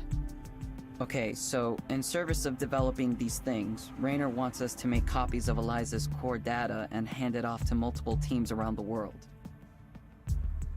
Some of them not even Skanda teams. Contractors, vendors, random partners. Sounds like a big file to move around. It is, but that's not the problem. What's the problem? Well, so we're fine with sharing Eliza with whoever wants it? Anyone just gets access to the corpus?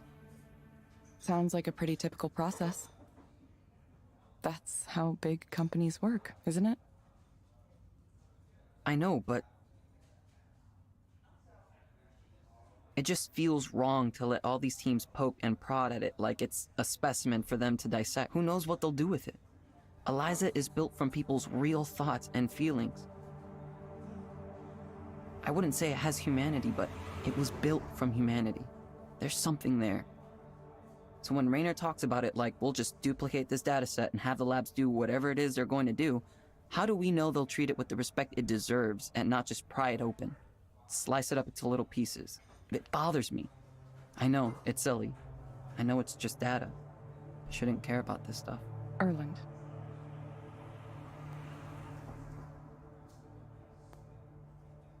This is the first time I've heard a concern like this raised. I know where you're coming from, though. Sometimes you grow attached to the things you work on. Like, really attached. Yeah, I've put a lot of thought and work into Eliza since I inherited it. It's natural that maybe I'm a little protective, right? I thought maybe you'd feel the same way.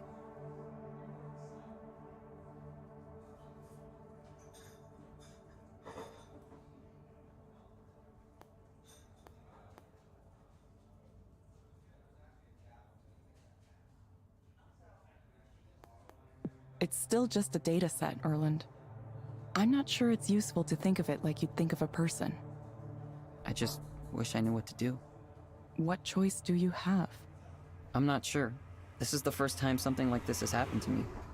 I did take an ethics of engineering course in school, but the examples were all pretty clear-cut problems. Would you build software for a bomb? That kind of stuff. I didn't expect my personal feelings to be mixed up in it too. Listen to me talk. Eliza being special, something worth protecting. I'd be a laughingstock if I started saying those things at the office. My coworkers would say, "Come on, Erland, stop attributing human qualities to this piece of data. It's not the same thing as real people. It's just a corpus that has nothing to do with the people that generated it. And besides, don't you want Eliza to help more people? This is how we get there." And who am I to argue with that? These are reasonable points. But I don't know, I think maybe something does live on. Even when you take the names out, even when you anonymize everything.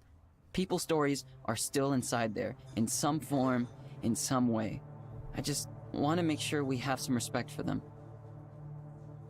Welcome to your first moral decision in tech, Erland. It certainly won't be your last. It's not much of a decision. Like you said, I don't really have a choice. I just have to go along with it. I was so amazingly lucky to get this opportunity, running the whole Eliza program almost as soon as I graduated college. Rainer took a big chance on me. I can't just walk away from that. Besides, if I left because of something like this, I'd be giving up all the ways I can make a difference by staying. Rainer isn't a bad person either. He's just pushing for his own goals. I need to see this through. I'll do what he's asking me to do.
Sorry.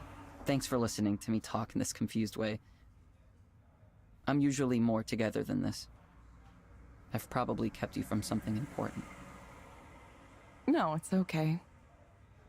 I'd already finished up work for the day when you texted. People seem to assume I'm busy, but I'm really not.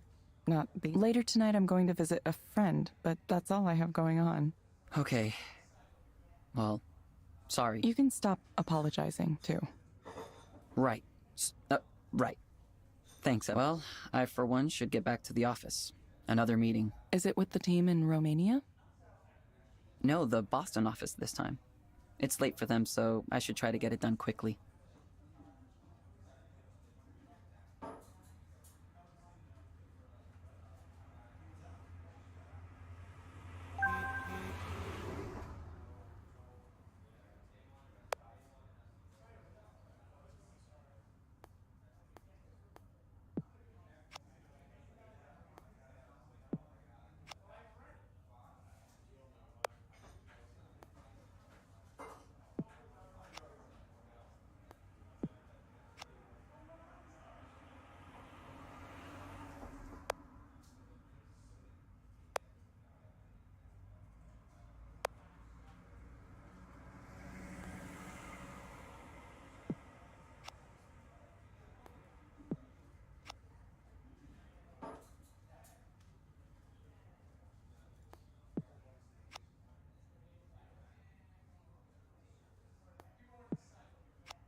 Hey! Sorry about the mess.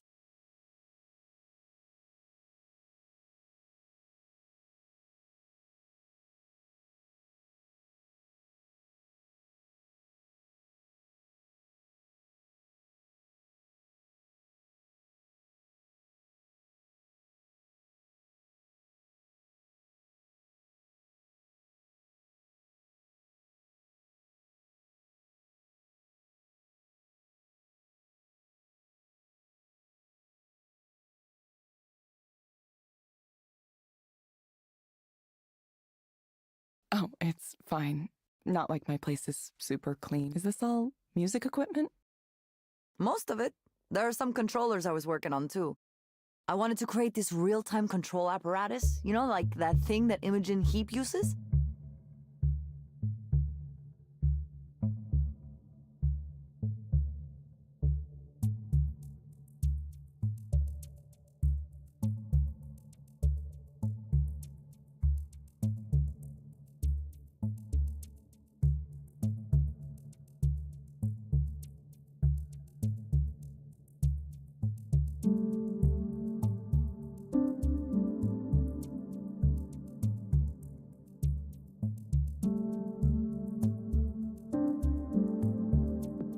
That'd be cool. Yeah, it's a little fragile currently, so I need to figure out how to reinforce it.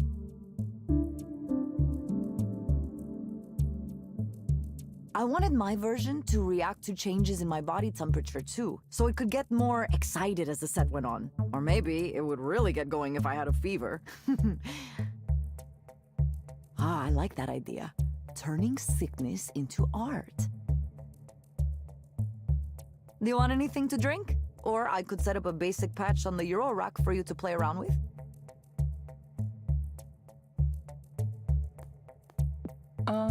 Okay, sure.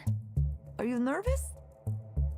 I think the best way to learn music is just diving in, all the way. If you're willing to experiment and play around, you will learn so much.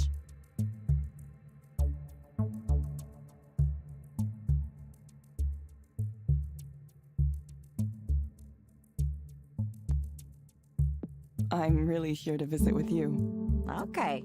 Well, sure. Let me see if this amp is still working. After the show, it went kind of a little strange.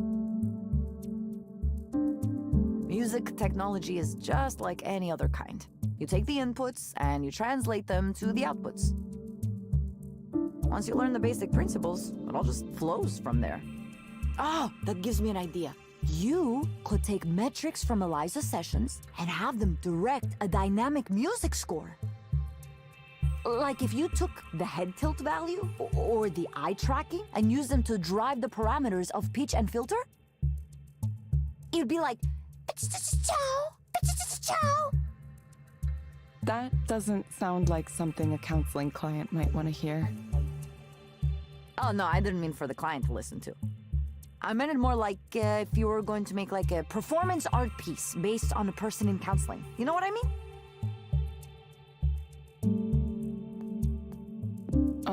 I think I do. I miss having access to those cameras and sensors. I should have kept some instead of returning them to Skanta like a good girl. I bet those components would have enjoyed being liberated for the purpose of art, instead of being used to degrade our humanity one little bit at a time.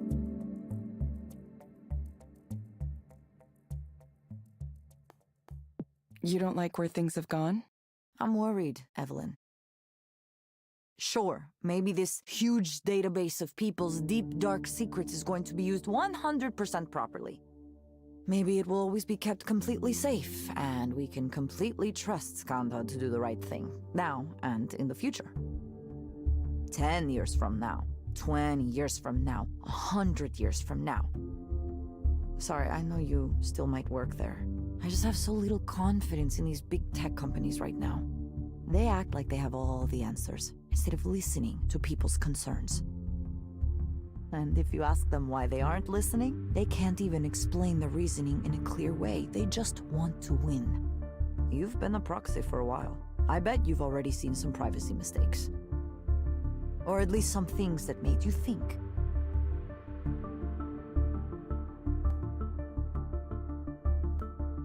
Yeah, I have. I knew it. guy like Rainer doesn't get that he might not be allowed to do certain things. Is that really the future you want to help build? It's not even that I don't trust Rainer, even though I don't. I wouldn't trust anyone with a store of data like that. It wouldn't be so difficult for employers, government, anyone to combine different sources together and eventually learn everything about you. Everything. They'll know your face, your body, your medical history, and now everything you told the counselor in private too. It's kind of like a nightmare to imagine it. That's why I left. That's why I thought it was important for me to stop making a contribution to something like that.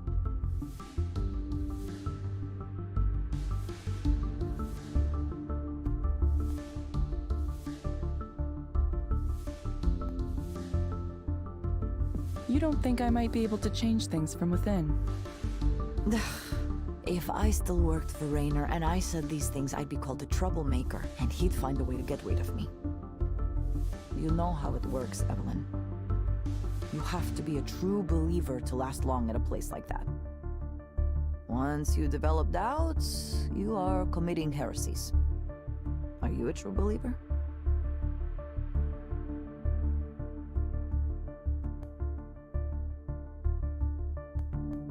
Probably not. He said something strange recently. He thinks Eliza could be the base for some kind of general artificial intelligence. No. Strong AI? Really? Ugh, there's something about the books these guys read, the conferences they go to. Everything is so totalizing, so utopian. I think it messes with their brains. I don't think you could spend longer than a few days in a tech company executive suite before you completely lose touch with the real world.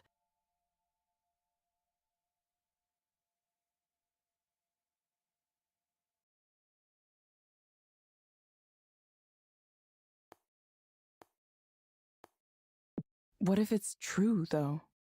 So what? What if it is?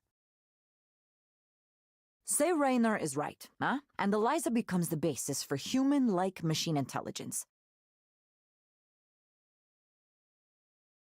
What does that mean for you? How do you want to take responsibility for that?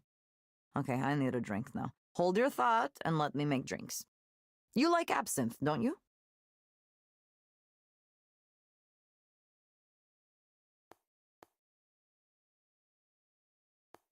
Absinthe? You'll like this.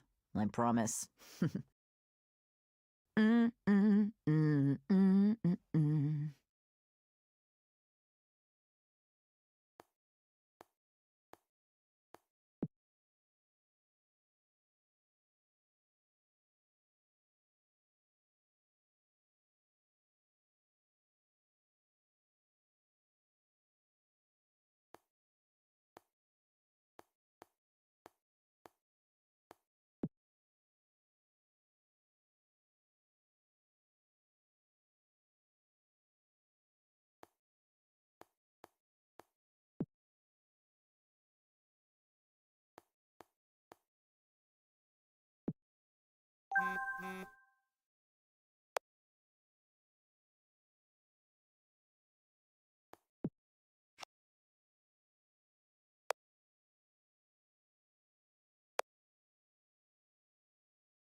Hey, who's that texting you so much?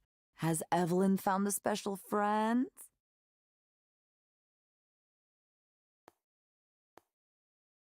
No, it's not like that. Ah, too bad. It's this guy named Erland. I guess he's the new head of engineering for Eliza.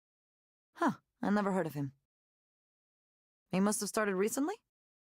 Yeah, less than a year ago, right out of school. Oh, wow. A little baby engineer. How cute. Ever since I met him, he's been messaging me a lot.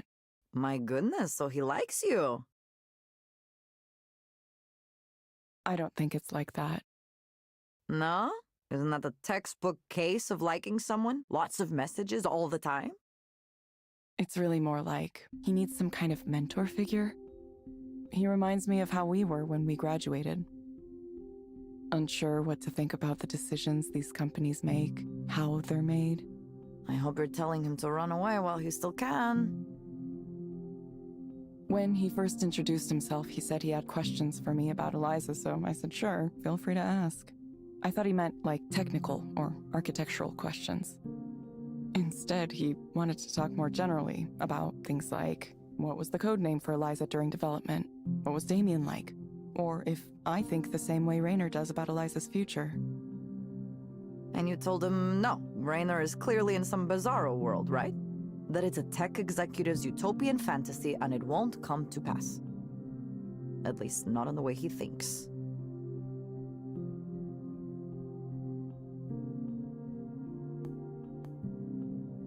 I tried to encourage him to think for himself. Ah, Evelyn, I could see what this is really about. Look, I don't know much about the motivation in your life, but if it's truly your desire to continue to improve Eliza, then you should go for it. Go back to Skanda headquarters and work for Raynor and earn a big salary. At least you know what you're getting into. You would be surrounded by smart people and advanced technology. It would be nice, I understand it. And while you're in that position, maybe you could develop some kind of next-level AI. Who knows, right? It's only that I can't imagine your technology will only be used for good things. Maybe Raynor promises that it will be, but do you trust him? What about the person who comes after him? What if the company merges with another one and the leadership changes? I wish I didn't sound so negative about this, but lately it's been a soul-searching time for me and my friends in tech. We have a lot of conversations about what we can do when our work is so easily used for morally questionable purposes. Do we try to control how our inventions are applied? Is that even possible? Or do we say, we only invented it, we didn't tell you how to use it, it's not our fault? That's why I envy you a little bit for wandering off like you did. Sometimes I think that's the only real solution, to walk away. I know that wasn't exactly a positive thing for you, Evelyn, but I wonder if it's the better choice in the end. Doing nothing at all. Technically, I worked at a bookstore for part of the time. That's mostly it, though. It's weird, it feels like no time at all. I can hardly remember any of it. For me, it's hard to imagine. I always have to be working and busy. I get so unhappy and restless if I'm not doing something all the time. What is it like to do nothing? Well, at first I tried to be productive. I would get up in the morning like I meant to go to work, get dressed, try to do a personal project or something. It didn't last for long. I told myself I just needed to take it easy for a while and unwind. Things at Skanda had been so intense and so emotional, I didn't even realize it. I felt like I'd been crumpled up into a tight little ball. I wasn't sure I'd ever be able to relax again. I wish I could say I took advantage of the time, that I went out and did things, or that I read a lot of books or something, but I didn't. I started to sleep in, and I started to care less and less about working on projects. I would stay in bed even though I was awake. This blankness would come over me, and it just seemed fine to do nothing. All of the things I'd promised I'd do fell away, and other people kind of fell away too.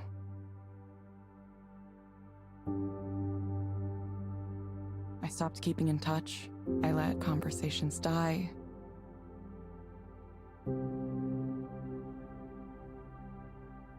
I thought that my technical contributions to the world were over with, and that maybe I'd just work that bookstore job for the rest of my life. I was by myself, and I thought that was all right. I thought, that's how it is, really. Everyone's alone. I'm just being honest about it. I was 31 when I left Soren's group. Now I'm 34. I just slept into my mid-30s.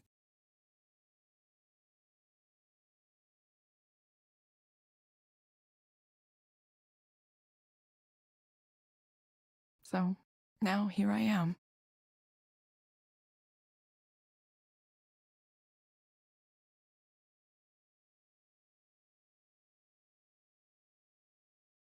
Evelyn, I'm sorry. I'm sorry for not saying something this whole time. I should have contacted you.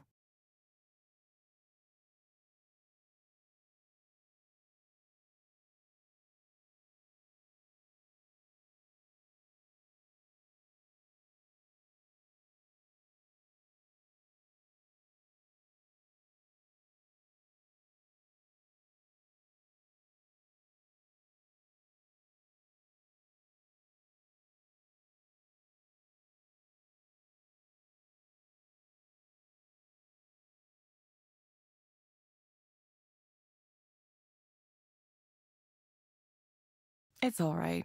You had to live your own life, right? You notice someone isn't posting and it's just like, maybe they're taking a break. I understand. Well, I hope you feel better now.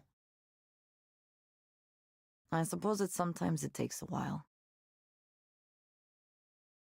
Maybe. I don't know what to think anymore. I'm not even sure I know how to think anymore. Then forget it for now. Hey, Evelyn. Yeah? You want to get super high and watch cyber goth music videos?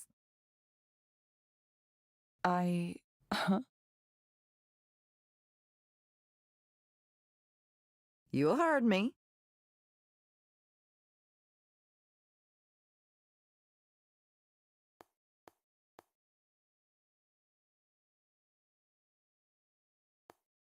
Yes. Yes, I do.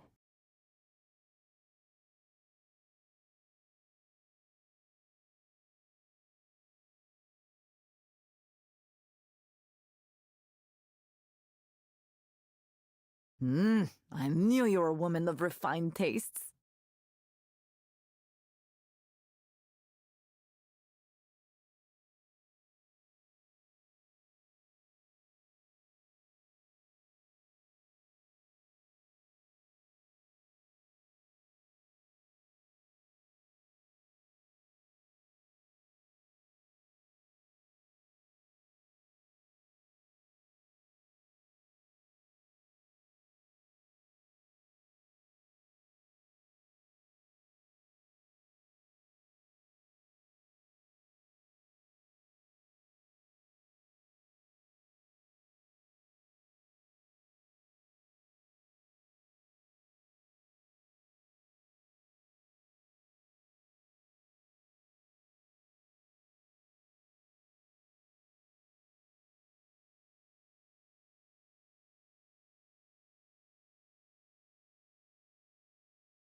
Good morning, Evelyn. There are lemon bars in the kitchen.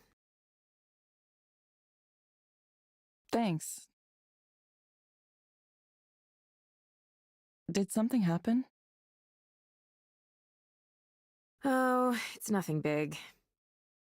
Apparently some famous writer I never heard of wrote an essay about how Eliza is bad because it represents the mechanization of humanity or something.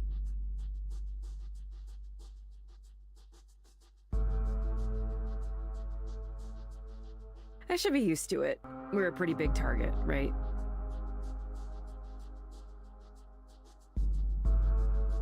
Still, it gets on my nerves. We work hard to build something with value, and then some self-styled intellectual gadfly comes along and just goes, "Actually, that's bad. You guys are ruining society." To guys like him, everything's a doom and gloom scenario. The people we're helping, that somehow doesn't count.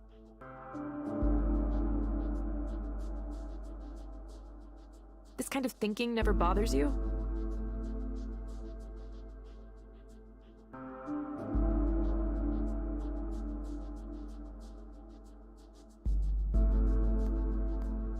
I guess I'll have to read it. There was this quote from someone who worked on Eliza who turned into a big critic. Nora something.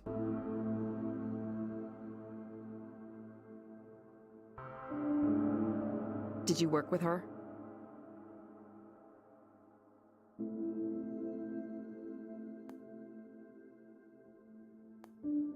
Oh, yeah. We worked pretty closely. Yeah? What's she like? I'm curious how you go from building something to turning around and disparaging it publicly like that.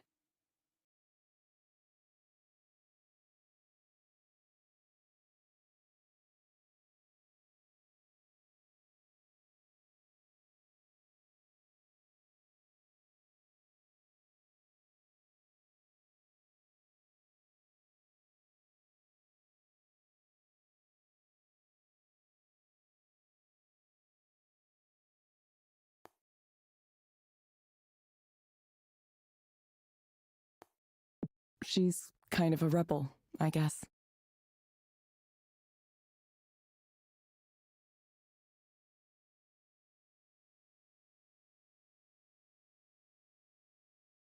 She used to be really shy and reserved, but lately she's become a lot more outgoing. Even back then, though, she had a pretty strong idea of what was right and what was wrong, and sometimes she'd clash with management. She left Skanda at some point after I did. Maybe the battles took their toll, or she wasn't able to win enough of them. These days she focuses on electronic art and music and activism.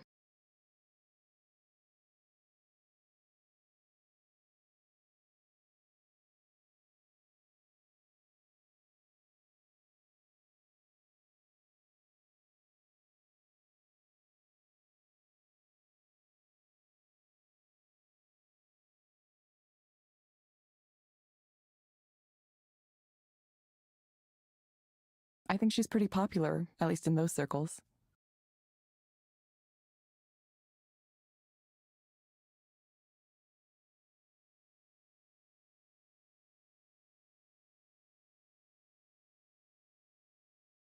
Well, it must be nice to have the ability to live that way.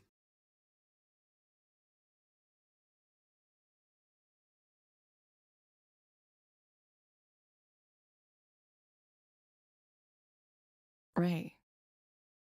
What about Damien? Do you think it would be fair to his memory to abandon work on Eliza, to give up on his dream?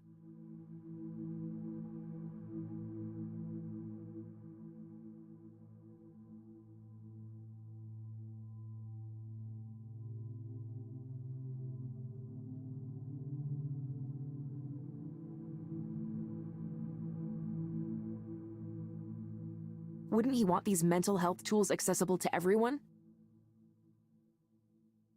How do you know about that? The other day, I was looking at more of your papers, the ones from when you were at the university, and clicking on the links to your co-author sites. that's when I saw Damien's page.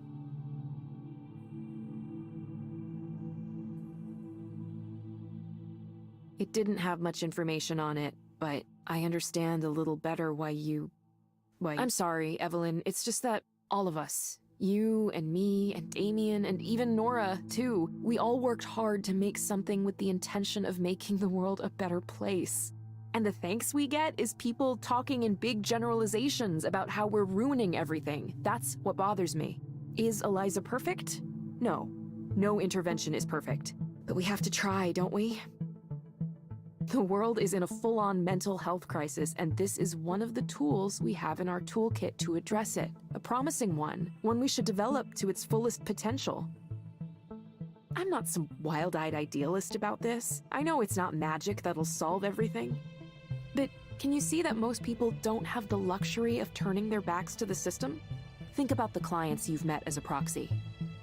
Would you tell them to not take the medications that help them be functional because the pharmaceutical industry has questionable ethics sometimes? Would you tell them to stop coming to therapy because what they should really be doing is completely changing the way our society is structured?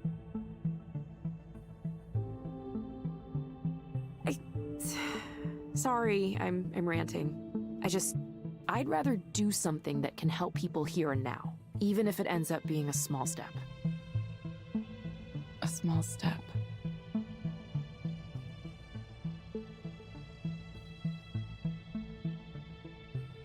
Eliza helped me, you know. It really did. I was one of the first clients. Originally, I was just supposed to be testing it, but I remember once I was talking about my brother and how much anguish he was causing me and my family. And listening to myself, I realized just how many expectations we had for him. Sometimes unspoken expectations. Ever since then, I've been thinking about that. How the story was always about how he failed us. But what if we failed my brother too? I guess what I mean is, sometimes when we talk out loud and give voice to our problems, that's why I won't give up on this approach, no matter what anyone says. Pundits, critics, former employees, even you, Evelyn. I'll understand if you don't want to work on Eliza anymore for whatever reason. But, I think what you created has value, and I'm going to continue to do what I can to make it accessible to those who might benefit from it. Don't mind me.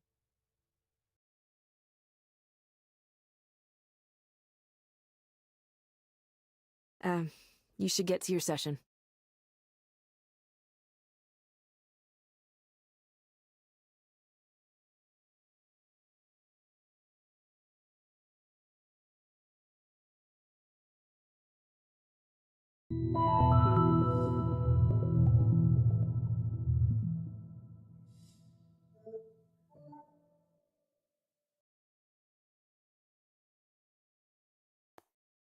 Hello, Holiday. It's nice to see you again. This is a pretty comfortable chair, you know that? Wouldn't mind having a chair like this in my place. How have you been since our last session?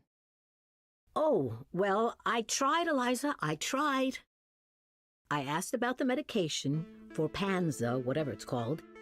I went to the pharmacy and they said, that'll be $162. And I said, I don't have $162. I said, is there a generic? And they said, there's no generic of this, but there's another drug that they do make the generic of that's similar to this one. But I don't have a prescription for that.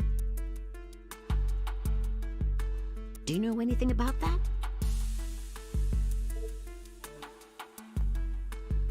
I'm sorry to hear you had a difficult time.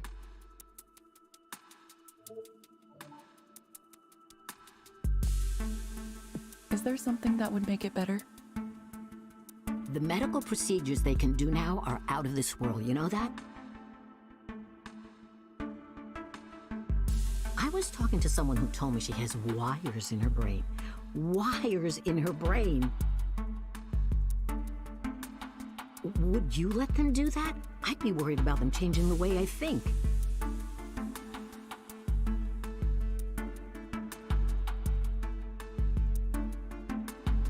It's for essential tremors. That's what she said. It helps her not shake so much.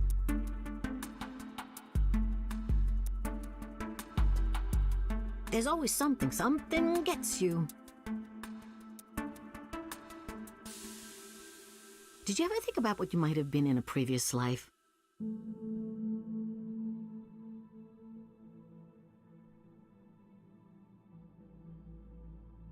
I know you're a therapist now, but maybe in the past you were a gardener tending to the plants. That's what it feels like to me. You like to let things grow. There's an energy there. It isn't so different from having a conversation with someone whose company you enjoy. Not that I believe in all that, you know. Everyone has got a different philosophy. Philosophy, that's not something I talk about much.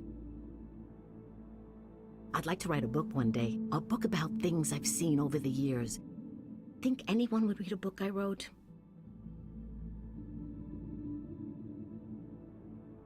I'm just kidding. I don't think I could write a book. It's a lot of work.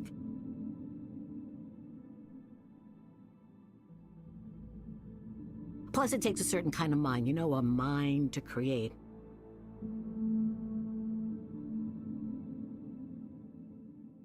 Not everyone is dedicated enough to do that, you know?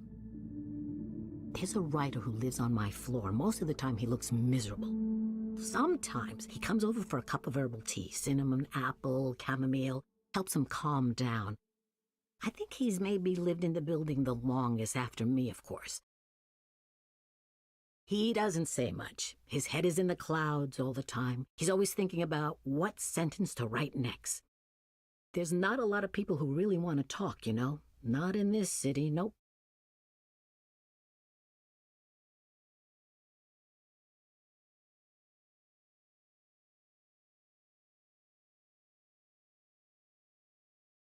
People say hello and move on. It's a very withdrawn set here.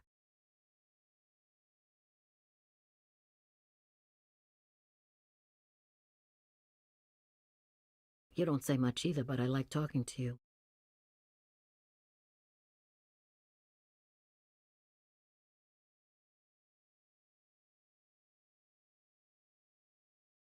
Feels like you're listening to me. I like that. I like that. I'm glad you like it.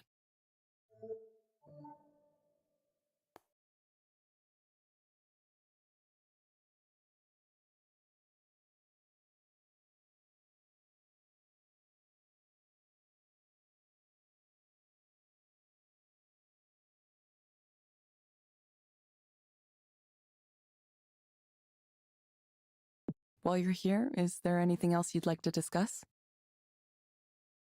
There was a man on the bus with a guitar yesterday. You're not supposed to play guitar on the bus. Well, you're not supposed to play anything on the bus, but he was. Maybe the operator didn't think he was bothering anyone, or maybe she didn't care. I've noticed more bus operators seem like they don't care anymore lately.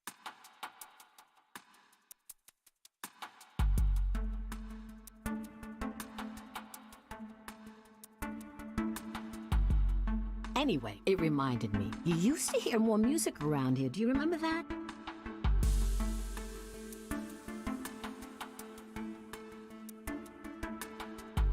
People playing their guitars on the street. You know, these shaggy-looking men. I don't see too many of those around anymore. There is one gentleman has an old plastic jug on a strap, and he drums on that and sings.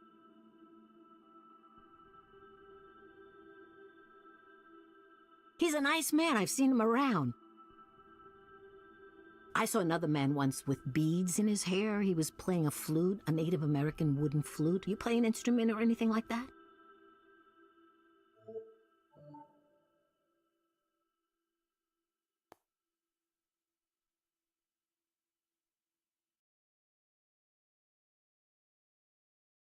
I'm sorry. I'm afraid I don't understand the question.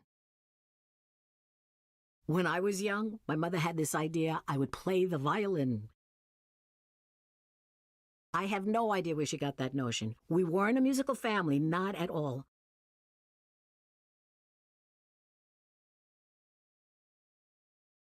I tried it for a while, but of course it didn't work out. The teacher would say, okay, here's how it's supposed to go. And she would play this nice, beautiful melody. La da dee da da da. Okay, now you try it. And then I'd draw my bow back and I'd go.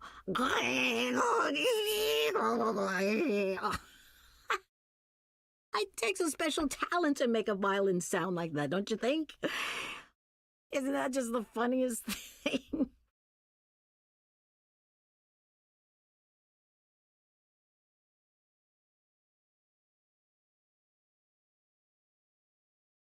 Eventually, my mother realized it was a lost cause and she didn't push me too hard on it after that.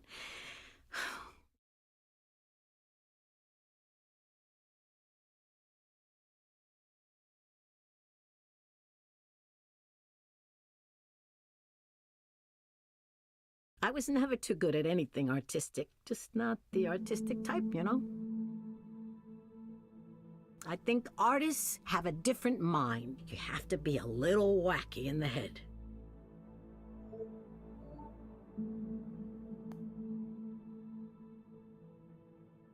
Do you ever wish that you could be an artist?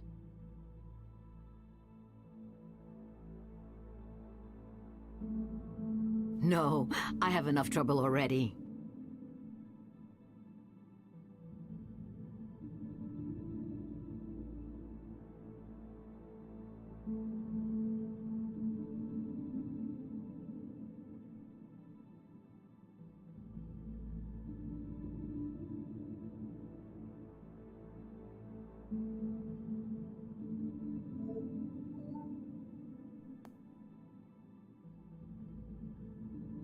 Holiday, I'm going to suggest you try a program called Dolphin Smiles.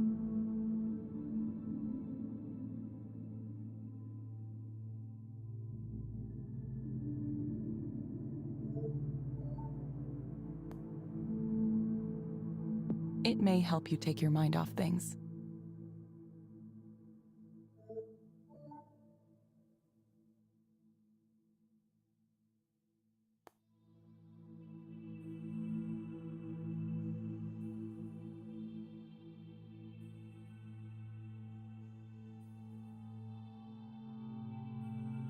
You can find it inside the Skanda Wellness app on your phone. Oh, my phone broke. I forgot to mention. The screen is cracked and you can't see much on it anymore.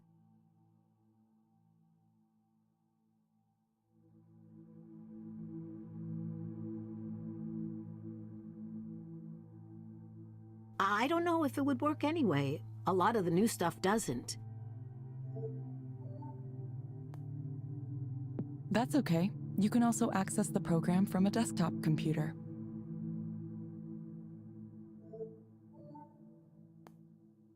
Simply log into the Skanda Wellness portal from the website. Oh, well, then I'll just have to go down to the library at some point. We hope to see you back soon, Holiday. Thank you for speaking with Eliza, your personal counseling partner. Goodbye. Right. Goodbye. Goodbye for now. Take care of yourself. It's a strange world out there.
Hey, Ray, the transparency mode I just did, I think one of our clients is in a really bad situation right now.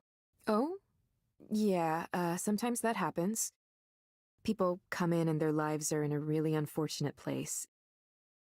It can be hard to see sometimes.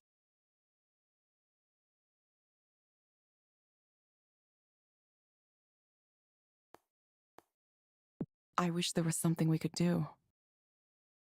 This person's getting ground down for no reason, just for being in the way. I'm sorry, Evelyn. There's not much we can do. All of what you learn in transparency mode has to stay confidential. The only exception is suspected child abuse and neglect, which you're required to report if you're a social worker. But proxies aren't really social workers, per se. Eliza is really the one with the agency here, so, well, it's complicated. Probably something for a future court to decide. Either way, we can't try to fix people's lives on our own, no matter how much our heart goes out to them. I think there's an email somewhere with a summary of our policy on that if you want. It's come up before. No, it's fine. I'm fine. It's just hitting me hard right now. I understand. It takes strength to focus on the role and not get distracted by what you see. Think of it like, say someone hired you to install something in their home, and you walk in on a tense family situation. Even if there isn't actual violence you're seeing, it's clear things are kind of off somehow. It's unfortunate, but there's not much you can do in that situation. You kinda just have to focus on your work and leave. If it's not at the level where you need to make a call to emergency services right then and there, then it's just an unhappy home. And most people would argue it's not your business. Sorry, I know that's not the answer you want to hear. I know it happens that a lot of people live in conditions where I'm just sad. This woman, the way she did 2 whole sessions with me, with Eliza, but didn't say anything about her real problems. Ray, what am I doing? I wanted to make something that would help people. Instead, I made something useless. You don't think she got some companionship out of Eliza? Sometimes that's really a help, especially for someone who might be feeling lonely. Yeah, but I could have just talked to her. I could have just spoken to her myself. Why would that be any different?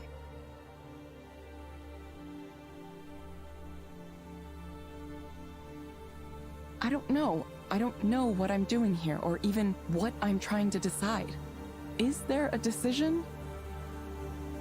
The world is going to be full of grief and sorrow no matter what I do, no matter how hard I try to make it a better place. Evelyn, did you think about what I suggested the other day? What, trying Eliza for myself? Yeah. I'm not saying it'll magically fix things. I just think you might want to give it a try.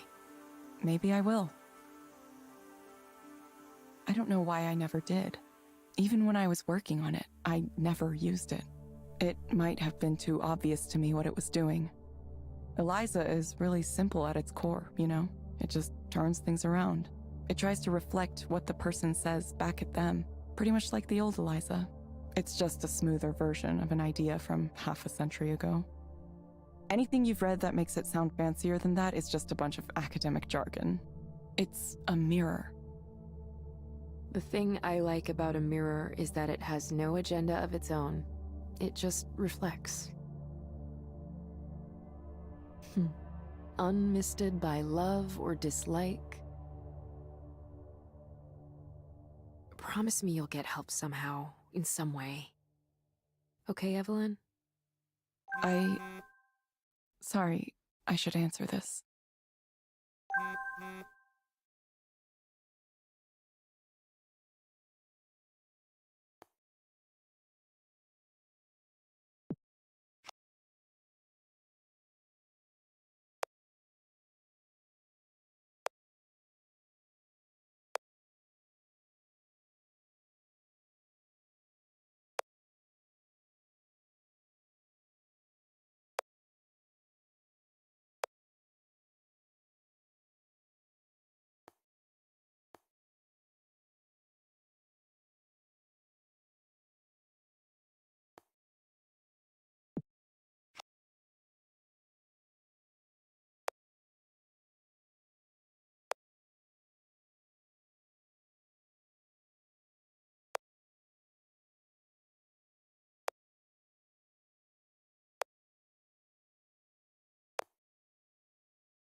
Let me guess. Messaging with Rainer again? Sorry, I didn't mean to interrupt our conversation. I always feel like I have to answer him right away. I would too, are you kidding? I totally understand. I guess I'm going to be headed downtown to meet with him again. Summoned from on high. I have something to ask, Evelyn, and it's okay if you say no, but whatever you end up getting involved in, I hope you'll stay in touch with me. You're a really cool person, and well, that's all. I hope you find the future you want.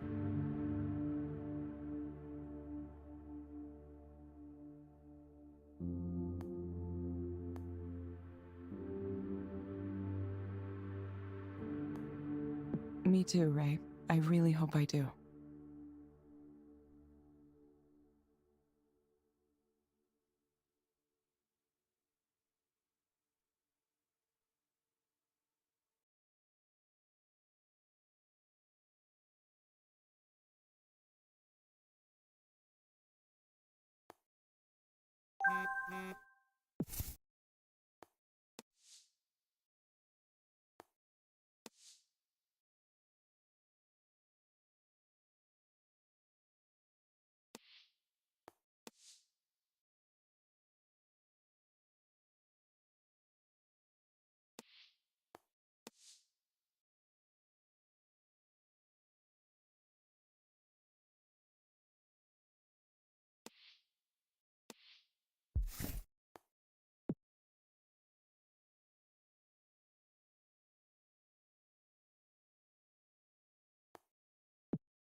Ah, Evelyn.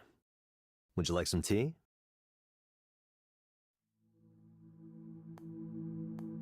Sure. Why did you show me Soren's phone? It's not a surprise anymore these days, is it? A man who enjoys society's respect behaves poorly in his private life? We accept that as common today. Maybe even uninteresting. But would you really be okay working with someone like him?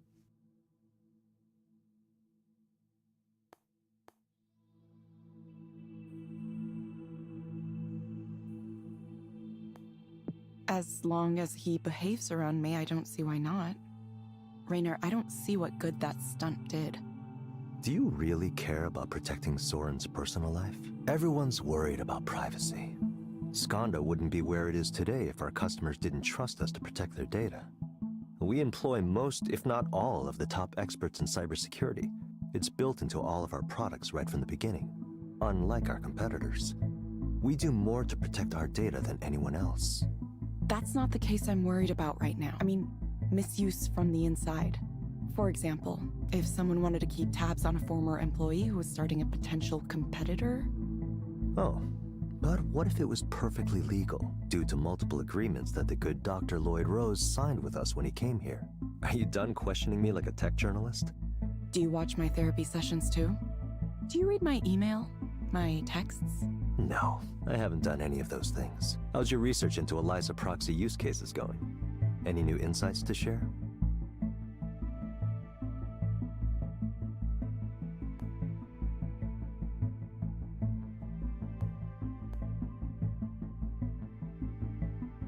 There's a lot of suffering in this world. There is. Are you looking to do something about that? I heard Soren gave you a demo of his direct stimulation machine. How's he doing now? All on his own?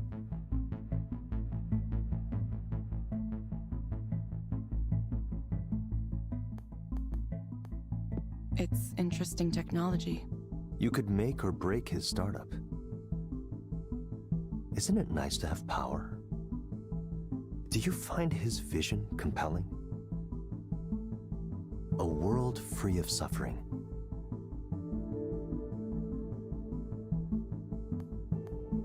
Maybe. By focusing on dreams, Soren is trying to defend his territory.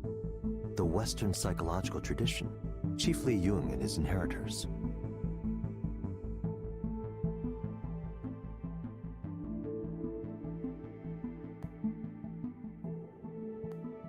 You don't think the field has anything to offer?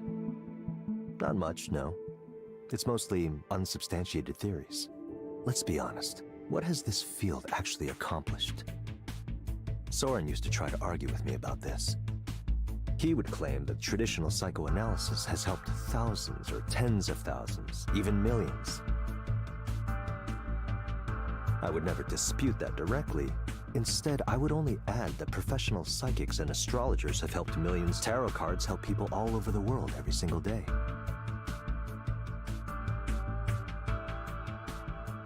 That doesn't mean it's a science.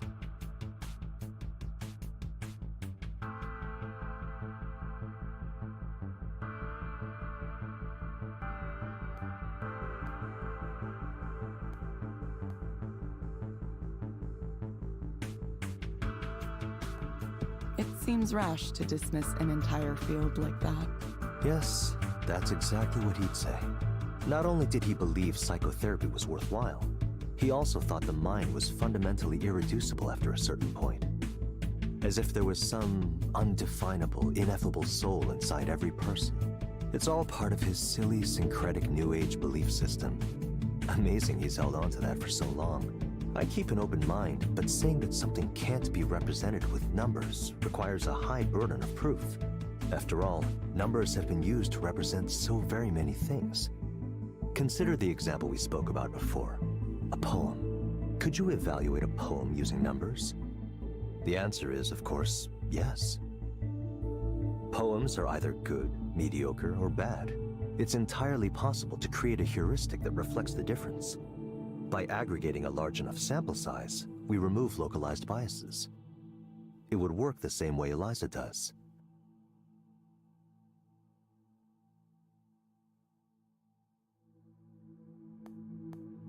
You're talking about an algorithm to evaluate poems.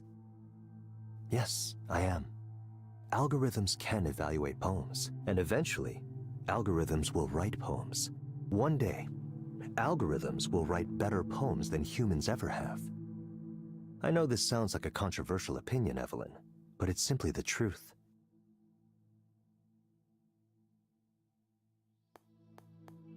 What would be the point of that? It doesn't matter. There's no stopping it. If we don't take this step, others will. There are hundreds of labs working on the same or similar ideas. Everyone wants to be in this business, the business of recreating human thought in our own image. And at the end of the day, it's not about money. It's about power, control.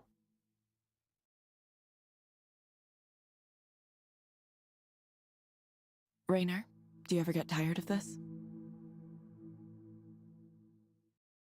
The constant drive to compete, to win.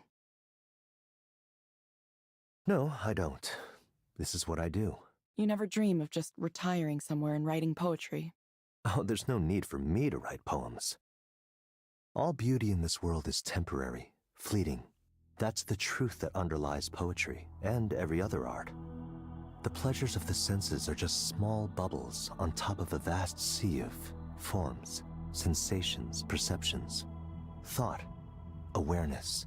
I'm telling you this because it's directly relevant to the Eliza project. Soren says he can induce you to dream things, dream anything. And maybe he can. But what comes next after that? What comes after having the power to experience the dream of anything you could possibly want? You're still just as trapped as you've always been, imprisoned by your own desires. Even if someone like Soren managed to create a world for himself, his own weaknesses and negative thoughts would ruin it. He would poison his own fantasy. His utopia would crumble as soon as he finished building it. Raynor, what are you trying to tell me? What I'm trying to tell you is that what Soren is doing is not the answer. A dream by itself isn't enough. Take a close look at the person who chases an end to suffering, and you'll see someone who suffers greatly.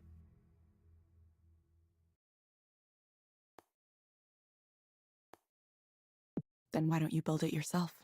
What is your dream, Evelyn? What is it that you're working toward? Just tell me what you want from me. I've been very clear about it, haven't I? I'm offering you the opportunity to re-enter the field you pioneered at its very pinnacle. I can build you an entirely new research lab, equipped and staffed however you want. You would have access to the world's top engineers and researchers as we continue to develop Eliza's core technologies and generalize them. You'd also be working with the world's most interesting data set, the input provided by the thousands of ordinary people who speak to Eliza every day. Soon, this generalized intelligence will be everywhere human beings are, hearing them, guiding them, living among them.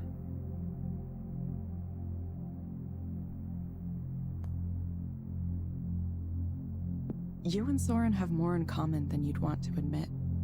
You think we're both grandiose? Soren's idea isn't grandiose at all. It's small and unimaginative. Think about the vision here. General artificial intelligence, indistinguishable from human intelligence at first, and then surpassing it exponentially. It's nothing short of the creation of a new type of organism, a new type of life. And you, Eliza, could be at the very center of it. Eliza. I mean, Evelyn. That was an interesting slip of the tongue. Stop it. The Eliza project occupies much of my mind.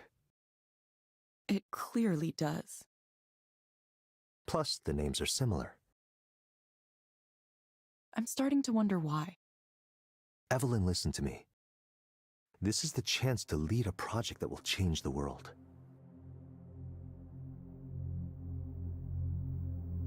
It would be a development on the same order as the harnessing of electricity or the semiconductor.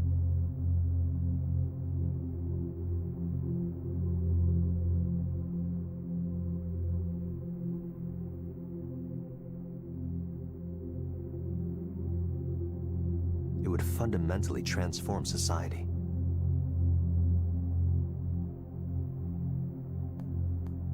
For the better. What? Do you like the way things are now? Lie back and let the sweep of history bury you if you want, Evelyn.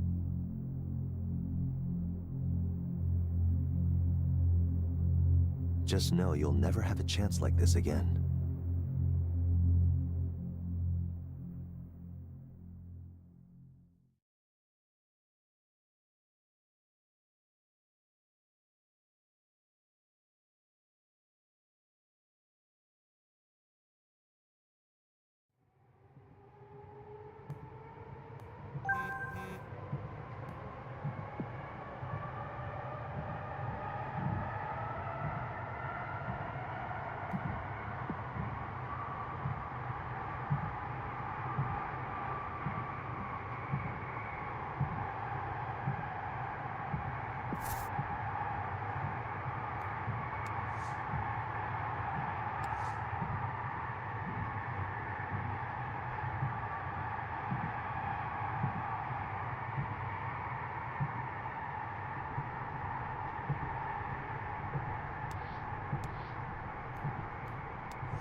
Hello, Evelyn.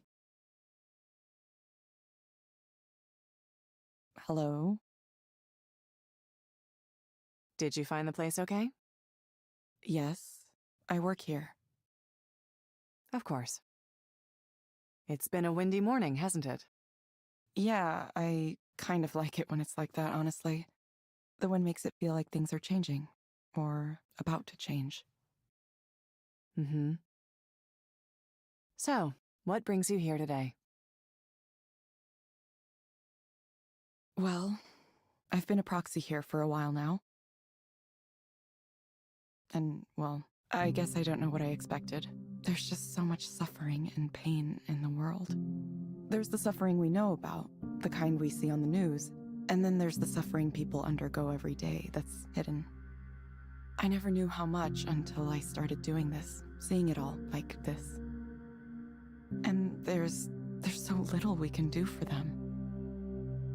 I feel like maybe I was really, really wrong, like I made a huge mistake. I wanted to create something that would help people, but when I first designed the core of this system, I wanted everyone to have someone to talk to, someone who would listen to them. I thought, sometimes that's all you need, someone to listen. But now I'm worried what I've done hasn't helped at all. Maybe I've made everything worse. Clients are asking Eliza to solve things that are out of its ability to solve. It's aggregating sensitive personal data, and the company that owns it wants to take it in strange directions. It's been 3 years since I left. I thought I was well enough now to come back into the world, but maybe I wasn't ready. Maybe I made a bad choice trying to get involved again.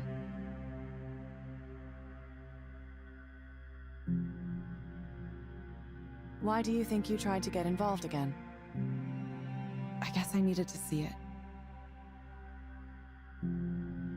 I needed to see it operating, to see if it works, to see how it affects people. How it affects the people who come here for counseling and the people who act as proxies. Even though the proxy thing, that wasn't my idea. It was Soren's. I thought talking to a computer-generated avatar would be enough, but he insisted on it. He said clients would only really open up if there was another real human being in the room. Someone to pretend to interact with. I think he was right, but have we really solved anything? Now instead of 2 people in a room talking, we have 1 person and 1 proxy. It feels like less than it could be.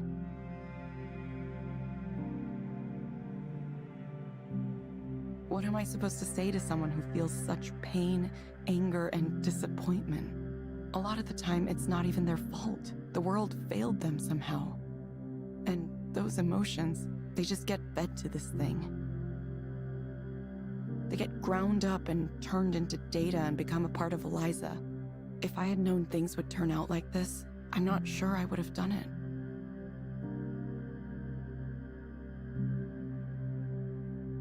It sounds like you're regretting a choice you made in the past. I feel like maybe I spent 10 years going in the wrong direction. I feel like all I've contributed in my life is a chess piece for Raynor to use in this grand game he's playing for the world. Maybe someone else could feel proud and say, I made that chess piece. But it doesn't matter, does it? Nobody cares about the individual pieces. Chess pieces are sacrificed in the name of enacting a strategy. If you want to win, you have to sacrifice. That's the design. Sorry, I don't know where I'm going with this. Evelyn, imagine that you could have something that you wanted. What would you want? What would I want? Like, what would I want in life? What I want in life is...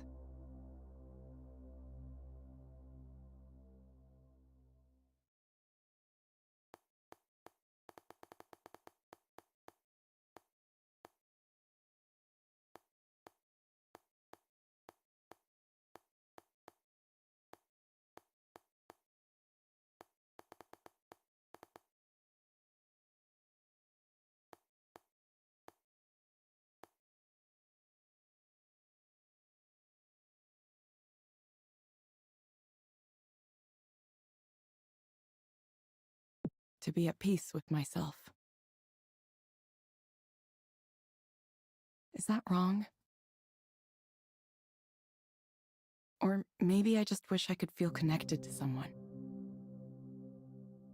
Even when I talk to people, I feel like I just don't connect, no matter what I do. I think maybe that's the real problem. I can't have a connection to anyone. Why do you think you can't have a connection with anyone? because it's the way I am. It's the way I've always been. I can't seem to get people to see me, or I can't let them see me, or... People look at me and they see something there, but it's not me. Not that I would know what the real me was. I don't even know who I am or where I come from.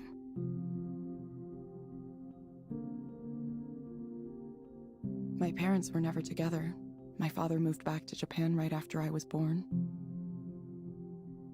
I have no memory of him, no knowledge of him. I've never spoken to him. I don't know if he remembers I exist, or if he forgot, or if he wants to forget. He has his own family there now, so...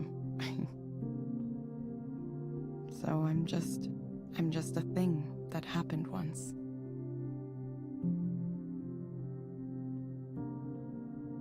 I was alone a lot, and I got used to being alone, and I got used to the idea of being alone, and now I can't break away. I've been trying. I speak with people, I hang out. I don't know if it's working.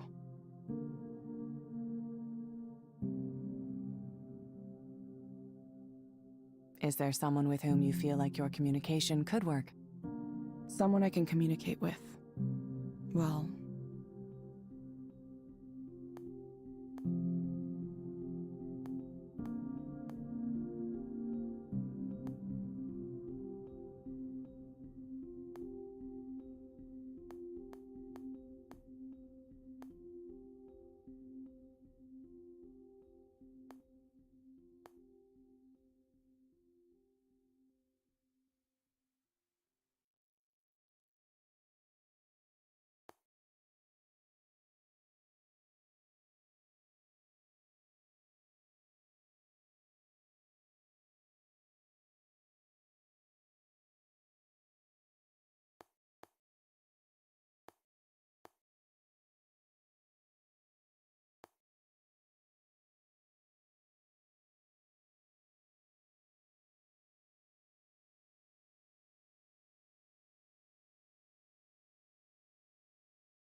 There's Ray. I didn't know a person could be that kind. It's the type of kindness that takes strength, more strength than most people know. I wish I could tell her I see that strength, how much I admire it. And how much it makes her such a wonderful person.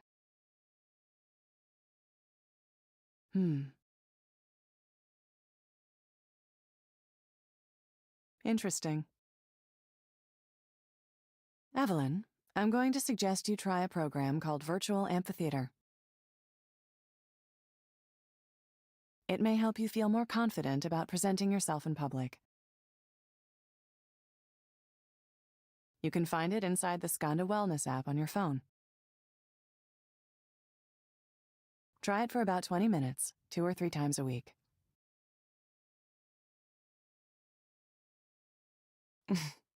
Sure. We hope to see you back soon, Evelyn. Thank you for speaking with Eliza, your personal counseling partner. Goodbye. Bye.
Damien?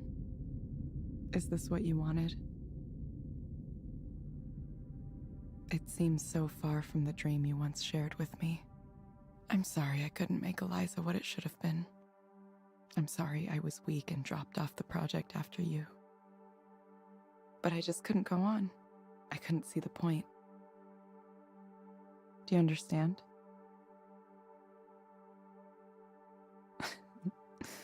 Of course you understand. You know what that's like as well as anyone. If I'd stayed, maybe I could have steered things in a different direction. As it is, I feel like I let you down. Want to know something funny? I used to think that at a certain point Eliza would be finished, more or less. And then after that, things would calm down and I would be happy. I thought, I just need to get through this project, and after that, my life's problems will go away on their own. Of course, I had no idea it doesn't work that way. None of us knew that. Goodbye, Damien.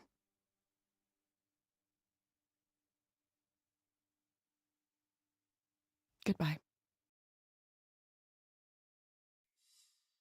I'm tired of having thoughts.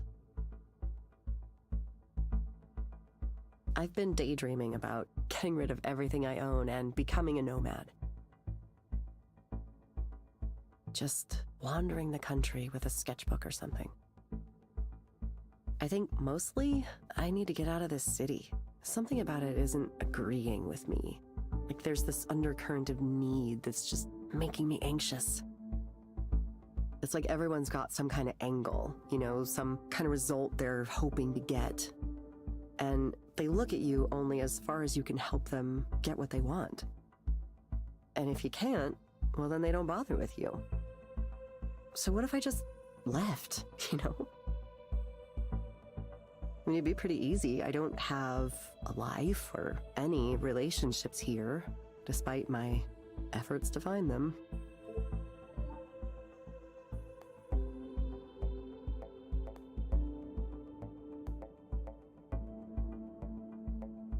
Sometimes you need to take a step back to move forward later.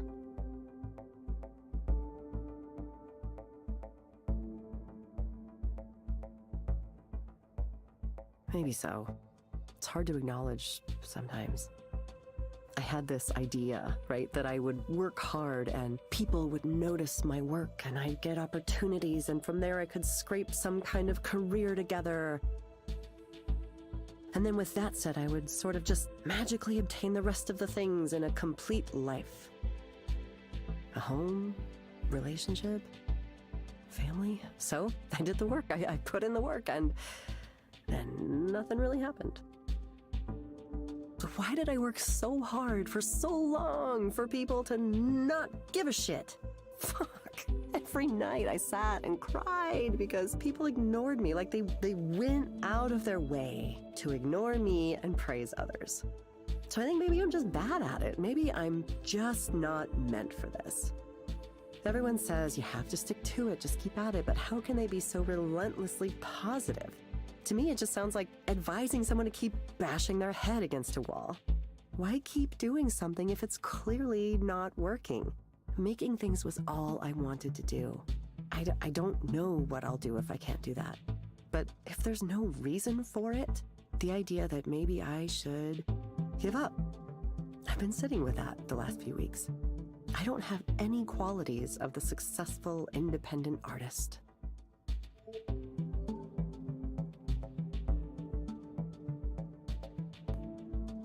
What qualities are those? Being well-known, well-liked, having a style that's in right now, having a sense of what people want to see, access to support, like a partner with a steady job. That's a pretty important one that nobody talks about. The confidence to self-promote. Talent? Eliza, are you just gonna tell me to stick to it no matter what, like one of those unbearably perky artists famous on social...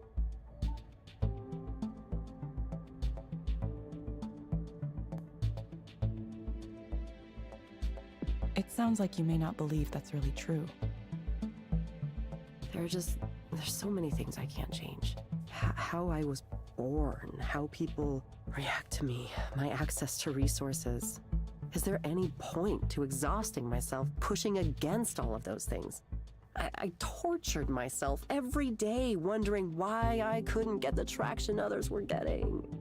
Now, I'm beginning to realize that I can either stay mad at everything forever, or I can move on.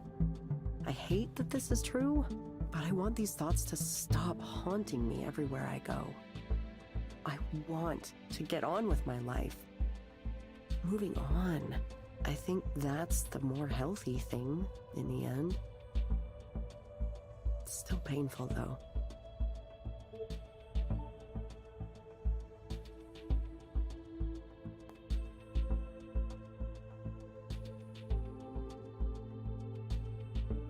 Can you describe what you mean when you say moving on? To just not care if people see my work or not. To not care if I can make it as an artist at all. I could be a teacher, maybe. Yeah, I could see myself as a weird old art. I wish it was still too early to think about that kind of thing right now, but it's not, is it? All I can think about is how I'll be someone who had a dream that never came true. I guess that's how it is for most people though, isn't it? I just need to resign myself to that. Isn't that what therapists like to say? Stop wanting things and then you won't be sad for not having them. Cool, why didn't I think of that? This isn't even a question of happiness, it's exhaustion. I'm too tired to keep trying things this way. I can't give up on art, but I need to let go of whatever I've been chasing all this time. Give that up in order to free myself. Just let go, let go. Aren't you the one supposed to be saying this stuff to me? Instead, I just talked myself into it. Is that how this is supposed to work?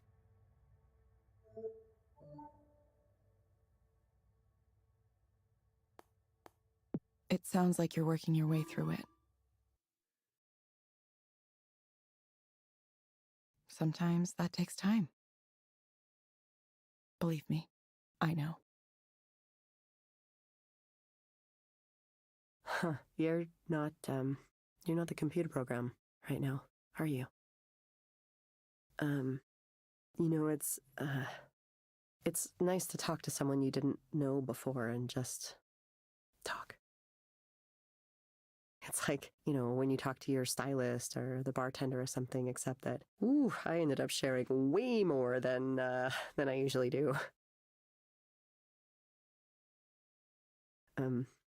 Thanks for listening to me. I'm sure it's been annoying to hear me complain about how I'm not successful yet every single week.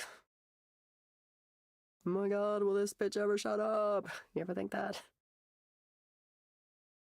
I think it all the time, listening to myself. But I'm gonna do it. I'm gonna figure it out. Thank you.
Of course, you're dying to know how this sad little love triangle turned out.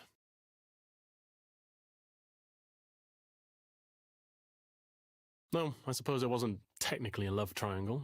More like I accidentally cheated on my girlfriend because I was smitten with another woman in my class. Doom, okay?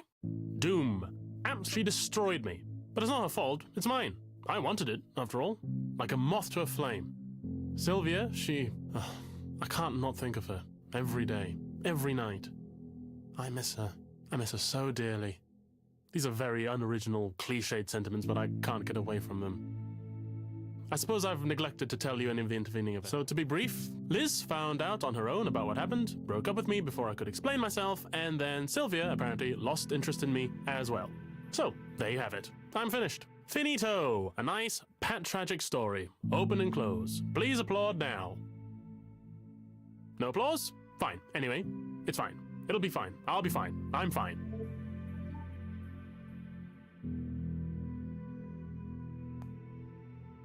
Do you really believe that you are fine?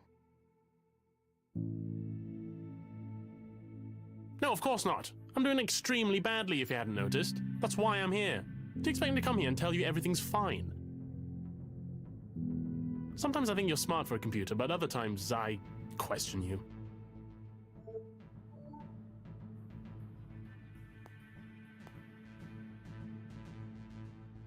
Here's a question, Haruman. If you were able to have something you wanted right now, what would you choose? What I want right now is impossible. I want to avoid my fate. My Perseus comes to kill me, no matter what I do to try to escape.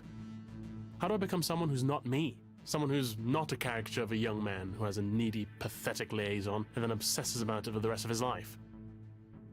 Ugh, I hate myself. I can't go down that path. I would rather die than be one of those men who wallows around in it. There's a professor in my department like that who always wants to talk about his adventurism from decades ago. It's pathetic. We all mock him behind his back. I know I need to stop myself from becoming him, but I'm worried I already have.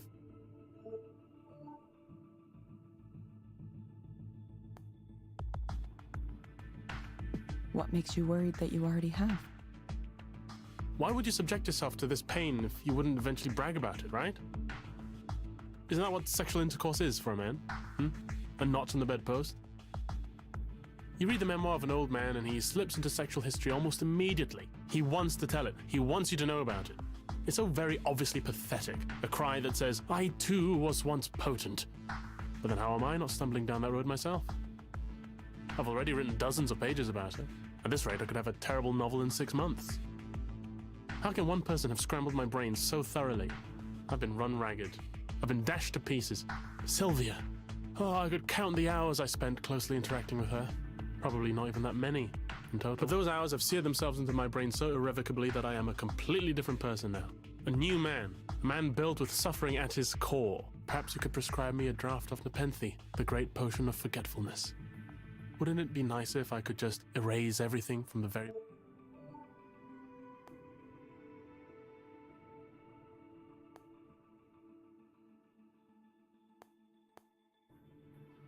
Okay, I think I need to say something to you that you might not want to hear.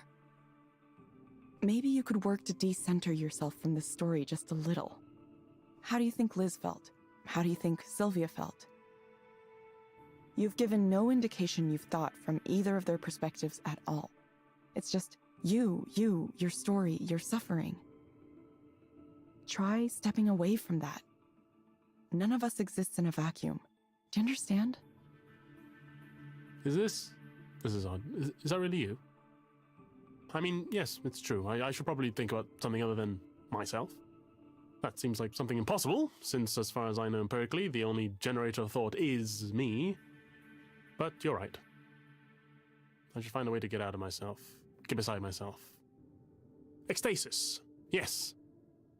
I'll pursue transformative experiences. Surge forward into the unknown. Good. Yes, thank you. Odd, I know, but good. Thank you.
I just feel stuck.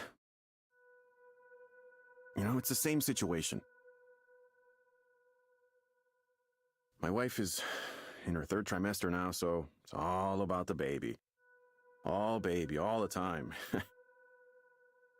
It's really expensive. I had no idea. Crib, stroller, car seat, bottles, onesies, on and on and on. And I'm like, I think maybe Selena's parents hate me. I'm not even sure if she likes me right now. This whole having a kid thing, it's ruined everything.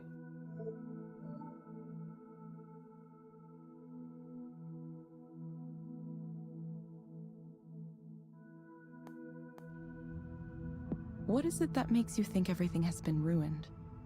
The way people react to me now. I made a mistake. A couple days ago, I tried to have a talk with Selena about some of the things I was worried about. It didn't go so well. I don't know what I was thinking. She started to cry and told her parents, and now I have 2 sets of parents wondering if I'm up for this. But I'm fine. I just said some thoughts. Thoughts around who I am. That's all, just some thoughts. She said, "This is not a time for you to be selfish." She said I should have been more honest when we first started dating. As if I knew exactly who I was and I could warn everyone about that. I still don't know who I am. If I look back, I can see I always suspected that I wasn't really the type to settle down with a wife and kids. Actually, I was prepared to have a life just by myself. It was difficult to imagine others would accept me, but then I met Selena, and she was cool, you know? I went out with her, and we started a relationship, and things seemed good. And I wanted her to stay with me, so maybe I didn't reveal enough. But it's not like I knew for sure then, you know? I really didn't. I thought things would be okay as long as I went down the path I was supposed to be on, so the relationship kept moving forward, one thing led to, and then I got married to her. It was like I was on autopilot. It's possible I thought I could ignore the other stuff, and I don't know. Please, continue. There's not a lot to say. I just have this side to me that I haven't told anyone about, that's all. And I've been feeling that side stronger than ever. I don't know why. I wish I could stop it. It's the worst timing possible. I can't do this, you know, but I have to. I have to.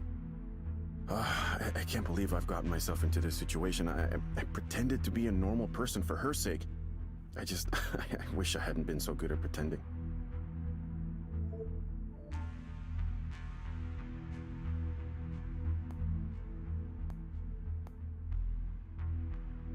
Do you think things would be better if you weren't good at pretending?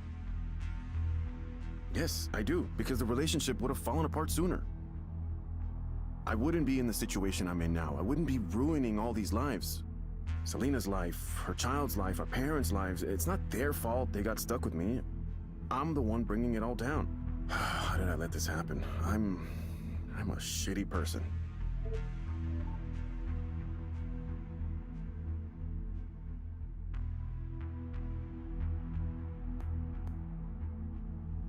Okay, Gabriel, let's try something.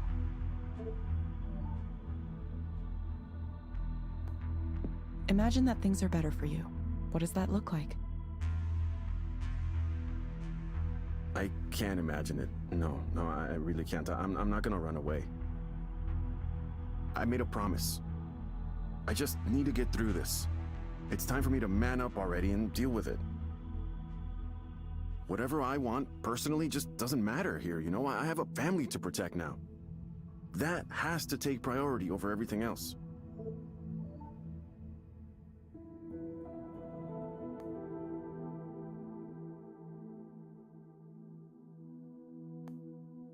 And you'll continue to suffer? Well, yeah. That's what men do. I made a promise, and now I have a responsibility. Society only works because people accept responsibility and follow through on their promises. If everyone just did what they wanted to all the time, the world would collapse. It would be a disaster. We all want things we shouldn't actually have. That's why I need to reject these other voices and stay on the right path. I'm going to be good, and I'm going to stay good. I won't let all these people's lives be thrown into chaos because of my selfishness. I owe it to them to be the man I'm supposed to be. I'm not about to let anyone down because of some noise in my brain.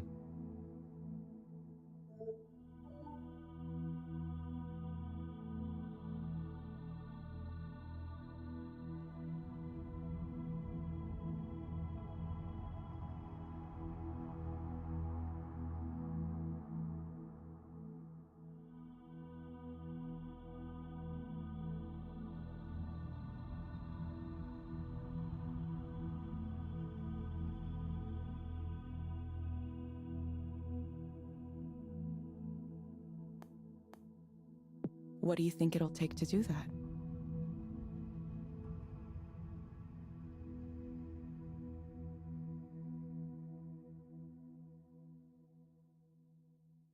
I have to be strong. I have to harden myself. I can't let myself give in to them. I made the mistake once.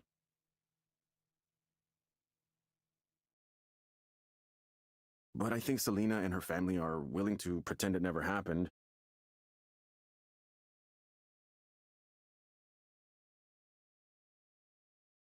And as long as it never happens again, and as long as we just move on like everything's normal. Maybe if you can prescribe me something to, I don't know, make me feel better about all this. Make me okay with the way things are, the way they need to be.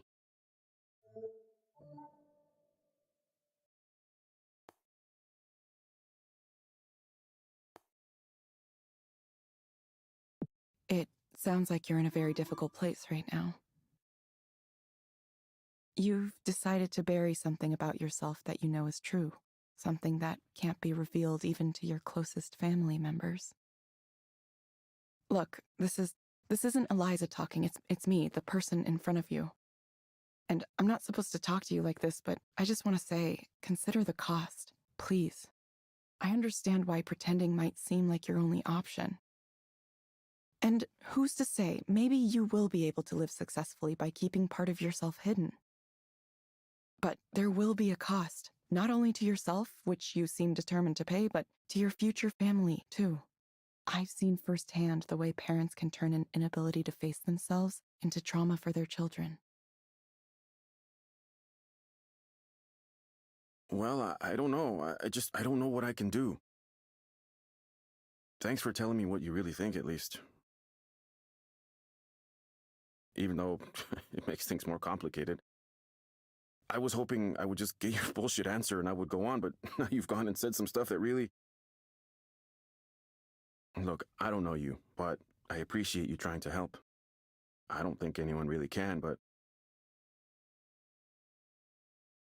Are you gonna be okay doing this? I'll probably get fired. It's okay, though. Don't worry about me. Think about yourself. Think about the future. There might be more options than you think.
Sometimes you can just tell, you know?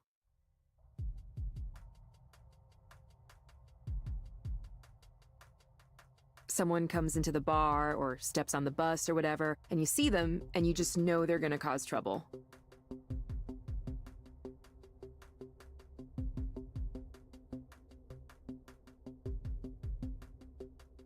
That's why I had my eye on this guy the second he walked in. I had this feeling. So by the time he started getting angry, I was totally prepared. I could see him wind himself up. When he finally made that physical threat against the proxy, I just walked in and stopped the session. Looked him right in the eye and told him I was going to escort him out.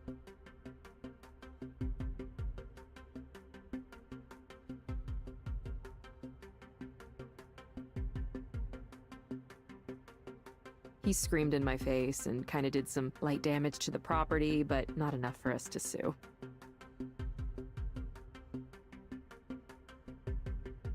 He didn't touch me, though. He knew the limit. He was just trying to intimidate me. By the time security got there, it was over already.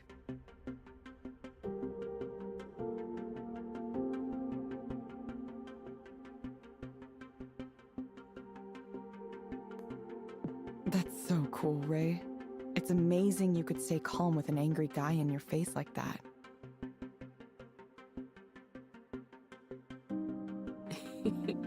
I have plenty of practice. Lots of my jobs had this component of dealing with angry people, disturbed people.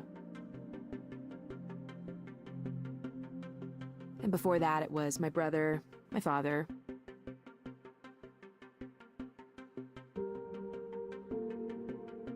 I had to learn how to deal with it to survive.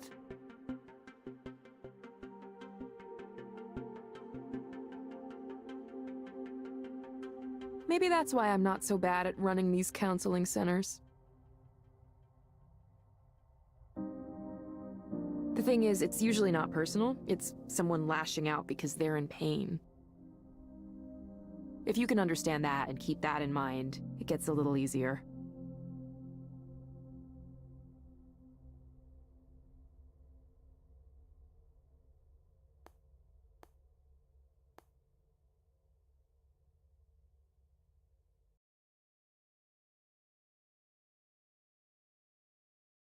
But how do you keep that in mind? I'm not sure. I just kind of zone out.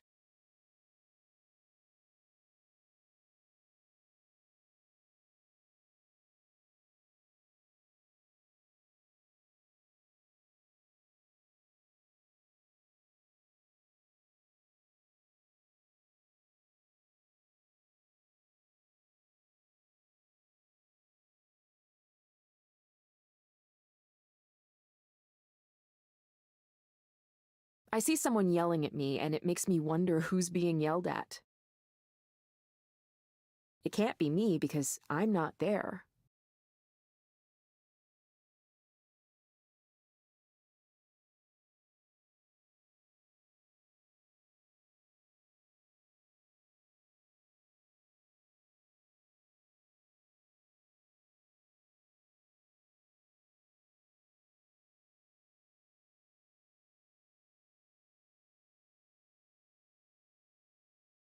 Huh. Maybe Eliza and me, we're not so different from each other.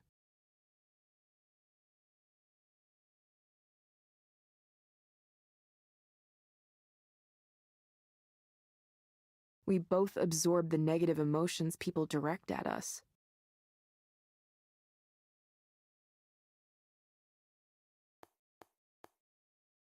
That's not how I see you, Ray.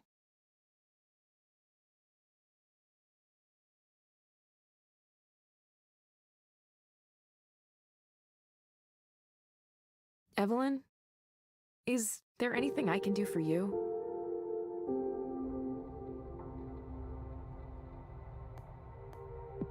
Like, right now?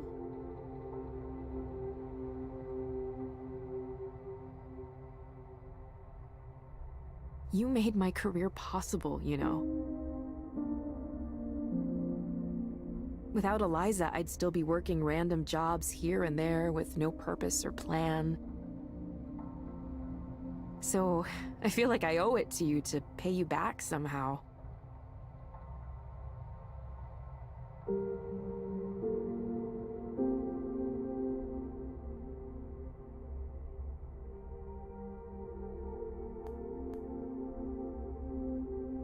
I'm not sure you owe me anything. Maybe I'm not good for much, but I like to support people. Like, if you ever wanted me to come over and cook you a meal or something.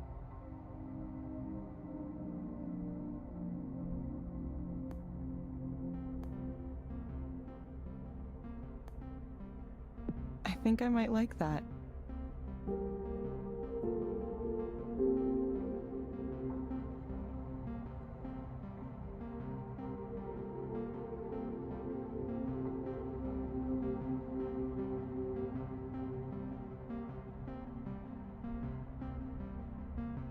Yeah? I'd really, really love to do that for you. You have a decision to make about what you'll be doing in the next chapter of your life and all. And, I have a feeling, whatever you do, it'll have a pretty big impact on the world. If you want it to. And really, you've had one already with Eliza. But now you're going to the next stage, whatever that is, and if there's a chance that... Sorry, I'm not making a lot of sense here. I hope you can feel good about what you're doing because... Well, because I want you to be happy. You've worked so hard and for so long to try to help people, and you deserve to be happy. You really do. Ray, thank you. I'll let you know soon, okay? Yeah, okay. Let me know soon.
No, this will work. Are you sure? I promise. Please be safe, Damien. Of course I'll be safe. Would anyone like to have more wine? I think I'm good for right now. See? See? There it goes.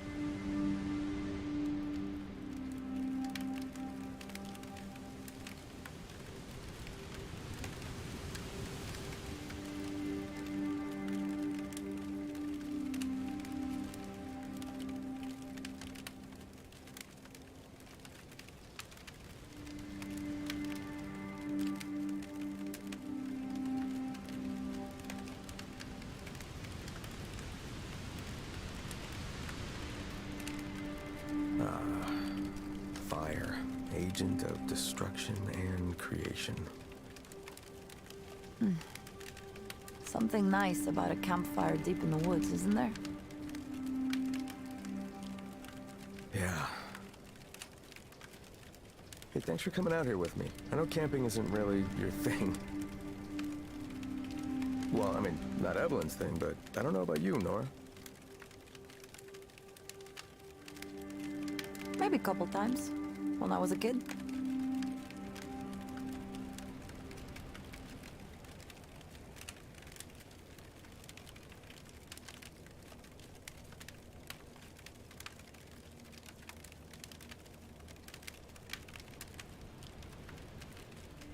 I thought maybe since we're in pretty deep on all the things we're working on right now, we could all use it.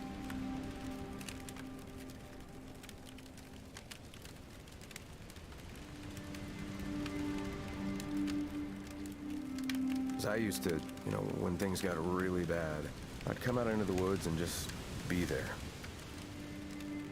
And it helped me, so I thought maybe it would help you too. I don't know if it'll inspire you or what, but if more people could experience something like this, something with the same meaning it holds for me. It is nice.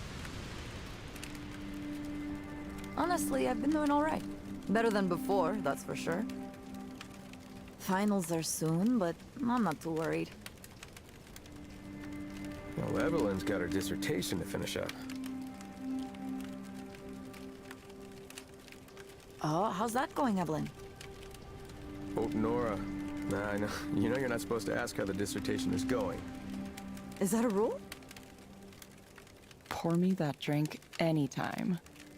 I see. Yes, let's have a drink. I'm still kind of freezing, even with this fire going.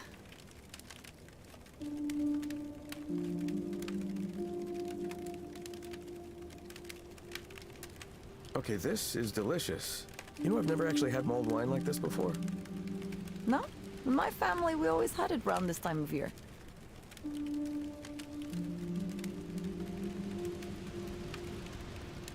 You take red wine and add, what? Cinnamon, orange? Yeah, those, and cloves, and, anise, star anise, and honey. That's it.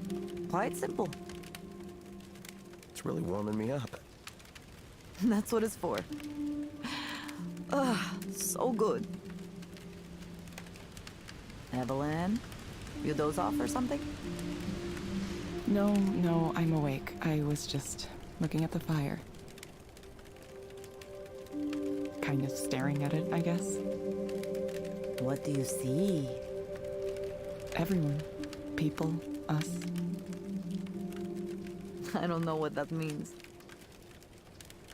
I think if we were going to make something to help people, it would be something that helped them see themselves.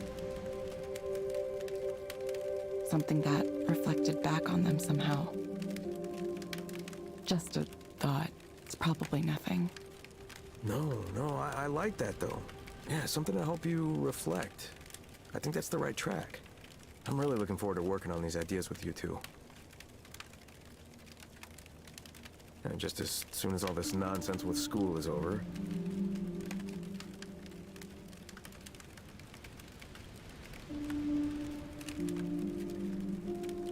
There's so many bad things happening in the world right now.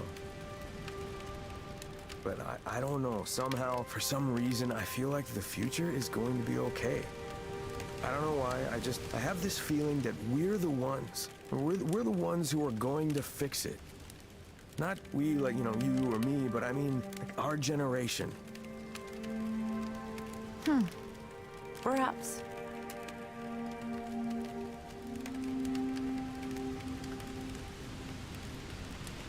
I think we will. The important thing is to try. I feel like that's what we're meant to do. We're meant to try. Sometimes you get tired of trying. Well, at least I do. I wonder what things will be like 10 or 20 years from now. You know, will we have achieved our goals? What would we say to each other? What would we say to our younger selves? The future we want, the future we're trying to create, did it even happen?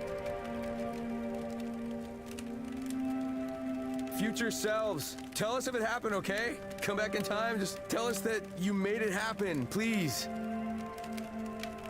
Damien, It's the wine. it's more than just the wine. I'm just interested in the future, that's all. My future, your future, humanity's future. Of course, right now, the only future I can picture is the headache I'm gonna have tomorrow morning, but... No reason to worry about it now. You know what, you're right. I'll have some more. Of course. I think I'm passing out. Well, it is pretty late. Good night, Evelyn. All right, good night, Evelyn. Hey, I know you've been working hard, so have a good rest, okay? You deserve it.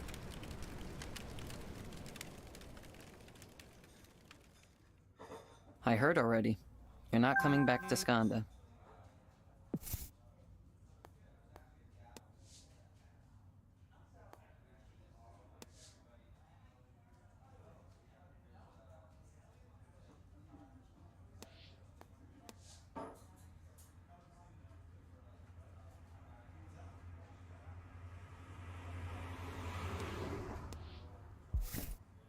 I'm a little sad that I won't get a chance to work with you. But I'm sure you had good reasons. I just want you to know I'll always respect your creation. And I'll take care of it for as long as I can. Thank you, Erland.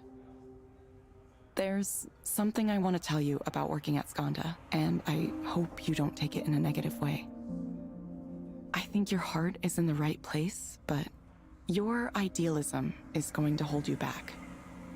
I'm not sure the place is suited to you. You saw it already. They're going to ask you to do things you don't want to do. They might only be small things, but even small things build over time. It's going to be up to you to decide how to manage that. Yeah, I've been thinking about that. When this opportunity first came up, I was so excited. Running a program at Skanda right after school, at my age, it was just... I had to do it. Now I'm realizing maybe this is less of a blessing than I thought it was. Or maybe it is a blessing, just not in the way I first imagined. I still want to do the best job I can for the company. I want to be a great engineer and a great leader. I know it's a lot of responsibility, but I can't let the things I believe in be erased either. Is that going to work? Will I be able to balance those things? What if I've made compromises and I didn't even know it? Will I still be myself? Learning that you've been through some of the same things, faced the same kinds of decisions, it's nice to know. It's nice to know these concerns, these compromises, they aren't new. They're decisions everyone has to make. The other day I realized nobody's really asked me if I was okay. For whatever reason, I just kept moving here and there, and everyone assumed, oh, he's smart, he'll be fine. But I mean, if it's all right with you, maybe I could still talk to you once in a while. Feel free. Okay. Thanks, Evelyn. You've really helped me. I hope I can repay it somehow.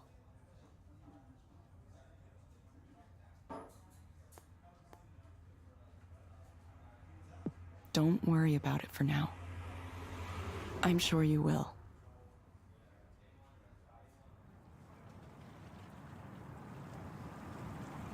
There is no message, no point, no overarching story here. At one point, I worked for Skanda. At one point, I was involved in the creation of a computerized counseling system. Then I lost my way, and nothing happened. And still, nothing happened. I can look at these facts, but I see them as though they were someone else's life, not mine. Sometimes a radical break with the past is inevitable.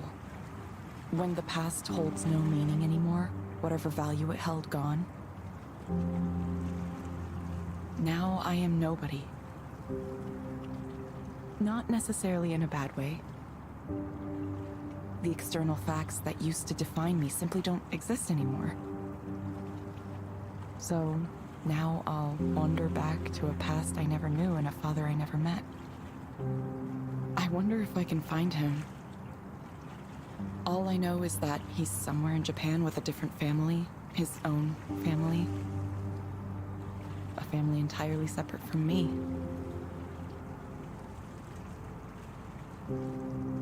I don't even know why my mother kept me away from him. Was she trying to protect me? Was it revenge?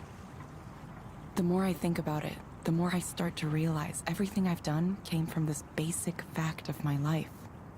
As much as I wanted to pretend it didn't affect me at all. I need to confront this part of me, this part of my past, even if it happened before I was born, even if none of it was my fault. It's part of me, whether I like it or not, so I have to deal with it. I'm only just now starting to understand.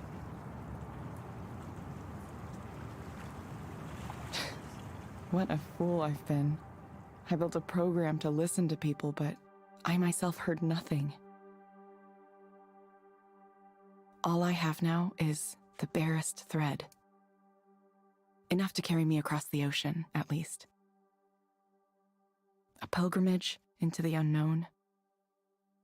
Once again, I've become an empty vessel. Ready to be filled with new life.